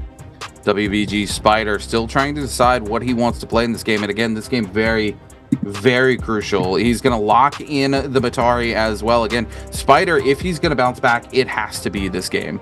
He has to make it happen. That longer break between games 3 and 4, the only real opportunity for somebody to find a good reset to their mental. And we're going to take a look. It's going to be Frostivus and Chu Zhang double locking in the Hottie. And that's going to be 3 Hotties in the lobby, as Hottie is now banned out here, heading in to our last round of selection. AIS going to be looking to lock in the Justina, and OUG's Mike going to be coming in on the Temi. Mike has got a lot of Temi MVPs this season, and off the back of that really good game in game number 3 for him, this could be a really strong pick for him, believe it or not, Seb.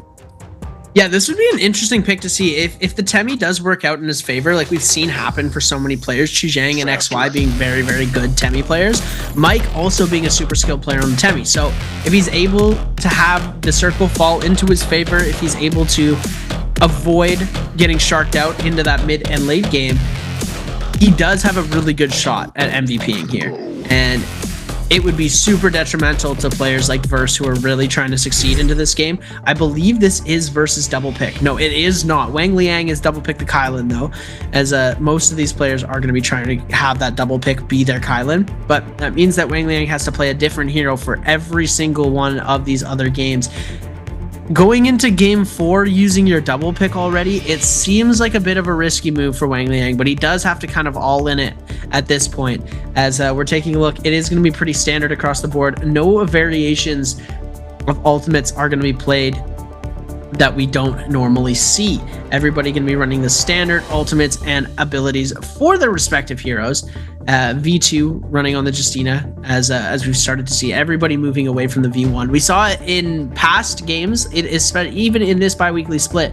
We did see the V1 have some success with the TODs in the realm of Yang, but nowhere else was it succeeding. So we're gonna try and see if the V2 is gonna be able to come out through full fruition. AIS is gonna try and make something happen with that, but AIS not having too much success on the day so far. So hopefully this will be the game where he's able to pick up the pace. As we're taking a look at our Predoria spawns, lots of the gold zones are going to be covered by most of these players. We're seeing a few players spawning at Imperium, a bunch of players trying to go for that red jade at Arcadia. We've got Spider, Wang Liang, Chu Zhang, and XY. KLA's T225 going to get a gold zone all to himself on that temple. I call it the kiting temple because nobody is able to catch anybody out there. It's the place where everyone is able to run wild. There's so many opportunities for kiting, especially with JL and Fun Plus Phoenix spawning. There's a lot of ways to be able to get around the area.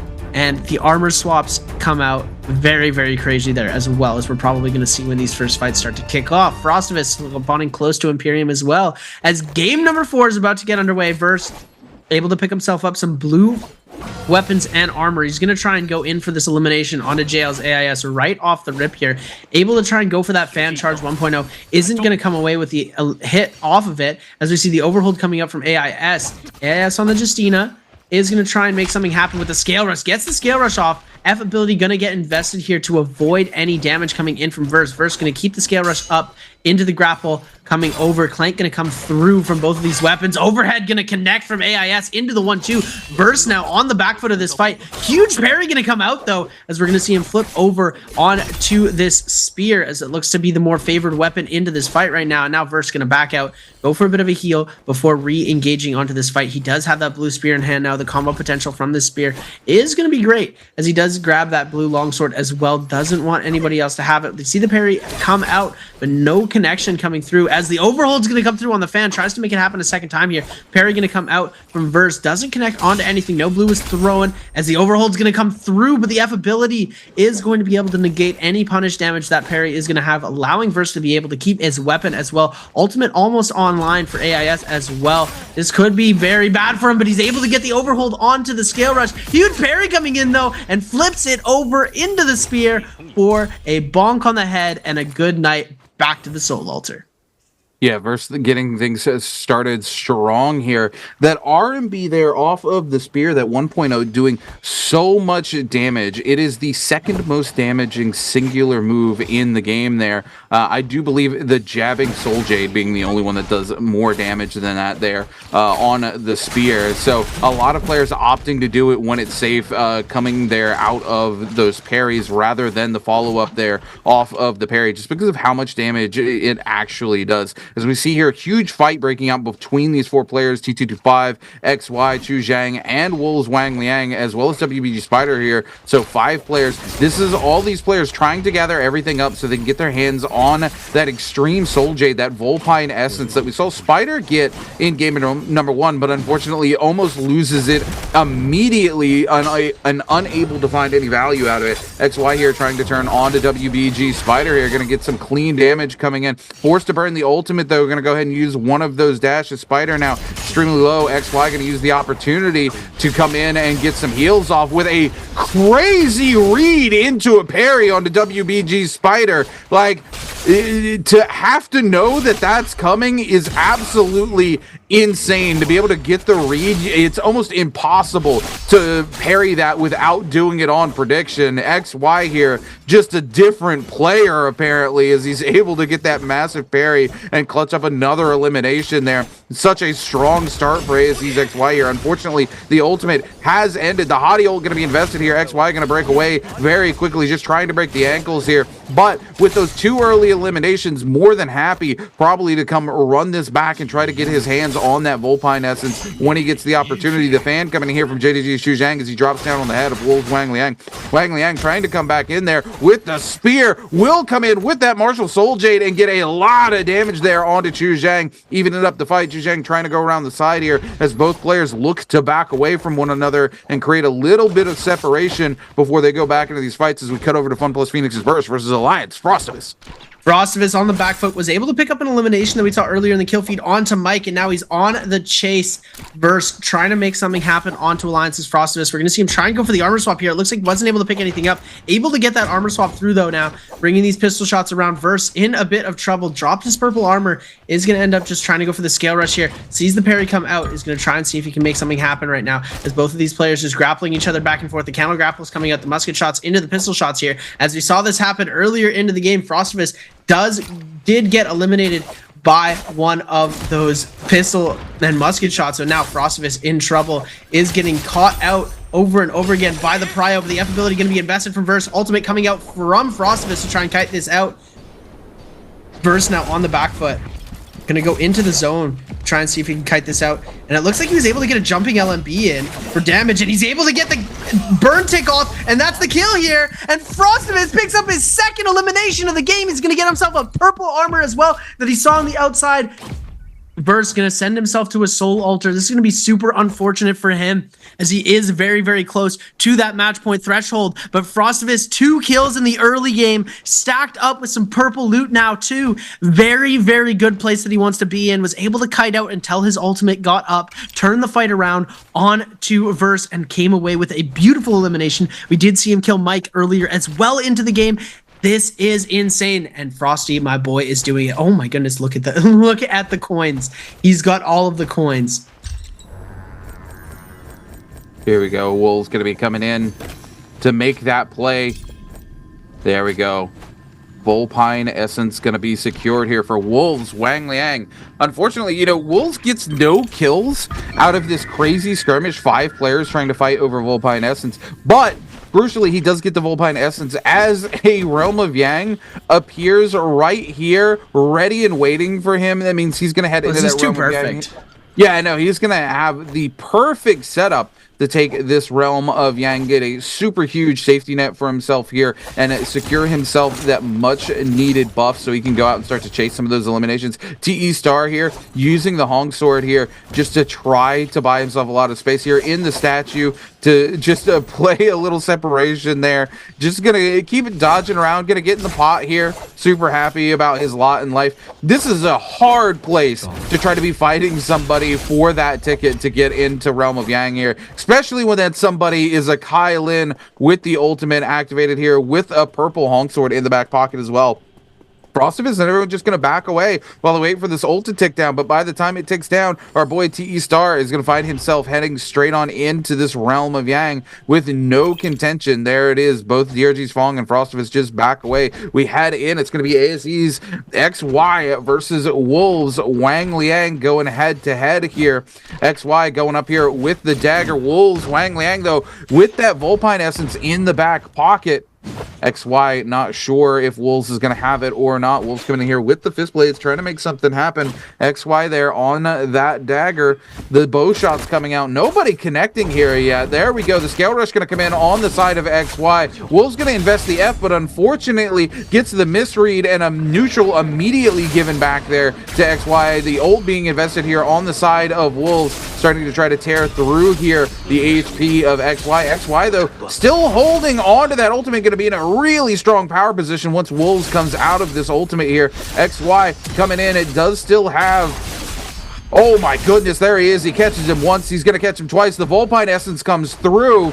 Wolves now, though, in a strong position. He just needs to wait out this last dash here and take control of this neutral, looking for the scale rush to go in. Jean 1 going to break away, look for the reset. Wolves going to do the same now. The Vulpine Essence definitely saving Wolves here, but XY comes in, clean control of the neutral. Unfortunately for Wang Liang, he just can't seem to find a clean entry into this fight, and XY is getting tons of chip damage in left and right. Wolves comes in, gets a little bit, but the F invested immediately by XY, turns it around with the R&B off the dagger. No place for Wang Liang to go here. He's got to take it now. He's able to find the clean entry. Elimination. Woo! Oh my goodness, Wang Liang. The prio is so hard to take away from a dagger. The mix-ups that you have, the ability to just dash away with your dagger dashes, it's an interesting weapon to fight, and Wang Liang does a textbook job of being able to come back. Very, very low HP, survived with the Vulpine Essence, and then ends up coming through and coming away with the victory. Vulpine Essence was not expunged for nothing, and he comes away with that Vermilion. So now we're going to see TE Star and JDG's Chuzhang going at it in Imperium right now, as TE Star does have that Vermilion's Bird Might buff, so he's not going to be too worried if he goes out right now. Would prefer to come away with some eliminations, but Chuzhang, no Yang depletion, so he's not going to want to come away with this fight. And now we're seeing Arano, Yang depletion timer on him, as well as JL's AS. They are going to be going at it together, seeing if they can come away with some sort of elimination onto one another. The uppercut confirmed into the 1-2 coming through. AIS able to escape the ultimate clutches, but it's very, very difficult for him to try and maneuver around, especially with this Liam ultimate in play. He's going to try and see, he's got one dash left, seeing if he's going to be able to pick up the freeze, taking to the skies now, and it looks like they're going to be going up into the sky. AIS and now TT25 jumping into this fight as well. We do see the freeze get popped, does miss it here, and AIS now taking most of the damage, is going to be forced to kite out the situation now as Arano back to full HP now, got himself a bit of a reset. AIS was looking a little bit too greedy into this fight, wasn't able to make anything happen, has to pop that F ability, and now Spider into the mix, as it looks like TT25 is going to be able to come away with the elimination. Arano picking himself up the Soul Bloom and curing that Yang depletion very nicely here, as it looks like Spider going up against TT25 on this fight here. None of these players have Vermilion's Birdmite, but they're both getting aggressive like they do, as we're going to see TT25 taking to the skies, trying to run away. We do know he does have his ultimate, hasn't burned it yet, as Spider still giving chase. XY taking so much damage from that gold pole sword there, almost all of his blue armor chipped away in one fell swoop, as TE Star still giving a huge attack, and Wang Liang as well with gold pole sword in hand. 2 gold pole swords fighting against ASE's XY, who is on Yang depletion. XY in a very bad spot right now. Spider very low on the other side too, as we do see on to the other end. Spider on 1 HP in a dream right now. Yeah, absolutely crazy. Spider was so in control of that, trying to break away here. Spider does have that remaining Birdsmite, though, so if he does go down, it's going to be okay. Wang Liang picking up an elimination there onto TE Star. Spider also going down to JDG's Chu Zhang. Spider, of course, with the Vermilion Birdsmite still going to be in the game. T225 super happy to be able to break away, get the attention off of himself there. Unfortunately, does burn the ultimate, so he's got to be careful about when he looks to engage in a fight here. XY, though, not in a great position, still has his ultimate, but only 1 minute and 20 seconds left remaining before he's got to find himself a Soul Bloom here, and he was not in the middle of any of those mix-ups. No place for him to secure a Soul Bloom, so he's got to go in and take a fight here. He's trying to trade blows here on a JDG Xu Zhang, but Xu Zhang's just getting the better of him here, in control of the neutral, able to take prio left and right there. Dagger v Fan, and the Fan coming out on top. XY into the armor swap that he noticed before here. Chu Zhang is still coming in strong here. The parry to open the fight again. Yet again, we see the F invest is going to save him a lot of damage, but unfortunately it is Chu Zhang who continues to maintain control of this fight, continues to get prio. We're going to see a little bit of damage finally coming out from XY. Chu Zhang, though, on the clank, knows at this point, Zhang Yuan, with how desperate he's being, has got to be on that Yang depletion, so he doesn't have to go crazy here. He's just trying to run the timer out here on XY. Does not want to die to him, but doesn't want to go super crazy. XY going to take a lot of damage there from the RB, though. The ult going to be invested, and all JDG's Chu Zhang's got to do is live for another 15 seconds. The ult coming through. He finds an armor swap. Ooh, that might have been a mistake. He swaps back into the the purple armor there, leaving all of that white armor behind that he had, and almost eats it. And now XY, no ult. Chu Zhang comes in. Oh my goodness, and Chu Zhang misses out on getting the kill because he gets greedy and swaps immediately back into the purple instead of fighting it out, going to get the purple afterwards. Oh my goodness. Chu Zhang's got to be beating himself up for that one. Oh, 100%. And we're now taking over to the realm of Yang. XY was our closest in contention for getting to match point, and now he's nowhere near getting it here. We are going to see Alliance Frostavis in the realm of Yang here. Already has 2 kills under his belt. We are going to be seeing KLA's T225 facing off against WBG's Spider first, though, as both of these players going at it very fast here. Spider with the 1-2 onto the staff is going to try and make something happen. Turns the 1.0 from the pole sword. KLA's T225 doing a good job of not getting parried. Scale Rush is going to connect into the follow-up. Huge parry going to come out, though, now. T225 going to get hit with that 1.0 LMB, as we do see the Hexa Harmony come out, but he parries the Hexa Harmony, and with the overhold from the dual blades, is going to come in with a lot of damage. We are seeing him take to the skies in the ultimate, but the Scale Rush is going to deal so much damage. Oh my goodness. I believe he is on Matari. Is going to try and make something happen with this Matari ultimate here, as the triple charge is going to come through. No damage is going to connect from that, though, but it looks like he did get that burn tick off, though. He's going to try and bring it around. Full sword just to hold space. And Alliance's Frostivus does win his Realm of Yang here. Huge play for him. And a parry coming through. Spider with a beautiful parry. Able to bring this around. Trying to turn around onto that golden staff right now. Cavalry Bloom is going to come out, knock him out of that dash. He does still have the dash available, though. I don't believe it was canceled yet. Dash going to come out. Is going to do a great job of blocking or dodging the dash here, as we are going to see coming through with the Cavalry Bloom. And this is what's going to try and save him here. He has the Jades to do it. Spider going to go for a heal into the uppercut here, but KLA's T225 so low in HP. The uppercut going to come through, is going to knock T225 up into the air just long enough for the focus attack to come out, and Spider coming away with his victory in the Realm of Yang. Look, Spider getting so many parries, then the fight clearly gets into T225's head. T225 so afraid to throw that Cavalry Bloom out because he gets parried so many times there by Spider. Spider just ripping weapons out of his hand left, right, and center, and he is so happy about that turn of events. His second elimination, doing a lot better this game than he definitely was last game. Coach definitely had to give him a little bit of a pep talk there between games 3 and 4 because Spider looking to make a little bit of a return to form there. T225 and Spider, two players who constantly trade blows, and T225 always kind of gets a little mentaled out by Spider when Spider's in top form, and that's exactly what we saw happen there in that Realm of Yang. Right now, T225 and TE Star both with Yang depletion as we head into Zone 4 in the next 10 seconds.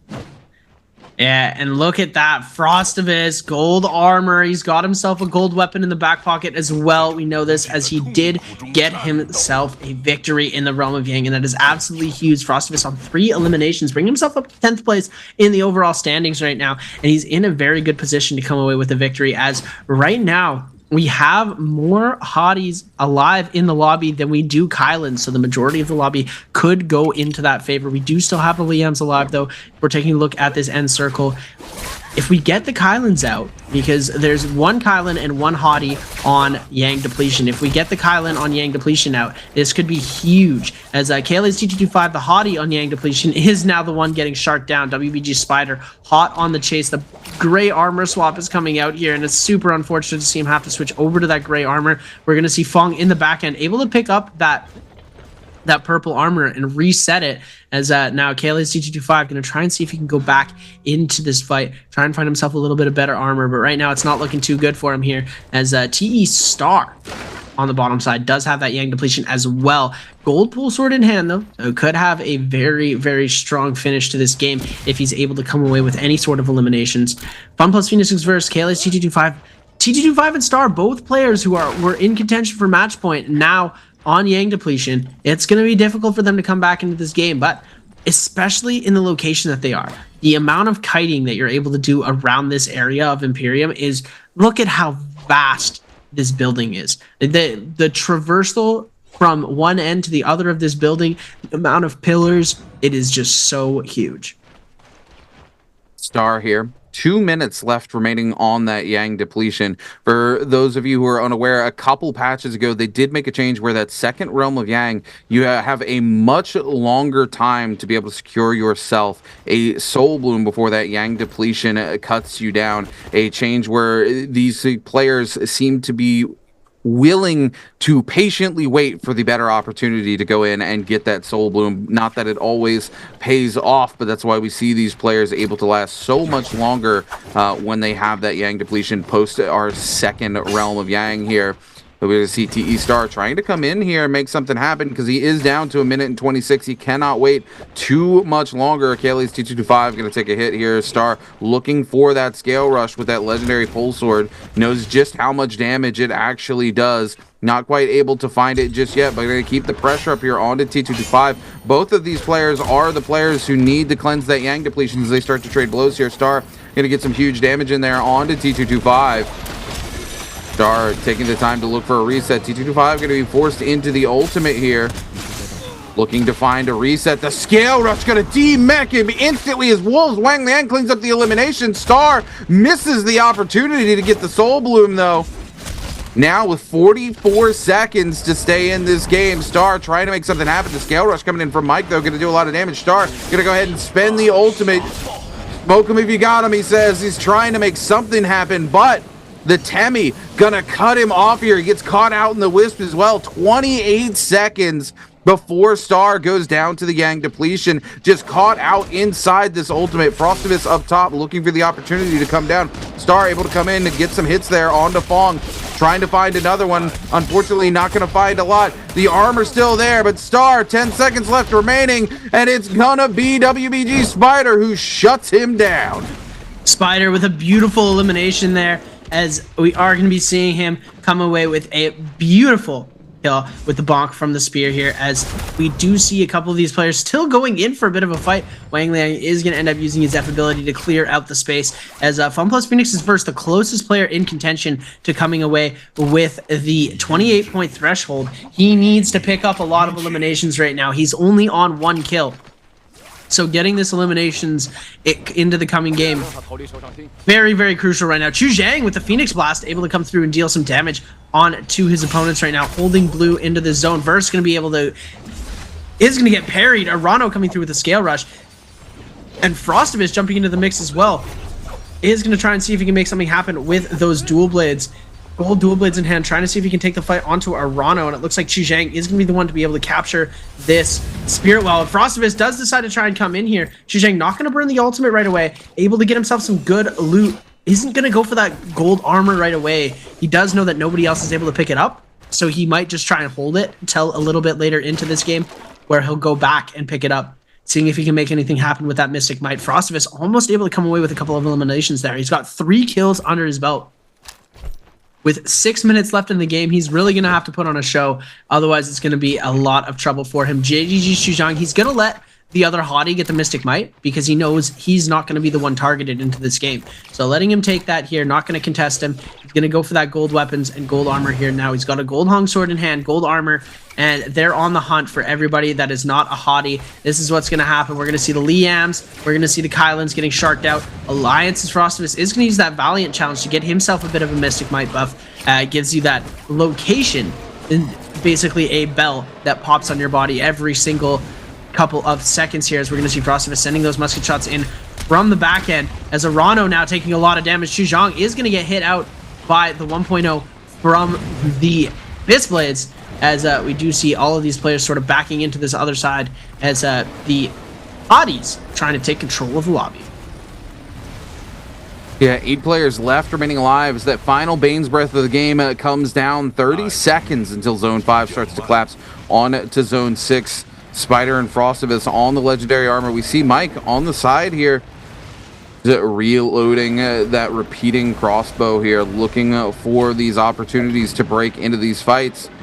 See Verse on the other side. WBG Spider just coming right on through here. None of these players really wanting to aggress into these fights while this Bane's Breath going down, but it's going to be away here in the next 5 seconds. And we're going to see these players start to try to find themselves a good position on the map as we do get ready to rotate to that Zone 6, Zone 5 collapsing down right now. And things about to get much, much smaller for many of these players. Chu Zhang trying to use what little bit of that Mystic Might he has left to locate these players. Giving chase here to Verse. Verse just able to continue to break the ankles here as he is able to get away. Chu Zhang finally able to find some damage into the fight. Verse going to pop the F just to break away from it here. Chu Zhang still just trying to keep the pressure up there on Verse. Mike looking to come in and shark this down as well, as we see Chu Zhang just play ring around the rosy as we head right back around to where this fight started between Chu Zhang and Verse. Verse just trying to keep it alive for himself here. Frostivus coming up behind. Going to get caught out a little bit there. Chu Zhang going to take a moment to come over here and pop it to Na as Verse breaks away. Verse still here, able to get the full reset, holding on to his F and ultimate.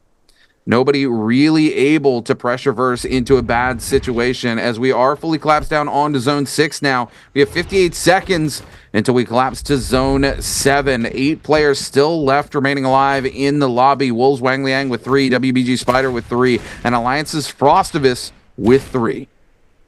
Other players with 1, 2, and 0 kills. DRG's Fong just having an absolute howler of a finals right now. No eliminations on the board for him this game. I believe he's had 1 or 2 total in the past 3 games. Game 4, he doesn't have a single elimination either. And it looks like Frostivus and Chuzhang just holding up on the top. Gold armor, gold weapons for both of them. We do see the blue longsword coming out for the Phoenix Blast right now as they are going to be fighting with each other, as they are the two hotties in the lobby. They're going to want to team up. Everybody else, I believe, is a lone hero other than the Liams. The Liams have two, but they're not grouping up nearly as much as we do see these other players grouping up. If Frostivus were to try and take out Chuzhang right now, it wouldn't be the smartest play for him here, as you know, the whole lobby focusing on the two hotties fighting. It's not going to be the greatest day for them. It's Verse just holding the underside, and this is going to be an interesting circle because of the fact that these players can go underneath. The heal off situation is going to be great. Some of these players, as the circle is going to close, are going to get isolated from everybody else. As Frostivus sending some musket shots in. Looks like he's got the eyes on some of these players down below. So it looks like Frostivus is going to try and take the top side with Chuzhang. They're going to be able to hold this top very well, as Wolves Wang Liang now taking a whole bunch of damage on the inside of this fight. He does have advanced heal going for him here, so he's not going to take too much damage. He's going to be able to get most of that shield back pretty quickly. Going to end up exiting the building, going to the underside here. He does find Verse, and this could be an interesting situation here, as the underside is going to end up collapsing pretty small. They're going to have to go into the zone if they're going to want to jump back into where everybody's going to be fighting here. Now Frostivus in a bit of trouble. Chuzhang on the top, Spider as well on the top side. Everybody else playing to the lower end of this map. Huge parry going to come out though from Spider onto Chuzhang, as these players are going to end up backing down here. And we see Spider coming through on the underside. Everybody just sending these range shots. Nobody wanting to get too aggressive. Spider with that Storm Stride as well. Going to be a very, very crucial part to his gameplay here. Able to deal some tick damage. Could be that last hit that he needs to secure these eliminations going into this final circle. 3 eliminations on those 3 players you mentioned earlier. Wang Liang, Spider, and Frostivus. They are on top of the board right now. But FunPlus Phoenix's Verse has the most to lose. He's got 23.7 points, and he just needs a few more to be able to come through with a crazy game and get himself onto match point. And if he's able to do it, it could be a huge game for him here. And it looks like he's not going to try and fight Arano out now. We're going to see all of these cannon shots coming through. GRG's Fung just sending cannon shot after cannon shot. Burr's going to get caught in the wisp here. That could be crazy for his game. He is going to end up getting back into it. Narano not wanting to destroy the only ally that he's got in the rest of this game here. Chuzhang going to try and enter in now, as Frostivus going to send that double charge out of the dual blades, just creating space for himself, as we're going to see these players starting to drop down now. Verse trying to make something happen with the gold full sword in hand. Isn't going to be able to connect with any of these scale rushes. Oh my goodness, the blistering edge going to send Verse super far into the storm. We do see the Liam ultimate coming out. Hottie ultimates invested from Frostivus. Verse is going to go down pretty low here, able to get most of these players caught out in his ultimate, and he gets brought down. EWG's Arano does end up picking up this elimination here, as we do see Arano picking up a bunch of them. Frostivus getting a kill onto Spider. Frostivus and Wang Liang, the last 2 players remaining. Chuzhang here as well, as we do see Wang Liang trying to make something happen onto Chuzhang, but it's the last 2, and they tie it out as Frostivus with 4. I don't know who's MVP. I believe it could be Wang Liang. This is a very, very tight game. I do believe it is going to go to Wolves. Wang Liang, though, is going to be walking away your MVP. Nobody makes it over the match point threshold as we get ready to head into game number 5, which means we're going to go to at least game 6 as these players get ready to head in. There's going to be so many players in contention to be heading towards that match point. What a day it's been already. Wolves, Wang Liang taking away the MVP here. Huge for him. WBG Spider seeming in much better spirits after this game. You know, he has a very good game for himself here, and I'm going to throw some credit towards his coach. It is his coach that he always credits when he's able to bounce back from a bad mental day, and bounce back he certainly did this game. Yeah, 100% the bounce back was crazy, as we do see all of these players heading off to get themselves a little bit of a rest before we start this next game up.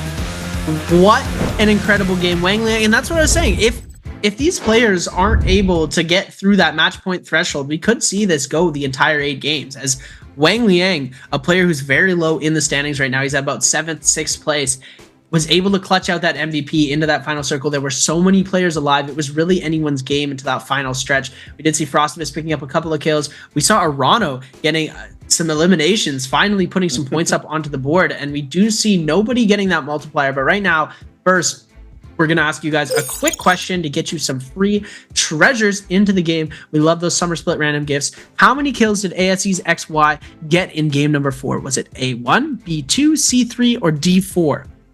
And right now, I can tell you that it is not 5.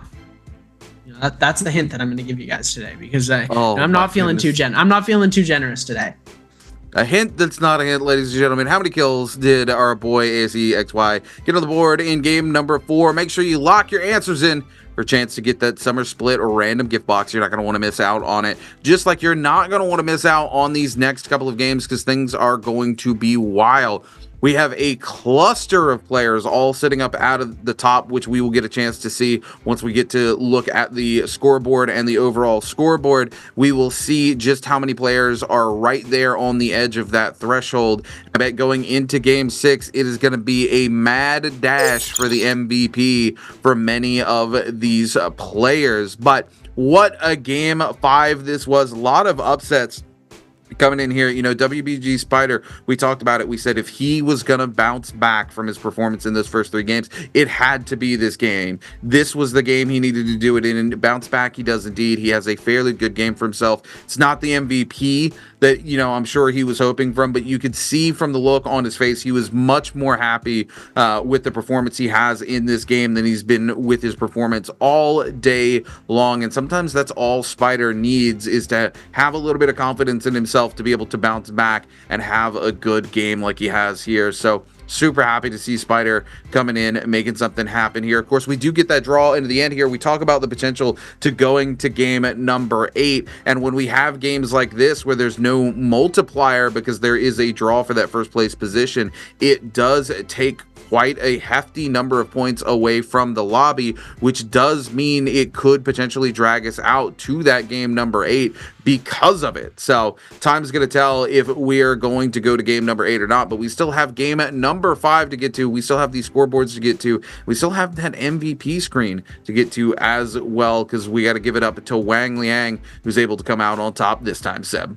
Oh yeah, you said, oh, we might be going to game 8. That's more NARAKA for us. That's exactly what we want. We want this to go the whole 8 games, because then we get to watch more NARAKA, as Wolves Wang Liang is going to be getting that game score of 6 with his 4 kills and the 2 ranking points, as he tied with Chu Zhang for that final bit.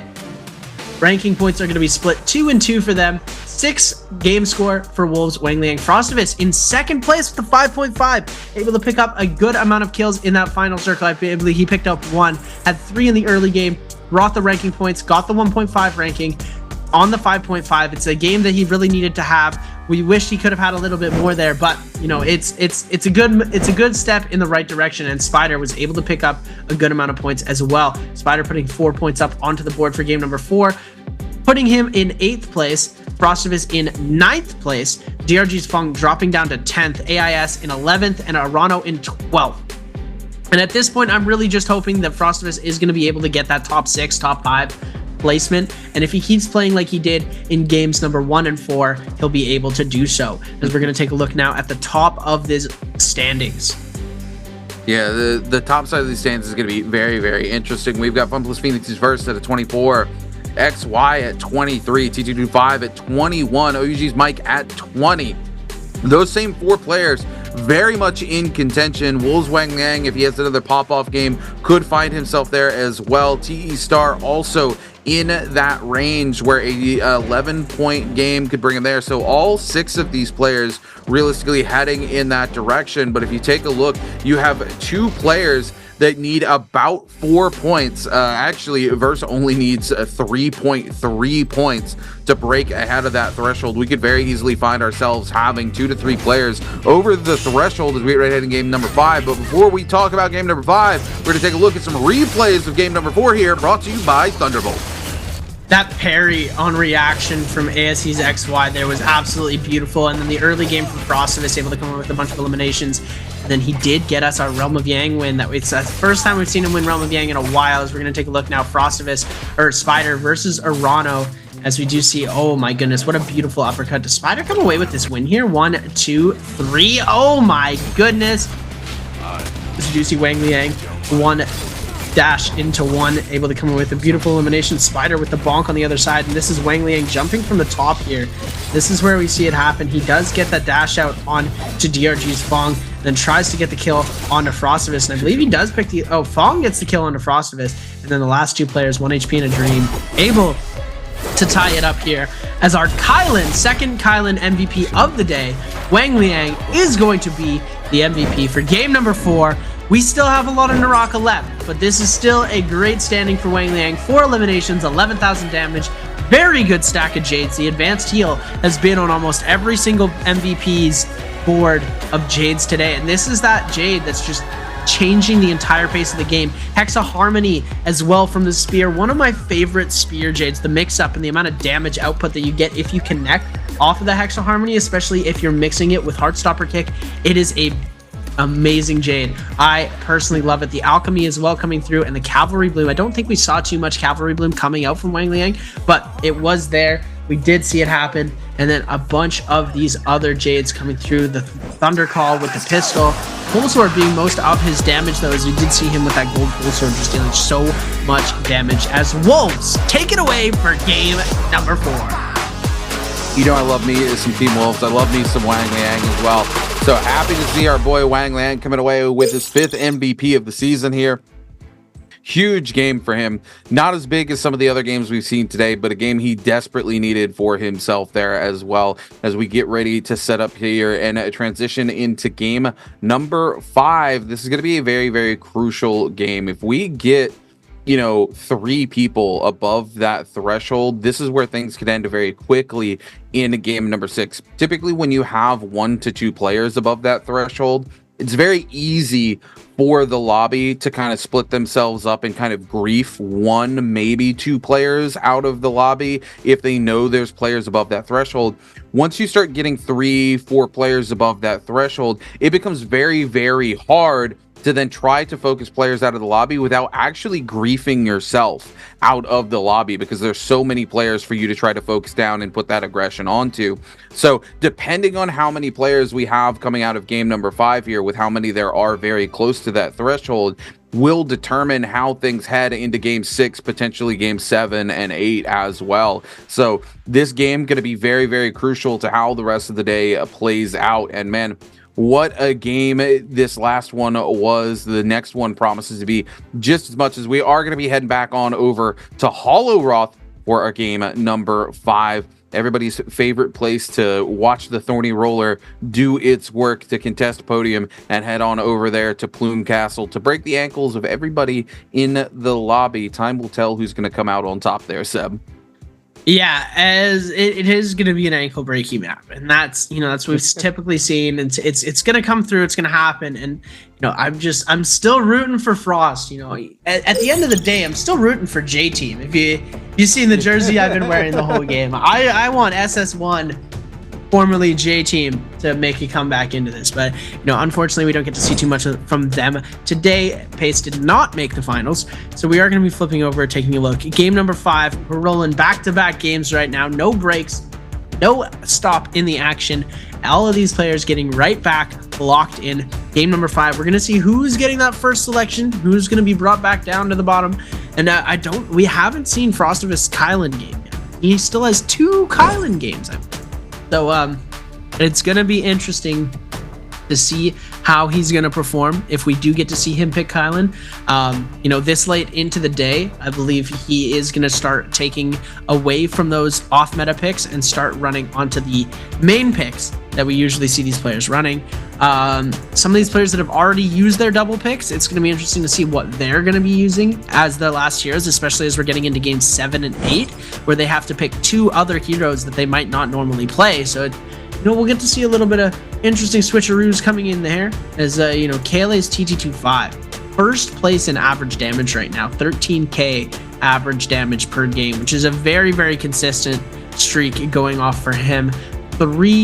3rd place for average kills and 4th place for ranking points. He's at a very, very good spot right now, but he really needs to have a crazy pop-off game, as well as a lot of these other players, if they are going to be able to walk away with match point. And since nobody's on match point, this will not be our last game.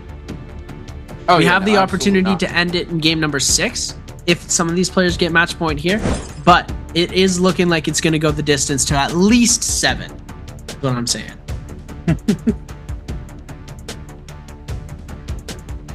Seb here, always wanting the extra games of NARAKA there. Never enough NARAKA action for our boys, Seb. And I can't blame him. We absolutely love to be here and watch these games play out. But again, I think this game is going to be crucial. We have 4 players very, very close to that threshold. Plenty of points available to get those players there. You know, realistically, 2 of those players only need 4 points apiece. We typically see our top 6 players getting 4 points minimum. So it's going to be very easy for those 2 players to make it over that threshold and qualify. And as long as one of the other 2 players there that are like 10-ish points away have a decent pop-off game, they will also qualify and go over the threshold. Unfortunately, somebody definitely not in that range is going to be DRG's Fong, who came in today with the most proposed points from the regular season here in the bi-weekly, actually. Very, very strong player. Somebody we've sung the praises of these last 2 bi-weeklies because they have stopped looking to grief other players and have focused very much on their game of NARAKA and have been performing so well for it. So kind of a shame to see them falling apart here today in the finals where it matters most. Yeah, and hopefully we do get to see them bring the points where it matters most. But it's, you know, it's really coming down to the mental right here. And if Mike's able to pull it off, he's going to do great. He's on first round selection. He's going to have the pick of the litter of heroes. He's got a good spot to do it right now, especially on Alaroth or Morris Isle.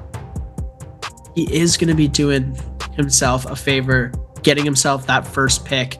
We did see earlier in he went first pick. He did not pick the meta hero. I believe he went with the Tessa, and he's going with Akos. Mike, you devious little guy, man. He's running with these interesting picks right off the rip. And Frostivus still the pick is going to go on the Kylan. This is the game we want to see Frostivus just start to go crazy here. And 4 individual heroes have been picked. Nobody banned out yet. Fong going to go for the Kylan. Spider still deciding. Liam is going to be picked out for him. So Kylan and Liam both banned out here. As you do see his coach, and that's who you were talking about earlier. Spider's coach letting him know what's up. TT25 and Verse both going for the Justina. Justina getting banned out pretty quickly here. Interesting play to see that coming out from them. And XY and Wang Liang, 5th round selection. They're the next 2 to be locking in their heroes. We're going to see the Temi coming out from XY. Wang Liang still to pick. MVP last game. He's sitting pretty good, but he does need a little bit more pep in his step if he wants to come away with a very crazy game. And it looks like he's going to be going for the Z-Ping as well as Star. We're seeing 2 Z-Pings. You know, it wasn't all that long ago where we used to see 16 Z-Ping lobbies into Holoroth here. So you're heading into Holoroth here, not a surprise to see now that Z-Ping is slowly making her way back into the meta for a couple of these players to be picking her up as we head into game number 5 here. And it promises to be a very, very good game. I'm very excited. Holoroth, super fun map. Lots of great hero selections here. The double Justina, a little off the beaten path there to be locked in that early on here, but still love to see the Justinas. Great map for it too as well. You know, there's a lot of different surfaces to scale rush off of, a lot of ankle breaking that can happen on this particular map, but there's also a lot of like super flat areas, and that's where Justina really plays very well. If you're able to freeze somebody out there, it is the perfect opportunity for you to be able to jump cancel that ultimate and follow it up with huge damage in those areas. It makes it so easy for the Justina to maximize the efficiency of that ultimate, especially while trying to give chase in those areas. People will be able to scale rush, but as soon as they get that opportunity to get a straight line and get that dash through somebody, they can follow it up very quickly with some big damage, Seb. And look at this, both Justinas running V1. We've seen every other Justina running V2. We have the V1 ultimates coming out from both Verse and TT25, both players who do need to put a lot of points up on the board. So they're going to be trying to do some pretty devious tricks, you know, going with that the V1 TODs. And, you know, Verse shines on the Justina. We've seen it happen time and time again. And, you know, hopefully I'm just really praying that Frostivus and Fong are going to have some great games, because we have not seen very much coming out from them just yet. And Mike, first round selection picks an Akos. I don't understand it. But you know, hopefully he'll be able to pop off with some crazy action coming through. Down by Salvation Podium, we are going to see Wolves, TE, and ASE going for that puzzle. And closer to Plumed Castle, we're going to be seeing WBG and JDG. Now, by the Yushan Ruins and closer to Imperial Village, we're going to get to see DRG, KLA, Alliance, EWG, Fun Plus Phoenix, and a JL. Everybody going to be condensed into the gold zone around the Frozen Lake, around the Yushan Ruins. Fong going to try and probably go for that portal in the back end, try and get that Rage Cage, give himself those Fireflies right off the rip here, as he's going to want to have his ultimate fast. The Kylan ultimate with some good loot could be the cause for a very, very strong early game as we're kicking it off. Game number 5, Frostivus Blue already in hand. We're going to see them shooting out those little Fireflies, the butterflies, the ice butterflies, so that nobody's going to be able to get frozen, getting themselves a little bit of an insurance option to get out of there. ASE's XY going to scale rush up. We are seeing Wolves Wang Liang in the back end. It looks like he's going to try and give chase over to Plumed Castle.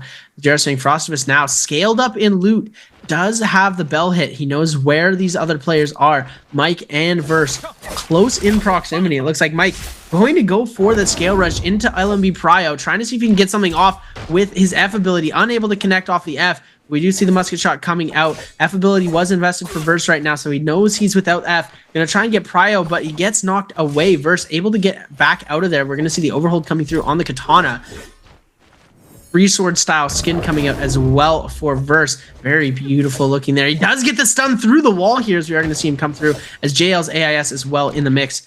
All of these players trying to make something happen right now. OUG's Mike just giving full chase on a FPX Verse. And if he gets Verse out early, this could be very detrimental to his early game right now, as all of these players very, very close in contention for coming away with a beautiful point lead. Is now Verse able to get himself a blue armor swap that was left there by Mike. We're going to see the musket shots coming in off the F2. AIS trying to come through with a charge attack into the jump LMB. Verse now on the back end going to go back to that gray armor. Doesn't have full gray armor, so he's just going to be able to pick it up. Try and see if he can get a scale rush onto Mike. Doesn't connect. Ends up going into the Yushan Ruins now, as Frostivus is going to give chase as well. Everybody joining into the Yushan Ruins, as Verse trying to scale rush away as fast as possible. All of these players clamoring together for this elimination. Nobody wanting Verse to get any kills off of spawn here, as he's just going to have to try and kite this out and kite away. He's in a good spot to do it right now. He's able to take another teleport if he really needs to. So it looks like he finds himself a blue armor swap, putting himself in a bit of a better position, getting himself a good little reset. Now Frostivus going to try and come in with the scale rush on the Fist Blades. It looks like he has just backed off for the time being though. Verse up onto the top end now, trying to see if he can get the kill onto JL's AIS. The 1-2 coming out into the overhold. Both of these Hung Sword players coming through, trying to deal a lot of damage, avoiding the F2 by dropping down onto the other side here. Going to be able to kite this out, and Frostivus still trying to give chase. Yeah, Frosty here knows he needs to continue the tempo he had from the last game if he wants to make something big happen here. EWG's Arano here inside the no-hold zone, going to pop the F here to break away. Still looking for some better armor, going to be grappled out here by KLA's T225 here. Only a couple of points away from that threshold, but a massive parry by Arano, turning things around here in this fight. T225 with the purple Hong Sword here, with a huge uppercut onto Arano with the follow-up LMB charge there. Going to do a lot of damage. Arano investing the F to break away extremely fast here, but OUG's Mike on the hunt as well, as Arano finds the white armor swap. Going to come in looking for the carousel, but T225 yet again with that LMB horizontal there off of the Hong Sword here. Going to catch Arano out, but he finds another white armor swap. Mike actually connects onto T225 through the building with that there. Not sure quite how that interaction works, but Mike coming through here, trying to clean it up onto Arano with a Hong Sword of his own, looking for the opportunity to take a reset, but T225 right there in the wings, trying to get some big damage out here onto Mike. Mike gonna break away here, take the portal up here just to get away from it. Mike with the armor swap, he knew he had that armor waiting in the wings there. Mike just doing Mike things. T225 turning around with the Hong Sword there, doing quite a bit of damage. You see the ult invested there on the side of Akka's. T225 gonna pop the ultimate as well, use the dash just to get away. Knows that Mike was gonna go for the aggressive re-ult there. T225 gonna get away again, and Mike with the misread actually sends the ult out. Super unfortunate. Mike, no charges left here to take this fight on. Will catch the F though into the uppercut. T225 parry comes through. The F being invested by T225 now, trying to break away. Arano keeping the chase up here. as we see Mike look to take the opportunity to go for a reset. T225 goes for the scale rush. Mike going to disappear through the portal here. T225 on the back foot here as Arano's going to pop the ultimate. T225 really needs to break away from here, but Arano going to gatekeep him, not allow him to get anywhere near those portals. Arano playing that really smart, going to end the ult early, going to get himself that soul bloom, get some of that ult charge back, and set himself up to head towards these Realm of Yangs getting ready to come through. Verse back to the Soul Altar. T225 back to the Soul Altar. XY only one elimination on the board. Mike, no eliminations on the board, forced to take a reset. Kills gone to EWG's Arano and JL's AIS as well as Star. Nobody getting close to match point. We're getting to see these other games. I'm super excited to see this happening here as DRG's Fong looks like he finally wants to start getting aggressive into these games right now, trying to play his heart out, unable to come away with any sort of elimination from that initial engage. TE Star now picking up his 2 eliminations on the board for him here as he is leading the lobby in kills. We do see no eliminations on the board for the majority of the lobby as we are going to take a look now. Arano fighting against OUG's Mike. Arano hungry for kills today. He knows he's not going to make it up and win the games, but he can at least get himself a little bit of a higher score. No ult zone was popped, so it looks like he is going to back out Spider with golden fist blades in hand. Yang Pass is going to get given to Spider. It looks like Frostivus might just try and go for another Yang portal. All of these portals are going to be pretty much covered, though, so we might get to take a look at the map. Frostivus going to be staying pretty close to the side. Looks like he might try and rotate out now, as we do see Spider going to be getting to hold that portal all to himself. Verse as well, going to get himself a free portal, as Mike, AIS, and Shuzhang fighting it out for the portal closer to the side of the snow, as we do see Circle 1 closing as we speak. Circle 2 is going to be opened in just a few seconds, and these players who have the rebirths remaining, like Mike, are going to have no rebirths remaining anymore. So if you die in the next couple of seconds, it is going to be permanent. XY here off the rebirth on the Soul Altar. Not a lot of gear to his name here, still on that white armor, looking to hustle through Plume Castle here and find some scraps for himself. We're going to see a lot of this already looted. He will find a set of blue armor here just sitting on the box. Free upgrade for him here. It's going to be nice as the Spirit Well gets ready to come through. We're going to see XY here really want to try to fight out for this early Spirit Well to get himself some much needed upgrades, but OUG's Mike showing up with the same game plan here, looking to do the same. XY not wanting to give it up though with the musket shots here. We're playing an FPS game all of a sudden and Mike's winning. XY forced to back away. Mike getting a lot of charge here towards this. The F going to be invested. XY trying to come in and make something happen here on to Mike. He's able to push him a little bit away here. Mike going to lose most of that armor now, looking for the reset. Will find a very quick white armor swap, though. Wants to keep this contested, and Mike's going to be the one who's able to come in and get it. But XY able to secure the armor here. Absolutely huge for him. Mike going to be forced to burn the resources to take the reset as we get ready to head into the Realm of Yang. It's going to be EWG's Arano versus Fun Plus Phoenix's Verse inside our first Realm of Yang. Verse here with those fist blades, trying to find some bow shots, not quite able to get there. The grapple is coming through, and it's going to be Verse who starts to take a little bit of damage there from those pistol shots after the grapple sends him plunging. Arano on the bottom. Verse with a massive parry, though, goes in. Now he's the one with the purple honk sword in a really good situation here versus this other player. Now going to take a little bit of uppercut damage. The F going to come in to secure himself from taking more damage there. EWG's Arano on the Clank. Another Clank follow-up. Verse deciding it's time to go invest the ultimate. Just looking for that opportunity. Just needs one good clean freeze here. And the horizontal there on that purple home sword can end it up. He misses out the opportunity. The ult going to be invested there on the side of Hottie. Verse taking the opportunity to take a full reset. Misses yet another one. Needs to find a way to demech him here and get this freeze before he's able to get a full reset here. Verse, though, just waiting it out. Will take that fire tick damage coming in there from the Hottie. Verse looking for the opportunity, but the ult gonna end very soon. Misses out there on the dash yet again. Comes back in very quickly with the scale rush from the fan into the weapon swap here. Is able to get a little bit of damage there off the back of that LMB, but not a full bit of damage there. Frostivus gonna pick up the elimination on the KLA's T225. While we're watching this go down inside the Realm of Yang here. Verse gonna lose control of neutral. They're gonna be forced to pop the F just to make something happen. EWG's Arano with the F in the tank. Verse is gonna have to find 2 controls of neutral to make it happen here. Arano gets griefed out there, but refines control and very quickly picks up the elimination onto Verse. OnePlus Phoenix's Verse going to be heading out there with the Yang depletion as we cut over to JL's AIS and TE Star. All of the good players are selling, man. Nobody's coming away with the eliminations. We do see it looks like Spider might have lost himself those gold fist blades that we saw earlier. It looks like T Star. Oh no, Spider's got himself a pair of gold fist blades as well. T Star on the back end has that White Tiger's prowess. Not 100%. I believe he did pick himself up the White Tiger's prowess instead of the Vermilion's Birdmite. A little bit of a questionable play there, but you know, he's going to try and make something happen with it. And it looks like all of our players on the top are not succeeding right now. AWG's Arano, the player that's coming out the most on top, was able to take out FPX Verse in that Realm of Yang and is now using that Vermilion's Birdmite fighting against JDG's Chuzhang. Chuzhang very, very hungry for this kill here, and it looks like Arano going to be swinging things back around, trying to see if he can get an elimination off onto Chuzhang, unable to come away with that elimination, or unable to connect with that Haughty ultimate. Is able to get himself that purple armor that was on the ground, swaps over to it. Frostivus waiting in the wings as well. He was able to get a kill onto KLA's TG25, so that is another one of our top players in contention for match point, who has been dropped out, and now Mike getting caught by the wisps here, and it looks like XY was unable to make anything happen with that, as we are going to see XY come away with the elimination with the musket shot here. So XY now on the top of the leaderboard, 25.4 points. It's up to XY to come away with this game, and we've seen him go crazy on the Temis. He is very, very good at catching players with the wisp.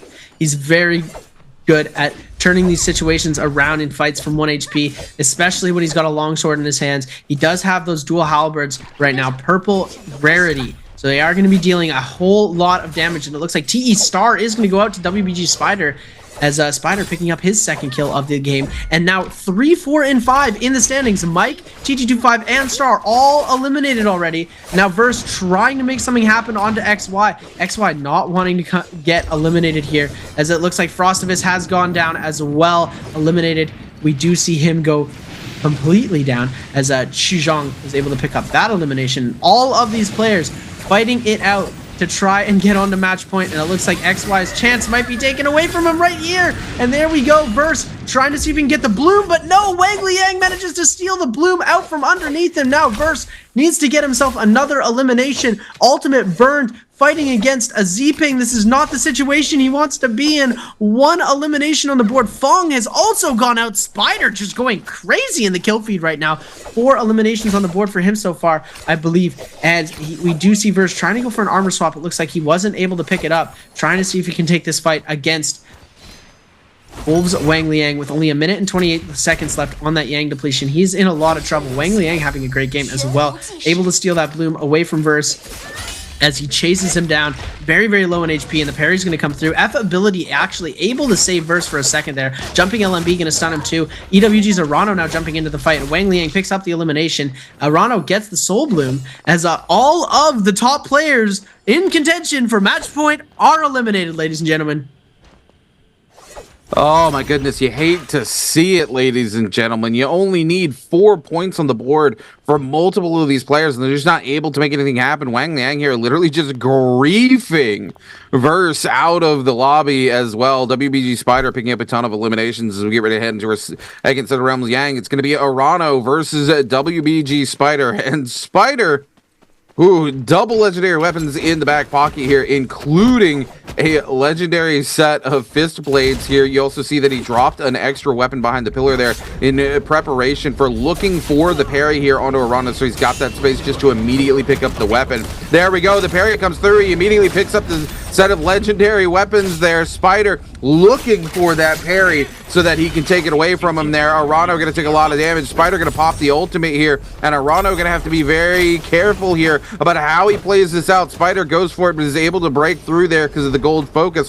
Arano looking to set it up yet again. Spider playing safe here, wants to hold that ult charge for as long as possible. Able to duck underneath the fire dash there, able to avoid it yet again. He does have 1 charge left. He's going to go ahead and burn it here as he comes in with the legendary fist blades, doing a lot of damage to EWG's Arano. Arano looking for some heals there. Spider's going to come around the corner there. Will get a pot off. Spider able to get the reread parry yet again. He does it to Arano twice there on the same pillar in the same way. Arano not happy about this turn of events. He's 1 HP and a dream, just trying to time it out now. Spider just needs to catch him, and there it is. WBG Spider picks up another elimination as we head to our next realm of Yang. Jails AIS versus Wolves Wang Liang.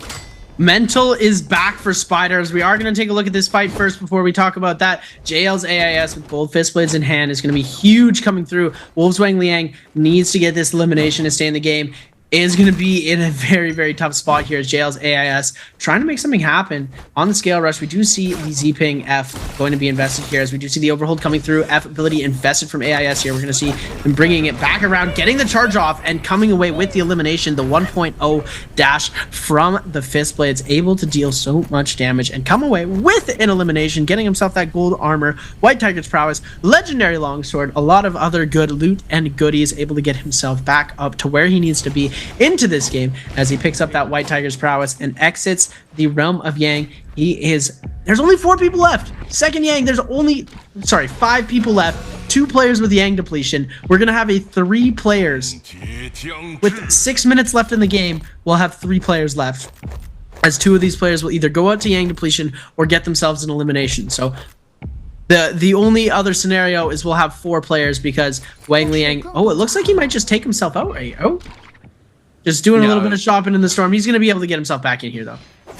And smoke him if you got him. You got the Dark Tide coins, you spend him. EWG's Arano, though, very quickly trying to rip through Wang Liang here so he can go ahead and cleanse this Yang depletion before any other players show up. Wolves Wang Liang going to invest the ultimate here. Arano has not missed a single beat here, not missed a read onto Wang Liang. He wants to keep this game alive. He said, I haven't had a good game all day today. I'm not going out now. Not to Yang depletion, not like this. Able to get multiple hits here on to Wang Liang. Wang Liang, no ult available in the tank here. A fire tick going to come down here on to our boy Wang Liang as well. Looks for the opportunity yet again. Wolves, though, trying to play break the ankles here as he's just running around in circles here in the building, and Arano not quite sure how to stop him from doing it as Wolves Wang Liang finds most of a reset. The bubble going to come through as well now, and Arano has to do it all over again with no ult available for him as WBG Spider also shows up, looking to pick up some eliminations onto these players. Going for the carousel here onto Wolves. Gonna send him flying here with the legendary longsword, the legendary Jade as well, doing a ton of damage. Wolves nowhere near that ultimate right now. The bubble not gonna be back up for a hot second here. We're gonna see Spider invest the ultimate, but Jails AIS will pick up the elimination. Spider forced to back away from that there as we do see our other player there, Arano, able to secure the Soul Bloom, which means we're going to have 4 players left remaining alive here with 9 minutes and 48 seconds. Spider, no ultimate, though, in a little bit of a vulnerable state. And the question is, will these players look to pressure onto Spider and send him out of the lobby now that he doesn't have the ultimate? Spider on 4, AIS on 3, Chu Zhang and Arano on 2. Spider trying to catch out Arano there. The terrain going to grief him a little bit there. Arano looked like he hadn't fell yet, but I do believe he actually had. That's why the follow-up hit there from Spider to go for the carousel doesn't go through. Arano dropped down to the bottom here, trying to find a reset as all these players continue to give chase. Spider not wanting to wait. He says, I want this lobby to go ahead and end. I want to go next. Spider on a 21.2 right now. JDG's Chu Zhang coming in with the scale rush coming in. All 4 of these players just trading blows and playing a ring around the rosy right now, trying to keep their game alive while also trying to secure those eliminations. Spider going to walk right in there to the R&B there from the dual Hallies. Going to use the F to break away. Now Spider going to look for the opportunity to take a reset as he goes topside. AIS continuing to trade blows here with JDG's Chu Zhang. EWG's Arano going to show up. AIS going to take the opportunity to reset as it is third-party central over and over here, allowing these players so many resets as they continue to burn through resources. Chu Zhang going to come topside, wait for that opportune moment. The Bane's Breath going to drop on all 4 players' head as the action keeps going. And White Tiger's prowess is going to be in our circle for the Spirit Well. So all of these players are going to be desperately trying to chase to grab that, as we do see the Phoenix Blast coming up from that gold longsword. Just so much damage output coming from that charged RMB and LMB slashes that we're going to see Spider trying to invest. As we are going to see, I don't believe Spider is going to be able to come through with a match point finish, even if he gets all 4 eliminations or all 3 other eliminations with the first place finish. We do see JDG Shuzhong with the Cyan Fang Jade coming out there from the 1-2-3 on the dual blades that we saw earlier. WBG Spider still trying to make something happen. Ultimate online for him now as JL's AIS, the one without the ultimate. There are 2 Liams, 2 Hotties. So this is an interesting circle. Huge parry coming through, able to come away, but the will form hook from Arano is going to be our saving grace for AIS there, as the punish damage does not come through from the gold longsword. And Spider is going to end up getting caught out in that. Backing off to go for a bit of a heal here, as it looks like Chuzhang going to take to the backside of this fight. Going to try and go for a scale rush, ends up backing off. Nobody going for the Spirit Well right now, as it looks like Spider actually is going to be able to capture the Spirit Well almost completely free, as the 1-2 coming through from AIS. As we're going to see the overhold coming through, jumping in. As, nobody able to parry that, as we are seeing the scale rush coming in now from AIS. Spider getting hit with the scale rush of his own, and he needed to go for a bit of a reset before re-engaging onto this fight. Everybody just scale rushing in to this zone of the Spirit Well, and it looks like Arano going to try and capture this. He's getting very close here, as AIS going to try and bring it back into this game with the scale rush. Going to be a big scale rush if he's able to capture this. Unable to connect with it. Spider bringing out the gold pole sword to try and see if he can capture anything off of that. Huge parry going to come in, and now the F ability invested. We do see Arano missing the will form hook here, as we do see now. He is going to try and capture that by investing his ultimate to try and get these other players to back off, and it looks like he might actually get this here pretty quickly. We are going to see him getting very close to capturing it. Chuzhang just trying to hold the zone as long as possible so that he burns the ultimate without getting it, and now Chuzhang going to invest the ultimate. All of these players full going into their ults to try and come away with it, and Arano is going to be able to come away with it, able to get his ultimate back. It was a very risky move to make, but he was able to get the play here. Switching over to that gold armor now. Very, very good positioning for him right now. Everybody very close in kills, so this is anybody's game right now. Nobody's completely ran away with it in the standings. And we're going to take a look. Spider trying to make something happen onto Arano. Arano just going to go for a little bit of a replacement on his dual halberds, replenishing those to get back to full durability, and everybody just kiting out. As the second someone gets low, they're able to find a way out of the fight and reset, as they have their other teammate. Teammate's a strong word. Ally is what we should use, as they are 2 hotties and 2 Liams, so they're going to try and keep each other alive and try and go for the 1v1. Yeah, very, very interesting game. I don't think we're going to see a lot of crazy fights break out into Final Circle. This is going to go all the way, unfortunately, as these 4 players back away here. This last Bane's Breath really going to deter them from looking to fight here, like you said, because it is 2-2. We're not going to see a lot of it. Unless Chuzhang all of a sudden gets caught out here, things could change very drastically there. But Chuzhang looking to break away, maybe try to find the other Liam here. Unfortunately, he's nowhere to be seen, as both Arano and AIS just coming in heavy here.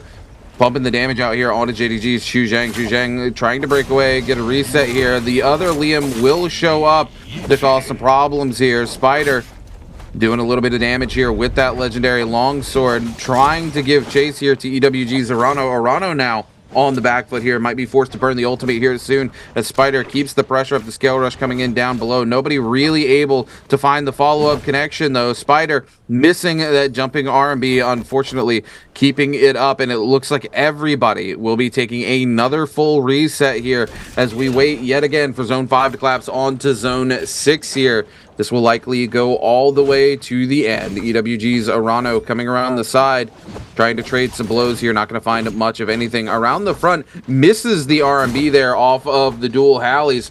Will come through, gets a little bit of a connection there, and a little bit of connection onto him with some scale rush damage as well. Forced to burn the F. Will walk into the Cav Bloom. Chuzhang going to get a lot of damage there with the Cav Bloom back into the zone yet again. Arana will find himself being forced to burn ultimate here, and not going to be in a good place. Will turn back in there onto that Cav Bloom to try to get some damage in here. Spider capitalizing now. Both Hotties going to be forced to burn their ultimates here, and this is a bad position to be in if you're Arano and AIS. As soon as those ultimates go down. These two Liams are going to look to come in and capitalize, and sure enough, we're going to see ults being invested on the side of the Liams as well. Arano on the top side taking some big scale rush damage, trying to come back down and look for the reset. He is able to get a pot off. Zhu Zhang going to step away, forced to stand in his ultimate here, and now both sides without ultimates, except for WBG Spider, who actually still has that ultimate. Unfortunately, Rano and AIS will find full resets yet again as we continue to play Ring Around the Rosie here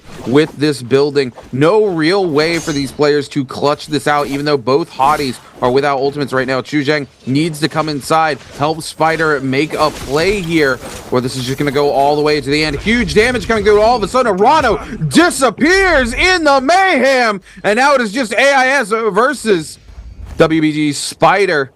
Our boy JDG's Zhu Zhang. Arano all of a sudden disappears in the blink of an eye. And the kill ended up going to AIS. So his little partner in crime. You can see how quickly those alliances end when it comes to 1 HP in a dream. AIS said, you know what? I can't peel for you any longer. I'm sending this blue your way. You're going to die. If anybody's going to get the kill on the guy that I've been peeling for the past 5 minutes, it's going to be me. So he picks up the elimination. We're going to see all of them ganging up onto AIS right now. It's going to be the 2v1 scenario, sort of. And then the 1v1 Spider and Zhu Zhang are going to be ending up fighting this out. We're seeing the Phoenix Blast come out. Spider going to try and get a connect off of that. The minute he gets the connect off the Phoenix Blast, that's when it comes through. And then we see the Cavalry Bloom coming in from the Wild as well. The 1-2 from the Fan going to come through, but a huge parry comes out, and it looks like the F ability invested so that Zhu Zhang doesn't get the brunt of that damage. We're going to see him go for the parry coming through, but the Fan is going to get released and come away with a lot of damage. With the Cavalry Bloom coming out, F ability invested. We're going to see the ultimate now invested. WBG Spider has the upper hand in this fight. The only person with ultimate. Going to try and clip AIS. Doesn't clip it, but gets the elimination. Flips over to the pistol, and now we're seeing Spider. All he needs to do is come away with this kill. No ultimate available, but he's able to get him into the sky, into the Phoenix Blast, and then there you go. 6 eliminations and a first place finish. Spider on top, very close to match point, and there we go. His mental is back. He's set up and he's ready to go. In 3rd place, I believe, going to have himself a very good shot at match point for next game.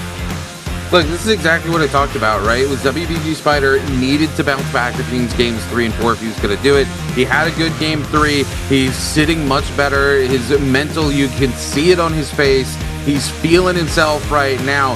WBG Spider, this could be what he needs to come back out and clutch out this bi-weekly final. Man, it's perfect. Like, we saw Spider down all day. We were like, oh my goodness, he's hitting 10th and 11th place. This is not where we want to see Spider. But the consistency, and he's able to bring himself back. His mental is looking stronger than ever, and absolutely beautiful plays coming through. Able to pick up 2 of the 3 eliminations in that final circle. And look at Mike, look at Star. Everybody just congratulating Spider, going, hey, look at you, cheeky little bugger, you know? That was some pretty creative plays you made happen. You know, we're not going to try and give it to you because, you know, obviously they don't want Spider. I mean, Spider's winning all the time. So they're like, they want to try and, you know, steer clear of the, okay, Spider's winning the finals. Spider's going to win the finals. I mean, they've heard it a million times. They want to steer clear of that. But, you know, you've got to applaud greatness when you see it. That was a beautiful game played. Beautiful assist from JDG Zhu Zhang to be able to make that come through as well. And then just being the only one with ultimate at the end there. As soon as all 3 of those players burn their ults, and Spider was just like, I'm holding on to mine. You know what? I'm not going to burn my ult. You guys can have fun trying to make the plays with your ults burned. Yeah, really smart. The Phoenix Blast really helping him out a lot there too. If it wasn't for that, I think Arano survives. Those 2 hotties probably are just able to get their ults back online at that point as well. And then it really just comes down to a kind of nightmare scenario in the end there. But you know it's not a nightmare? Walking away with a summer split gift box here. So we get an answer for treasure here for you guys. How many players chose to mulk in game number 5? Is it A1, B2, C3, or D number 4? Make sure you go ahead and get your answers locked in for a chance to walk away with one of those summer split random gift boxes. You don't want to miss out on all of those goodies. Again, season coming to an end very shortly. There's going to be your last chance to get some of these, so you don't want to miss out on any opportunity to try to get your hands on one. Just like WBG Spider is not missing out on an opportunity to try to walk away with this bi-weekly final. See, I I want a gift box, man. When do the casters get their gift box? You know, I was able to win one in one of the first couple of seasons. I've been trying ever since, and I haven't been able to do it. So, you know, hopefully I'll be able to win this one out here. I'm going to drop my guess in the chat, just as many as you do. So, everybody try and get your answers in, but I have a little bit of an advantage. I'm a bit ahead of you guys. So, we're going to get to see what happens. Anyways, ladies and gentlemen, we're jumping into Game 6 after this. Game 7 has been confirmed. I don't know what it is. They've made it so difficult for players to know who they're fighting. Right? The only way you're able to do it is if you're good at memorizing these other players' playstyles. And they're still managing to take out all of the top players. Look at this. Mike, Fung, TG25, Verse, and XY all on the bottom of the scoreboard here. As WBG Spider picks up a beautiful game with a 10.2 game score. Second place is going to be half of that. AIS with a 5.5. Chuzhong with the 4. Arano with the 3.5. Star with 3 in 5th place. XY with a 2.5 in 6th. Wolves, Wang Liang, and Fun Plus Phoenix Verse with 2 kills in 7th and 8th.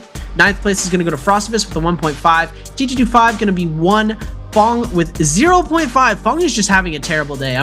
It's very unfortunate to see it happen, especially in the finals. You know, he could have had this in day 1 BIWEEK4. He decided to pop off in day 1 and 2, and now he is not performing very well. Mike with a donut on the day as well. Unfortunate to see him lose out on scoring these points to get him into match point. And now so many more players are in contention. We're going to take a look at these overall standings now, as we're going to see Spider has jumped way up. Frostivus now down to 10th place at 16.1. TE Star at 20.2. Wang Liang with 19.6. AIS with 18.1. Fong with 14.8. And Arano with 14.2. And now Spider jumped from like 10th place all the way up to 2nd with one game. 25.9. He's actually tied with XY for 2nd place with 25.9. 26.7. Verse needs a 2-point game. He needs 1.3 points to get match point. So hopefully he'll be able to do it. Spider needs he needs like 2.1. Same with XY. They're so close. If no players manage to get onto match point for game number 7, I don't know what I'm gonna do with myself, man.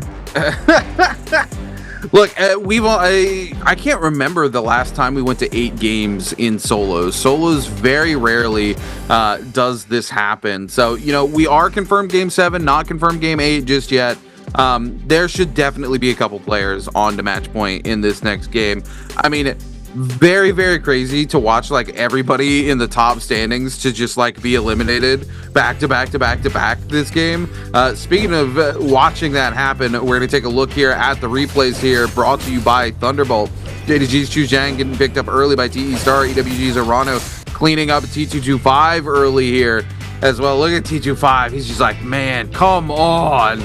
As we pop over WBG's Spider inside the Realm of Yang versus WBG's Fong, and just cleans him up off of that parry with the double jumping LBs here off of the legendary Fist Blades. Fong taking a lot of damage here, forced to pop the ultimate. Gonna find a little bit of a hit there, but again, Liam just returns the favor and it sends him back out there with the Yang depletion over to Frostivus here, who eliminates T225 from the game.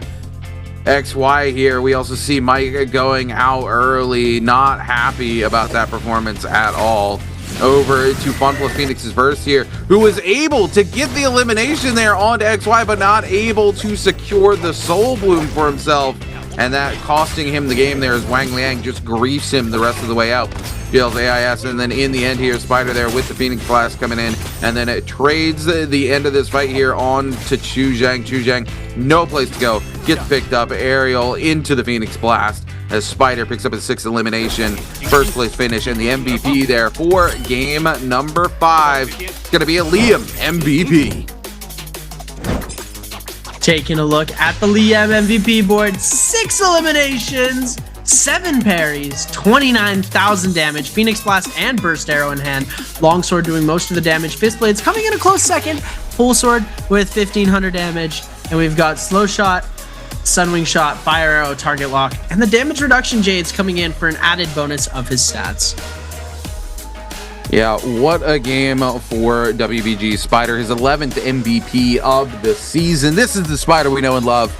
And man, you know, we talked about it all day today, how bad Spider can let his mental get a hold of him. What have we seen? We have seen exactly what he has said time and time again. You know, we talk back to that interview at Worlds where he said he really owes it to his coach when he's able to bounce back from those bad games where he starts to have the bad mental. And what do we see every time we cut to WBG Spider today? But his coach right there, coaching him through it, patting him on the back, going, hey, you've got this. You can do this. He comes back. Game from 3 to 4 is our longest break. It's the longest opportunity for Spider to reset his mental. He needed to have a good game in game 4. What does he do? He comes in, has a really good game 4. You can see the smile on his face, and he brings it into game at number 5 and comes out on top. You love to see it. But before we come back for game at number 6, we're going to take a short break. Don't go anywhere. You're not going to want to miss out on all this action.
You thought it was over?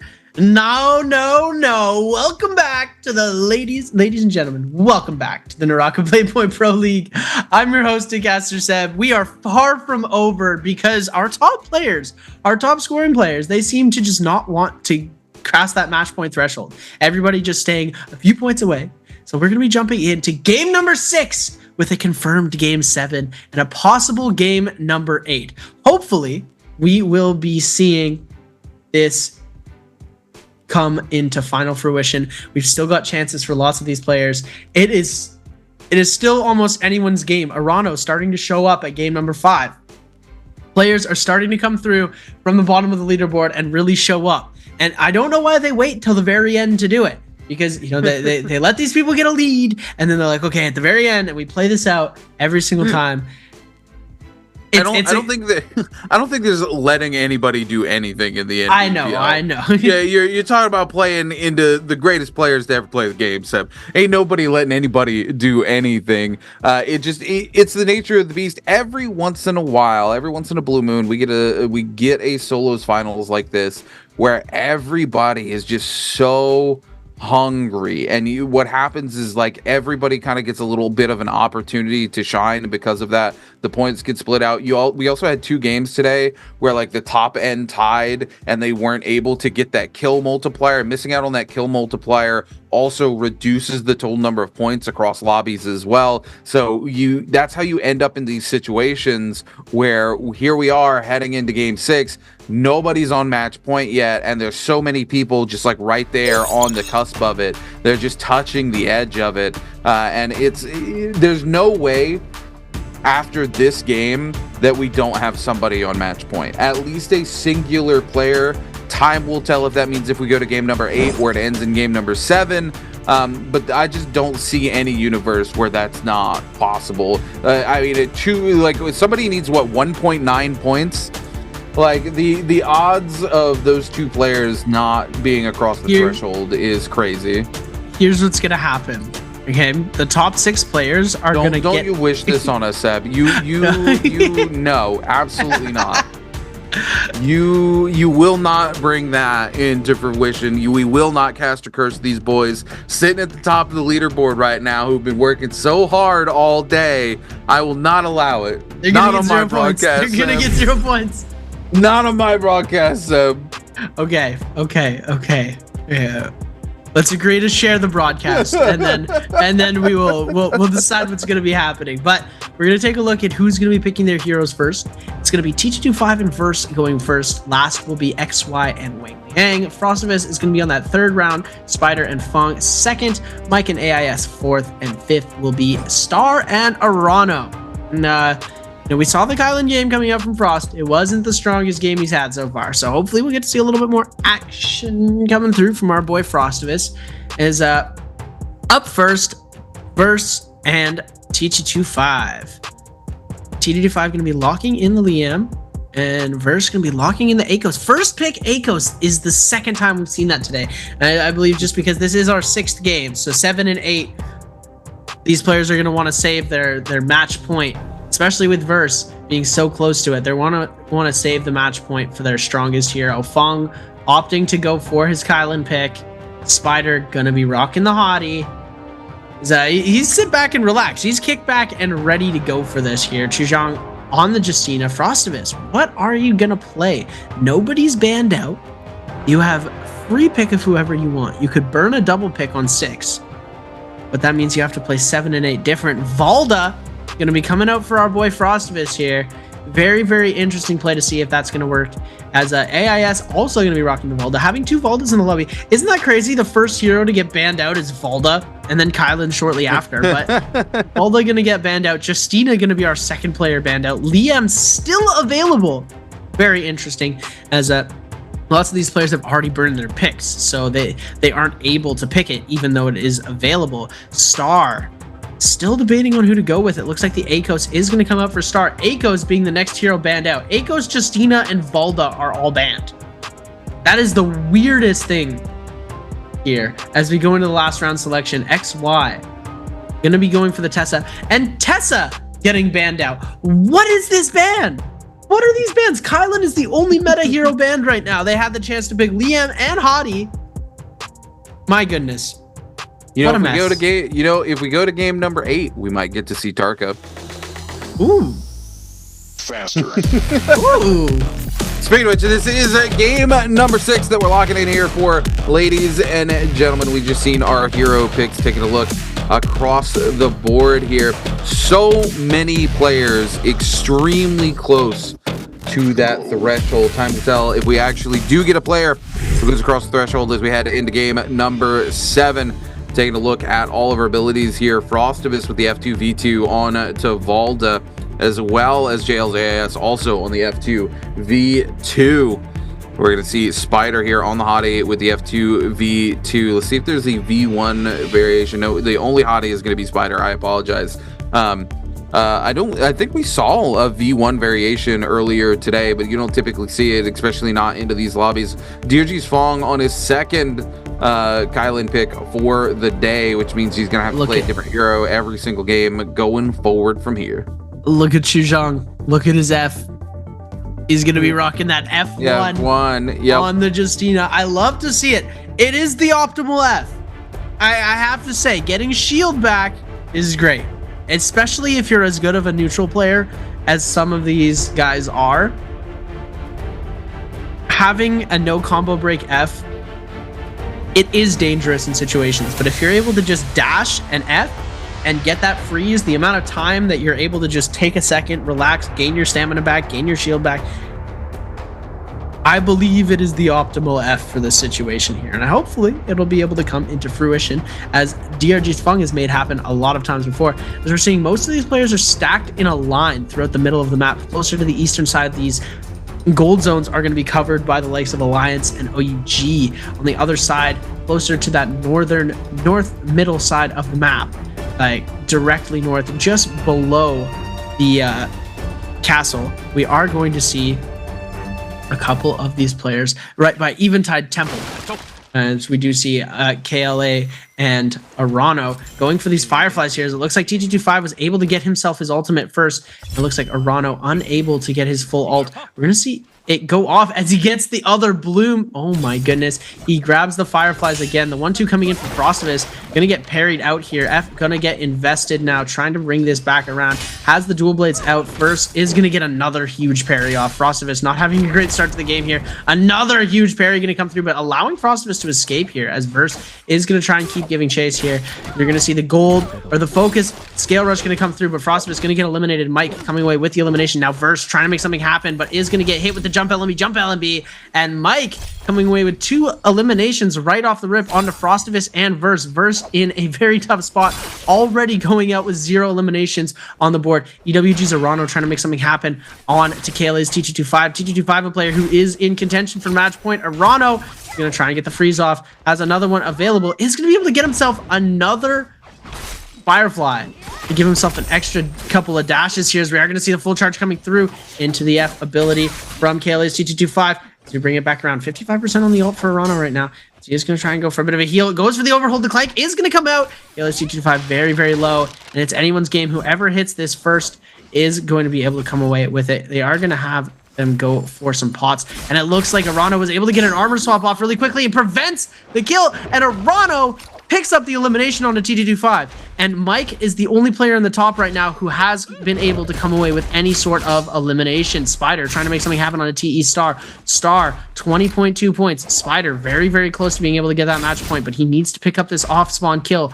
Very, very few of these top players have been able to make anything happen off-spawn, and Spider needs to make something happen here. No ultimate available for Star, though, so Star in a very tough spot, and it looks like this could be it for him really quickly here. Trying to go for the follow-up 1-2. The burn damage could be it for him, as he does get that last slash in. Star, 1 HP in a dream right now, is going to be able to kite this out for a little bit longer, but Spider able to pick himself up in elimination, putting him on the very top of the leaderboard at 26.9. He's 1.1 points away from coming away with any sort of match point. So it is going to be very close, but we're probably going to see Spider coming on a match point. JDG Xuzhong going to invest that ultimate. Fong only on 50%. These Firefly games, so these ults coming out super fast. Fong is going to get caught. The follow-up coming through, and Xuzhong picking up the elimination. DRG's Fong going to get sent back to the Soul Altar with only 1 elimination. As we head in here, we are 30 seconds before Zone 1 even collapses, and we have seen so many eliminations coming through already. We're going to cut on over to WBG's Spider and ASE's XY. Spider hungry to keep the pressure up here. Going to come in here with the dual blades, catch some clean hits there. XY gets a single hit there off of the pole sword, but Spider will find it again. The F being invested on the side of XY. Spider going to mistime a parry here, as both of them are going to see their armor stripped here.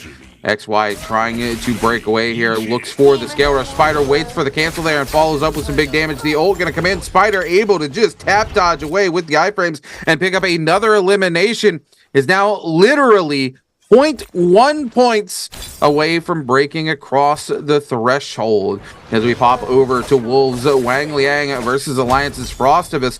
Frostivus going to invest the F immediately. Wang Liang taking a lot of damage here, trying to break away as Frostivus keeps the pressure up here. Wang Liang looking for that armor swap potentially on the inside. He's not going to find one here as he continues to break across here, looking everywhere there could potentially be one for him. But Frostivus comes in, huge parry for the cleanup, and will pick up his first elimination of the game as we head over to Fun Plus Phoenix's versus OUG's Mike, two of our top contenders here, trading blows with one another. Verse here, no resurrection available for himself as he's trying to trade blows here with Mike. Gonna pop the ultimate, will miss the V activation here, but OUG's Mike not gonna miss any of his dashes coming through, getting some big damage here on Verse, and Verse knows he needs to break away. Will find an armor swap here and is trying to play this out nice and slow, trying to hold on to that last leap for as long as possible. Tries to turn it back around, misreads Mike's aggressiveness there, will miss out on it. So both of these players going to lose their ult, but neither of them going to be low enough to chase down for an elimination here. So Mike's going to take the opportunity to, I do believe, pop 2 Na here, get a little bit of healing back. He's going to see XY in the background. Mike, 2 eliminations to his name. He needs to secure himself 6 more points this game, or 5.4 more points if he wants to break that threshold. WBG Spider keeping the... Oh my goodness. Spider, my boy. This is twice you've done this now. You've done this twice. I don't know his mindset. This is going to be a huge hit to his mental here. Just the fact that he hit it, even though he made it out alive, this could ruin his whole game. The way that Spider's mental is into these games, this could ruin the entire momentum that he's gained into this fight. As he does get hit, he does see another fire cage. Just the PTSD reminder there is just watch him scale rush into this one as well. Scale rushes, does not get the burn. I do not believe he did get hit with the burn damage there, but it was very close. He does manage to get himself that Yang pass though. So JDG's Chuzhong trying to contest him for it, as we do see the overhold coming through into the 1-2. As we do see them both going for the parries. The 1-2 coming up from Spider, able to connect into the overhold. JDG's Chuzhong now on the back foot, going to pop that F1, and look at that, he's able to get his shield back, going for a bit of a reset. Spider as well going to take himself a reset, as 34 seconds left before this Yang portal decides to open its doors for the contestants to enter and go for a huge fight. But Spider right now having a little bit of PTSD from the flaming cages, got hit once. He's going to try and keep his cool. Revives are now down. Spider in the best position right now. 2 eliminations on the board, 0.1 points away from succeeding. All he needs is 1 more kill, or he needs to hold off and place at very, very close to coming away with a very high placement. As you do see, I believe this is his Kylan game though. He is playing the Kylan, or he's playing Hottie. He's playing Hottie. So he's not playing Kylan. So I don't know if he's got another chance to play Kylan for his match point game, but that's probably the situation that he's going to try and put himself in for game number 7. We're getting ready to head into these realms of Yang. It's going to be DRG versus EWG, and Alliance's Frostivus versus JL's AIS. And here we go. It's going to be WBG's Spider versus KLA's T225.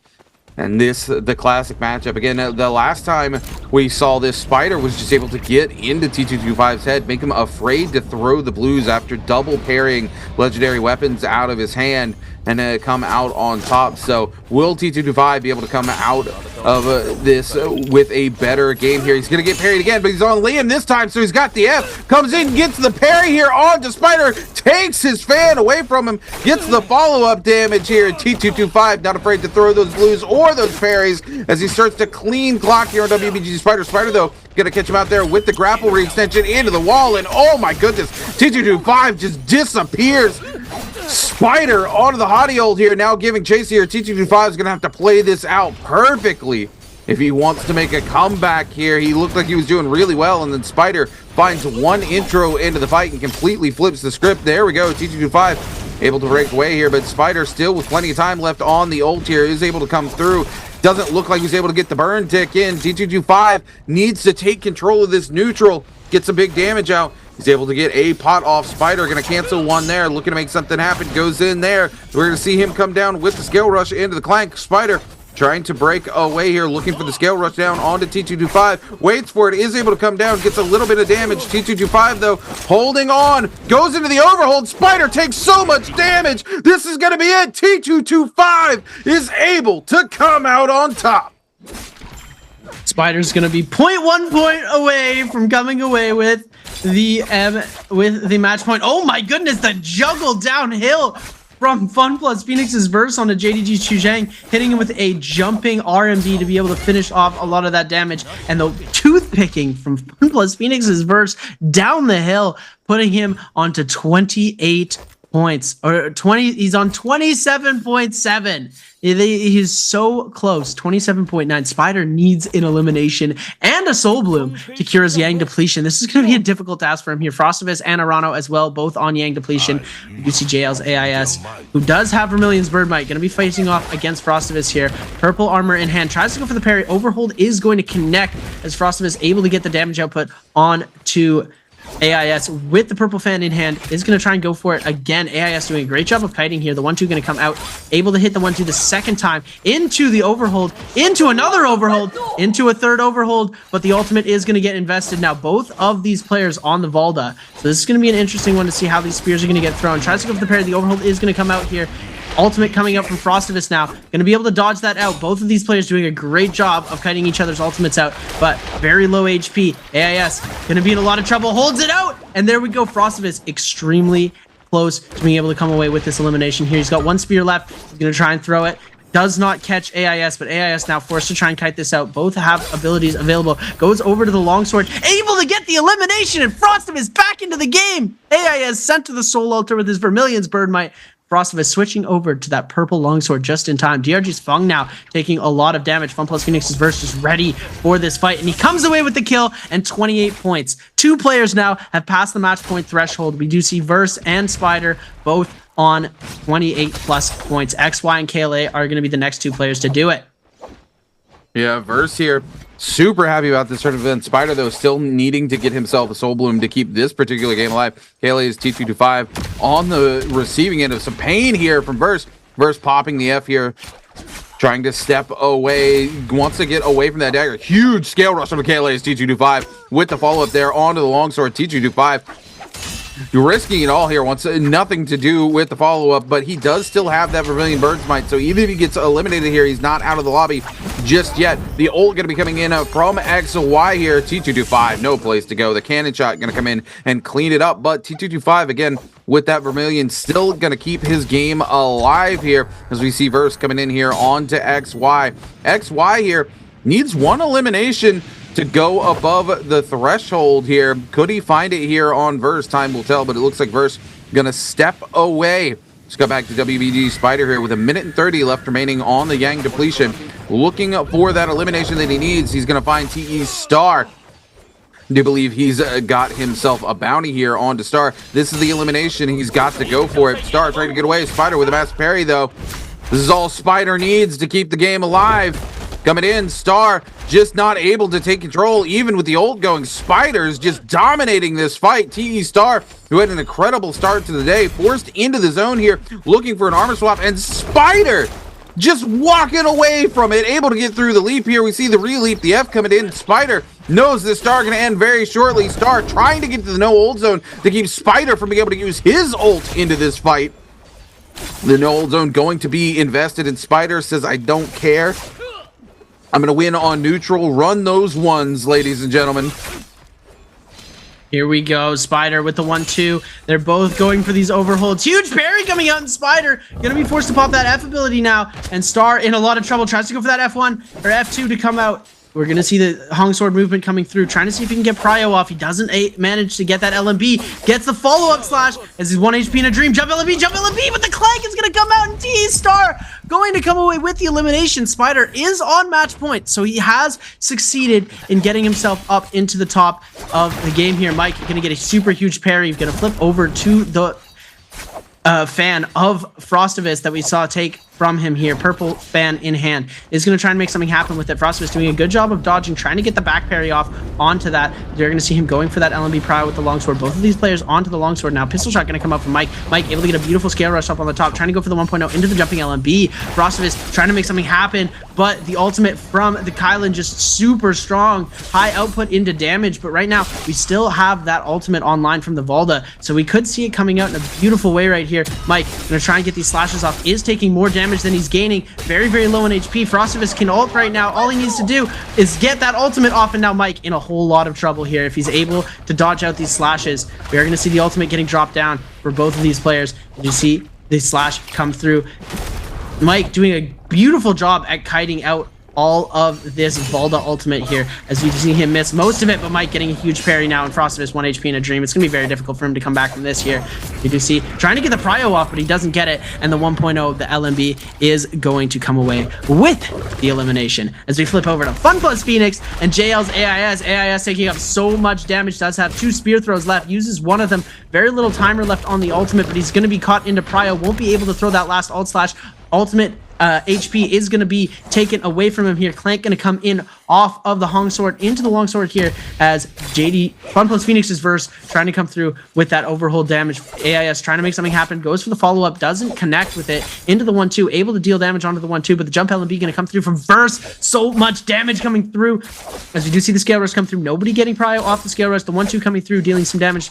Prio coming through now. AIS able to get the grapple bump into the 1.0, into the jump LMB, and that is the game for him. Verse sent back to the Soul Altar. Oh my goodness, JL's AIS here desperately struggling to put as many points on the board as he can here. I don't think there's a world where AIS can come back to win the bi-weekly final here, but what he can do is climb higher up that leaderboard and secure himself some much needed points to qualify for Worlds here. That legendary great sword, a weapon we don't see very often at all here in solos, as we cut over to ASE's XY, just chilling in the bush. Frostivus coming through here. 4 minutes left remaining on that Yang depletion. Frostivus in the same space. The JL's AIS is really just trying to put as many points on the board here as possible for himself. As you can see, Mike, JL's AIS, no really good targets for Frostivus to jump onto here to look for that elimination to get the Soul Bloom. He's got to be smart and utilize that time he still has left remaining there on that Yang depletion. Going over to Fun Plus Phoenix's verse here. Going to do a little bit of repairing in the very similar situation as Frostivus with the Yang depletion, and needs to be careful about which engagement he's actually going to take here as he looks for the Soul Bloom to cleanse that Yang depletion. We are 8 players still left remaining alive in the lobby as Zone 3 collapses onto Zone 4. And Frostivus able to get some loot from the cave here as he looks to try and come away with an elimination. DRG's Fong looks like he might have spotted him out. Doesn't seem like Fong wants to go for this elimination, though, as he doesn't need to go for these kills, as Fong very, very low on the scoreboard right now. He's not having a great finals. He's almost sure to not qualify or not come away with the MVP for the bi-weekly finals. OUG's Mike, though, somebody who does have a shot at getting onto match point, as well as KLA's T225 and XY from ASE. All of these players are still going to try and battle it out. There's 7 potential eliminations that they can get in this moment right now. So this is what they're going to be trying to go for. Fong jumping into this. Frostivus joining as well. Verse trying to back away, but if Frostivus and Verse find each other, this could be a good scrap off. XY just going to be kiting it out. He wants to hold for placement points right now. He's on the Tessa. He doesn't need to get aggressive. He doesn't have a buff. He doesn't have a debuff. He just needs to chill. He's going to try and relax. And Verse going to do a bit of shopping, just see if he can burn the rest of his cash before he jumps into these fights. And Frostivus nowhere to be found right now. It does need to cure that Yang depletion as well, as DRG's Fong just hanging about. Everybody here just kind of holding through. ASE's XY, OUG's Mike, and KLA's T225 are going to be the 3 players that you're going to want to watch out for, as well as TE Star. They have the opportunity to come through with a lot of eliminations. And there we go, Verse and Fun Plus Phoenix is Verse and Alliance Frostivus have found each other here. We're going to see the prio going over to Verse, and Frostivus just getting absolutely juggled down the hill. The jump LMBs coming through, 3 jump LMBs able to come through, and now Frostivus just taking so much damage. Needs to get that ultimate online really fast here, but it looks like XY is going to come away with the elimination onto FPX Verse, and Frostivus now in a bit of a struggle. Wasn't able to get that Soul Bloom, wasn't able to make too much happen here as he's down on the backside of this. Everybody sharking him for this kill. They really want to come away with this elimination. Everyone senses the blood in the water. He's going to be able to get a full reset, and he's still got 1 minute and 8 seconds left to come away with some sort of elimination on the Valda. It's going to be difficult, but he has the chance to do it. He's going to see AIS out here, doesn't want to shark the gold armor, going to try and take the Kylan on in this fight now, and both of these players getting hit. Assault Smolder coming through, dealing some burn tick damage. Frostivus now in not the greatest position. OUG's Mike going to give his focus onto JL's AIS as they see the Valda. They think they're going for the right one. It looks like they might have gone for the wrong Valda here, as Frostivus is going to start taking a whole bunch of damage right now. OUG's Mike going to try and focus onto this, replenishing the cannon first before jumping back into the fight, as DRG's Fong as well going to try and make something happen. We're going to see the spear coming through, the burn tick damage going to be coming from the Assault Smolder of AIS, as with the gold pull sword in hand as well, going to just deal so much scale rush and grapple damage, as Frostivus going to pop that ultimate out. We are going to see Mike getting caught out with the 1.0 from the pull sword. Mike going to try and make something happen with this Kylan ultimate, scaling through, seeing if he can deal any sort of damage onto anybody. The only target that was close was the other Kylan, so he doesn't want to make that happen. Frostivus now in a very bad situation. TG25 is the one to pick up the kill, and it looks like ASE's XY did pass that 28-point threshold as well. So TG25 and Mike are the last 2 players that have a really good shot at doing it into this game. TE Star as well, if he's able to pick up a lot of eliminations. Assault Smolder onto Mike as well. This is going to be an interesting one for this final circle, as we've got 2 Kylans, 1 Valda, 1 Liam, 1 Akos, and surprisingly a Tessa. Yeah, 6 players left remaining alive. Like you said, 3 players above that threshold. TG25 and Mike, really good positions to potentially also cross that threshold, which could leave us 5 players on match point going into the next game, which would be absolutely crazy. If that was the case, we might actually see it end on game number 5, depending on who's able to secure the MVP. Mike here trying to make sure that he's able to get himself this spirit well, stepping away. T25 also coming in, desperately wanting to get his hands on it as well. ASE's XY coming in here with the Tesla ultimate, going to force Mike away. Mike really just kind of has to step away from this. Can't afford to be locked down on the Tesla hole in the middle of that spirit well. DRG's Pong trying to come in and secure it for himself as well. Mike, though, stepping back in. T225 coming in as well. AIS being forced away. T225 just holding that space with the legendary dagger. Mike finally just going to give it all the way up here as all these players continue to contest it. T225 been in it for a minute here. Might be walking away here with it. DRG's Fong forced to burn his ultimate after griefing everybody inside there. Everybody turns their attention to Fong. Fong able to get 2 armor pots off here. Looks like he's able to get a regular pot off as well, but that ult going to be coming off cooldown very quickly, as we do see the Bane's Breath coming through and invested. I wasn't quite able to see who was able to get that spirit well, but I do believe it might have been, there it is, KLA's T225, who's got the Mystic Might under his belt here. Huge here for T225 as he's looking to chase DRG's Fong. He knows Fong without ultimate here.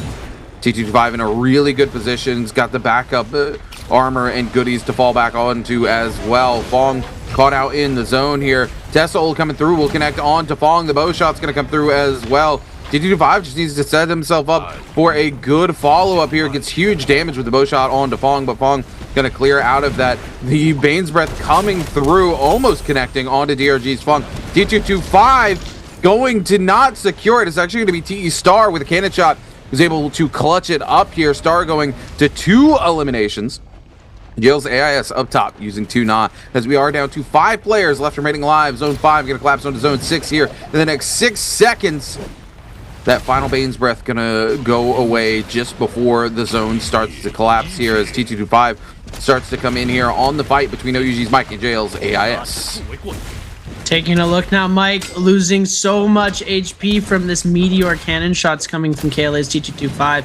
T225 really wanting to get this. If he gets 3 kills in a first place or 4 kills in second place, as my best reading of Chinese and my deduction of basic numbers is going to try and translate that page for you guys. As T225 does need these eliminations. He has to get first or second place, and he has to get either 3 or 4 eliminations based on that placement. But Mike just going to be sending these Kylan slashes onto T225. Is going to end up helping him out there, as JL's AIS could have had some huge follow-up full sword damage, but he's not going to be able to come away with it. Mike, very, very low in HP now, and it looks like T225 is going to pick up the elimination, able to bring himself back out with a full reset here, 48% on the ultimate as well. All of these players just going for the loot on the bodies, seeing if they can make something happen. He does also have access to all of that loot that's on the ground from the Spirit Well that he did end up picking up earlier, as now he's got 3 eliminations. So if he places first right now, he's able to do it. If he places second, he needs 1 more kill. And he is in a very good spot. He doesn't have ult right now. And everybody is a lone player in the lobby. No duos, no alliances are going to be formed, as everybody is their own hero. And right now the Valda looks to be like the most powerful in the lobby, as that extra 2k HP is going to be very, very vital for that endgame circle. But if ult gets popped early for AIS, he could be finished, as he does have gold armor, gold pole sword, though. Assault Smolder as well is going to be very, very useful for him into this endgame coming out. 2 eliminations for everybody, Star, AIS, and XY, except for T225, who's on 3. Yeah, T225 needs to stay alive as long as possible here. Even 1 more elimination could be the difference between him qualling and not. I do believe if he picks up that elimination, goes to 3rd, it might be the difference maker here in terms of points that he needs to actually go ahead and go past that qualifier mark, where he'll be at 28 points here, which would leave 4 players as we head into game 7 with that qualification points. XY here, super happy. Not only is he able to secure himself that 28-point threshold, but currently right now sitting at the top of the leaderboard, 29.4 points. If it goes to game 8 and he's not able to clutch it out, every single one of these points going to matter here. So you're going to see XY really look to play this one out to the best of his ability. AIS here trying to go ahead and clutch up onto XY. T225 doing the same as well. Looks like they've decided they want the Tessa out of this lobby. That Tessa ult could be a disaster in Final Circle as well. Surprised more players aren't turning on to AIS. There it is, T225 with the cannon shots. Does not want that Valda to make it Final Circle. They want to go ahead and rip that Valda ultimate from her as soon as possible. Valda using the scale rushers to go topside. XY in the tree. TE Star gonna evict him, send him down below. AIS taking quite a bit of damage here. That fire tick really doing a lot of HP damage there to AIS. The bubble's going to be invested there. T225 looking for a reset, going to use that building to their advantage. You're going to see AIS try to come in, threaten the space. Not quite going to be able to get it. We're going to see the cannon shots ring through yet again onto AIS as T225 takes the opportunity to take the full reset. I do believe TE Star sitting topside there with the cannon. More cannon shots coming in from T225 as well. Down on to AIS. AIS able to get the full reset, though. Zone 7 is coming in, ladies and gentlemen. The last 50 seconds of the game here is going to be heavily favored on the Valda. AIS there being able to just press V and get that instant 2k HP. XY going airborne here as long as possible, trying to grapple, get some cannon shots out, and stay airborne. Not going to be able to stay up there very long. T225 holding the space. John Yuan, I do believe, popping the 2-nod, just standing there on the edge of the zone. T225 able to catch out AIS, throw him into the zone, throws the bow shot down as well. AIS, oh my goodness, gets parried. Going to be forced into the ultimate now as well. T225 going to get sent flying by TE Star here. T225 pops the ult to come back in, but there's just no place for them to go here in the end. AIS going to come in, clean up another one, and again, the Valda here heavily favored into these moments. AIS will pick up another one, and it looks like we're to see a Valda MVP coming in from JL's AIS. T225 was so close to match point, but it looks like we're only going to see 3 players coming in on that match point. And AIS doing a phenomenal job at holding out those spears, keeping those players into the zone, and doing a great job of playing ball in those final circles. They didn't deal with him early. They weren't able to get him out. And the whole lobby should have focused him. That 2k HP, he was so close to getting out. Sent him into the storm. KLA with that overhead from the staff was able to send him far into the storm, but the ultimate was able to come out, prevent so much of that damage that had just been done on to him from TG25. And then TG25 getting sent into the storm from the Wisp, tried to use his ultimate to get back into the zone, miss the shot, and ended up going out. AIS able to pick up a good amount of those kills as well. Very, very textbook game from him so far. As ladies and gentlemen, we're going to be going into game number 7 after this, and maybe even game 8. I think Spider or XY or Verse are going to come away with it here, but it's going to be a close one. It's going to be a very, very, very close one indeed. Yeah, this is going to be a very, very intense game 7 for these players. You got 3 people on match point. It's game 7. This is the only game that they're going to maintain that sort of advantage, where the MVP is going to be very important. I mean, they could still get the MVP in game number 8, but this particular game, they have that advantage over the rest of the lobby, so they really need to pressure that advantage as much as possible. So I'm willing to bet you're going to see these guys come out, play very, very aggressive. Their hero picks are going to be heroes that are all able to have a very aggressive early to mid game, so they can lock in those eliminations as soon as possible, especially because the less people that are alive heading into those final zones, the better for them. But speaking of things that are better for them, we got some things better for you, and it's going to be the Summer Split random gifts. How many players have reached match point? Is it A2, B3, C4, or D5? If you don't know C4, this one, I don't know where you have been in the last couple of minutes, because we literally just talked about this. Make sure you get your answers locked in for a chance to go ahead and get you some goodies. C4 go boom. Oh my goodness. And yeah, we're on match point. And well, they just showed it to you. They just gave it away.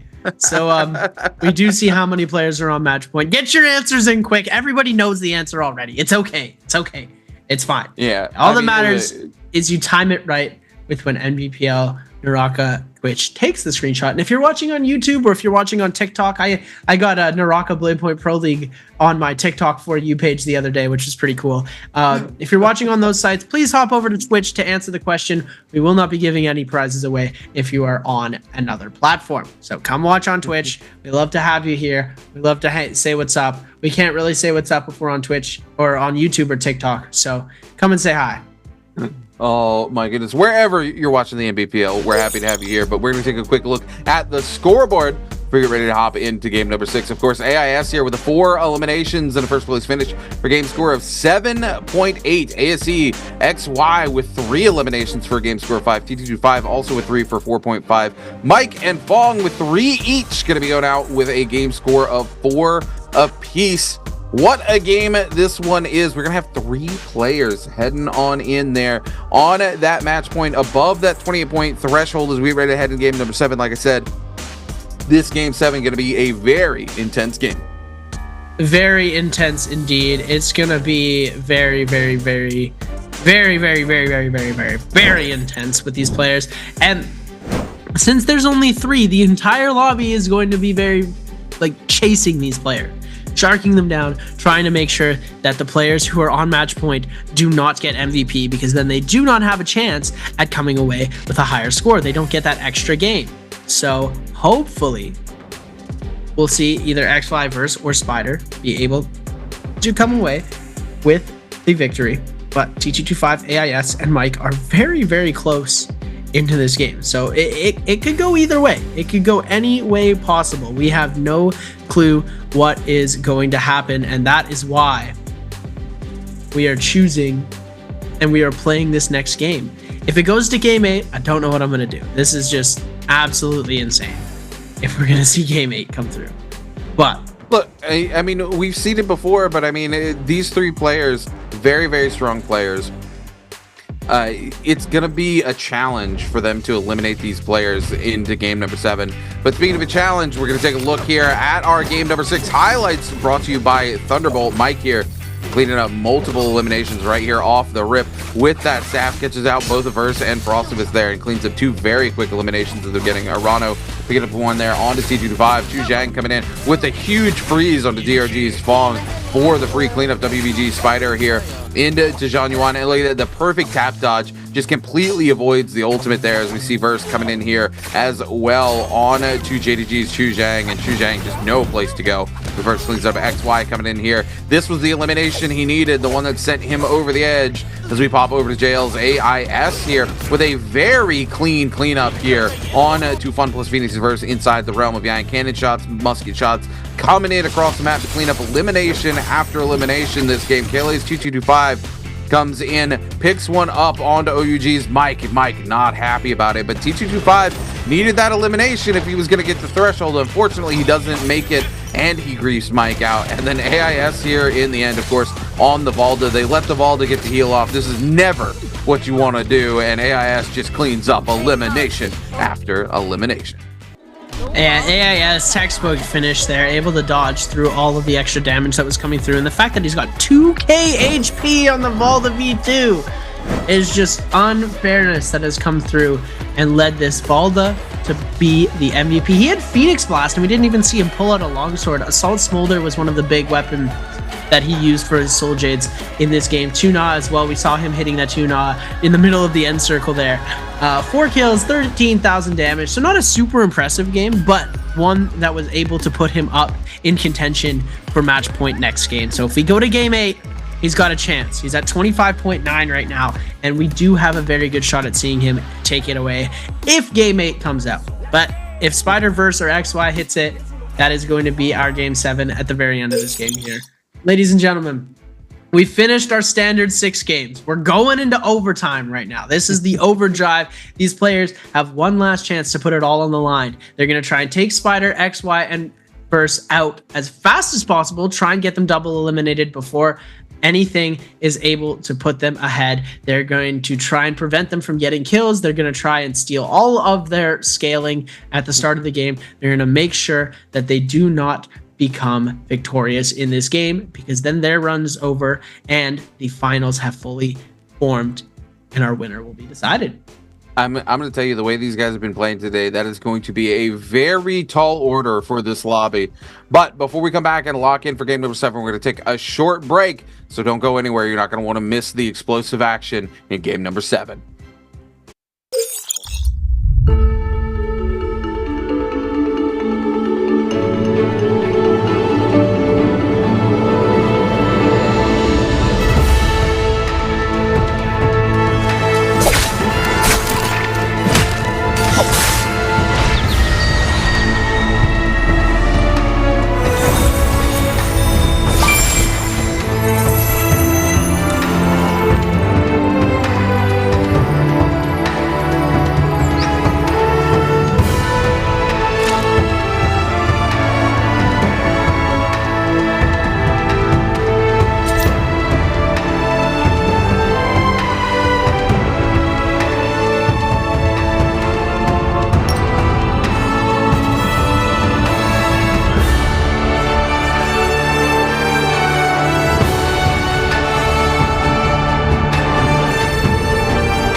What's going on, ladies and gentlemen? Welcome back to your NBPL Summer 2024 split. We're on our BIWEEK 4 solo finals, and we have got 3 players on match point. You've got XY, Verse, and Spider. So we get ready to head into game number 7, and it promises to be a banger, Seb. Oh, it is definitely going to be a banger. I've been jamming out all day. I'm so excited to get this game underway. Out of the 3, I know you hate predictions, so I'm just going to predict. I'm going to say that it's going to be a final circle. All 3 of these players are going to be alive, and it's going to come down to who's going to win of the 3 of them. That's all my prediction's going to be. Oh my goodness, Seb! If you just cast a curse as our top 3 players, I'm gonna be angry with you. I know. I'll do a punishment. I'll do some sort of. I don't know what we can do, but I'll do a forfeit of some sort, for you guys. If I just cast your curse and we go to game 8. Well, look, if you did cast curse and we go to game 8, at least we're gonna get some more NARAKA today, so it's not all bad. Ladies and gentlemen, we love getting some more NARAKA. That said, again, I think these 3 players are going to make it tough on this lobby, man. They are going to come in. They are going to be hungry. They have been fighting tooth and nail today to get here. And these 3 particular players have been performing exceptionally well today. You know, Spider struggled in his first 3 games, and then all of a sudden, dude, he comes back in game 4, and he has turned it on. He is here to play, ladies and gentlemen. Here it is, game number 7 of your bi-weekly solo finals for your last bi-weekly of the summer split. And there he is, Spider, man. He is looking good to go. Again, we talk about him being a mental player, and his mental is really good today. Take a look at this, by the way. He is not double picked a hero yet, which means this is the Kylan, Liam, Hottie, all available for Spider into this next game. The strategy is big for him here. If this pays off, it's going to pay off big, and Spider could easily walk away your bi-weekly champion. As we cut over, we're going to take a look here at a Verse from Fun Plus Phoenix. Fun Plus Phoenix also 6 heroes locked in, has his double pick available, which means Kylan, Liam, Hottie, all available if he wants to play him here, as well as the rest of the roster. So both Verse and Spider holding good to that strategy here, where they can play anybody they want. Going to game number 6 here, and ASE's XY taking a look, our other player on match point, also sitting here with every single hero available heading into our next game. This is absolutely massive. Not only do we have 3 players on match point, but they can play just about any hero they want to, Seb. I think we're gonna, I'm hoping we'll see 3 Kylans.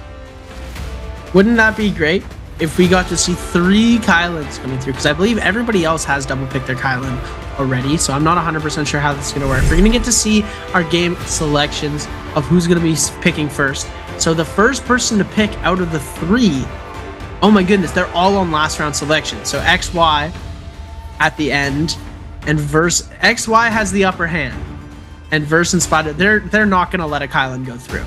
Frostavis and Urano are probably going to try and lock that out as fast as possible, because they do not want to have to face off against meta heroes for match point. Look at them getting ready to go. Everybody's starting to lock in. The tension is going to break people. It's already breaking me. So I could not imagine being on that stage going to compete. The Kylan locked in by Frostavis. Urano going to bring the Akos out. Wang Liang and Fong. I want to see F2. There we go. I wanted to see the Justina F1 from Fong, and now we're seeing it. Nobody banned out yet. Liam going to be picked from Star Chuzhang, with the opportunity to ban out any one of these heroes right now. He can make it much more difficult, but he's going to go for the Temi pick. I believe he's already got his double pick coming down. AIS and Mike are going to be... Akos is going to be our first hero banned out. Mike with the opportunity to pick whoever he wants. He had Justina's and Tessa's, so I think he still has his double pick of Kylan left. He's got the opportunity to mess everybody up. He's going to go Liam. So Liam and Akos now banned out. XY with the first opportunity, and I think this is where the Kylan's going to come out here. And Verse and Spider are going to have to play Hottie. I think that's how we're gonna play it out here. Yeah, Kylan picked by XY, Verse and Spider are going to lock the Hottie picks in really quickly, unless I've been completely mistaken and we go Matari. It's going to be an interesting one here. Hottie for Verse. Spider, what are you going to play? You've got it all on the line. This is your last chance. No way. Spider. I'm gonna say I agree with this pick wholeheartedly. We've seen, okay, so here's why. First of all, Zipping is a hero that is very, very able to actually deal with Liam. We've got 2 Liams locked in already. You combine that with the fact that WBG Spider, when he made his big debut, his breakout game onto the scene where he broke records as a brand new player, he did it on the back of Zipping. This is a hero he knows forwards and backwards and has a good place in the meta given the number of Liams here in the lobby as well.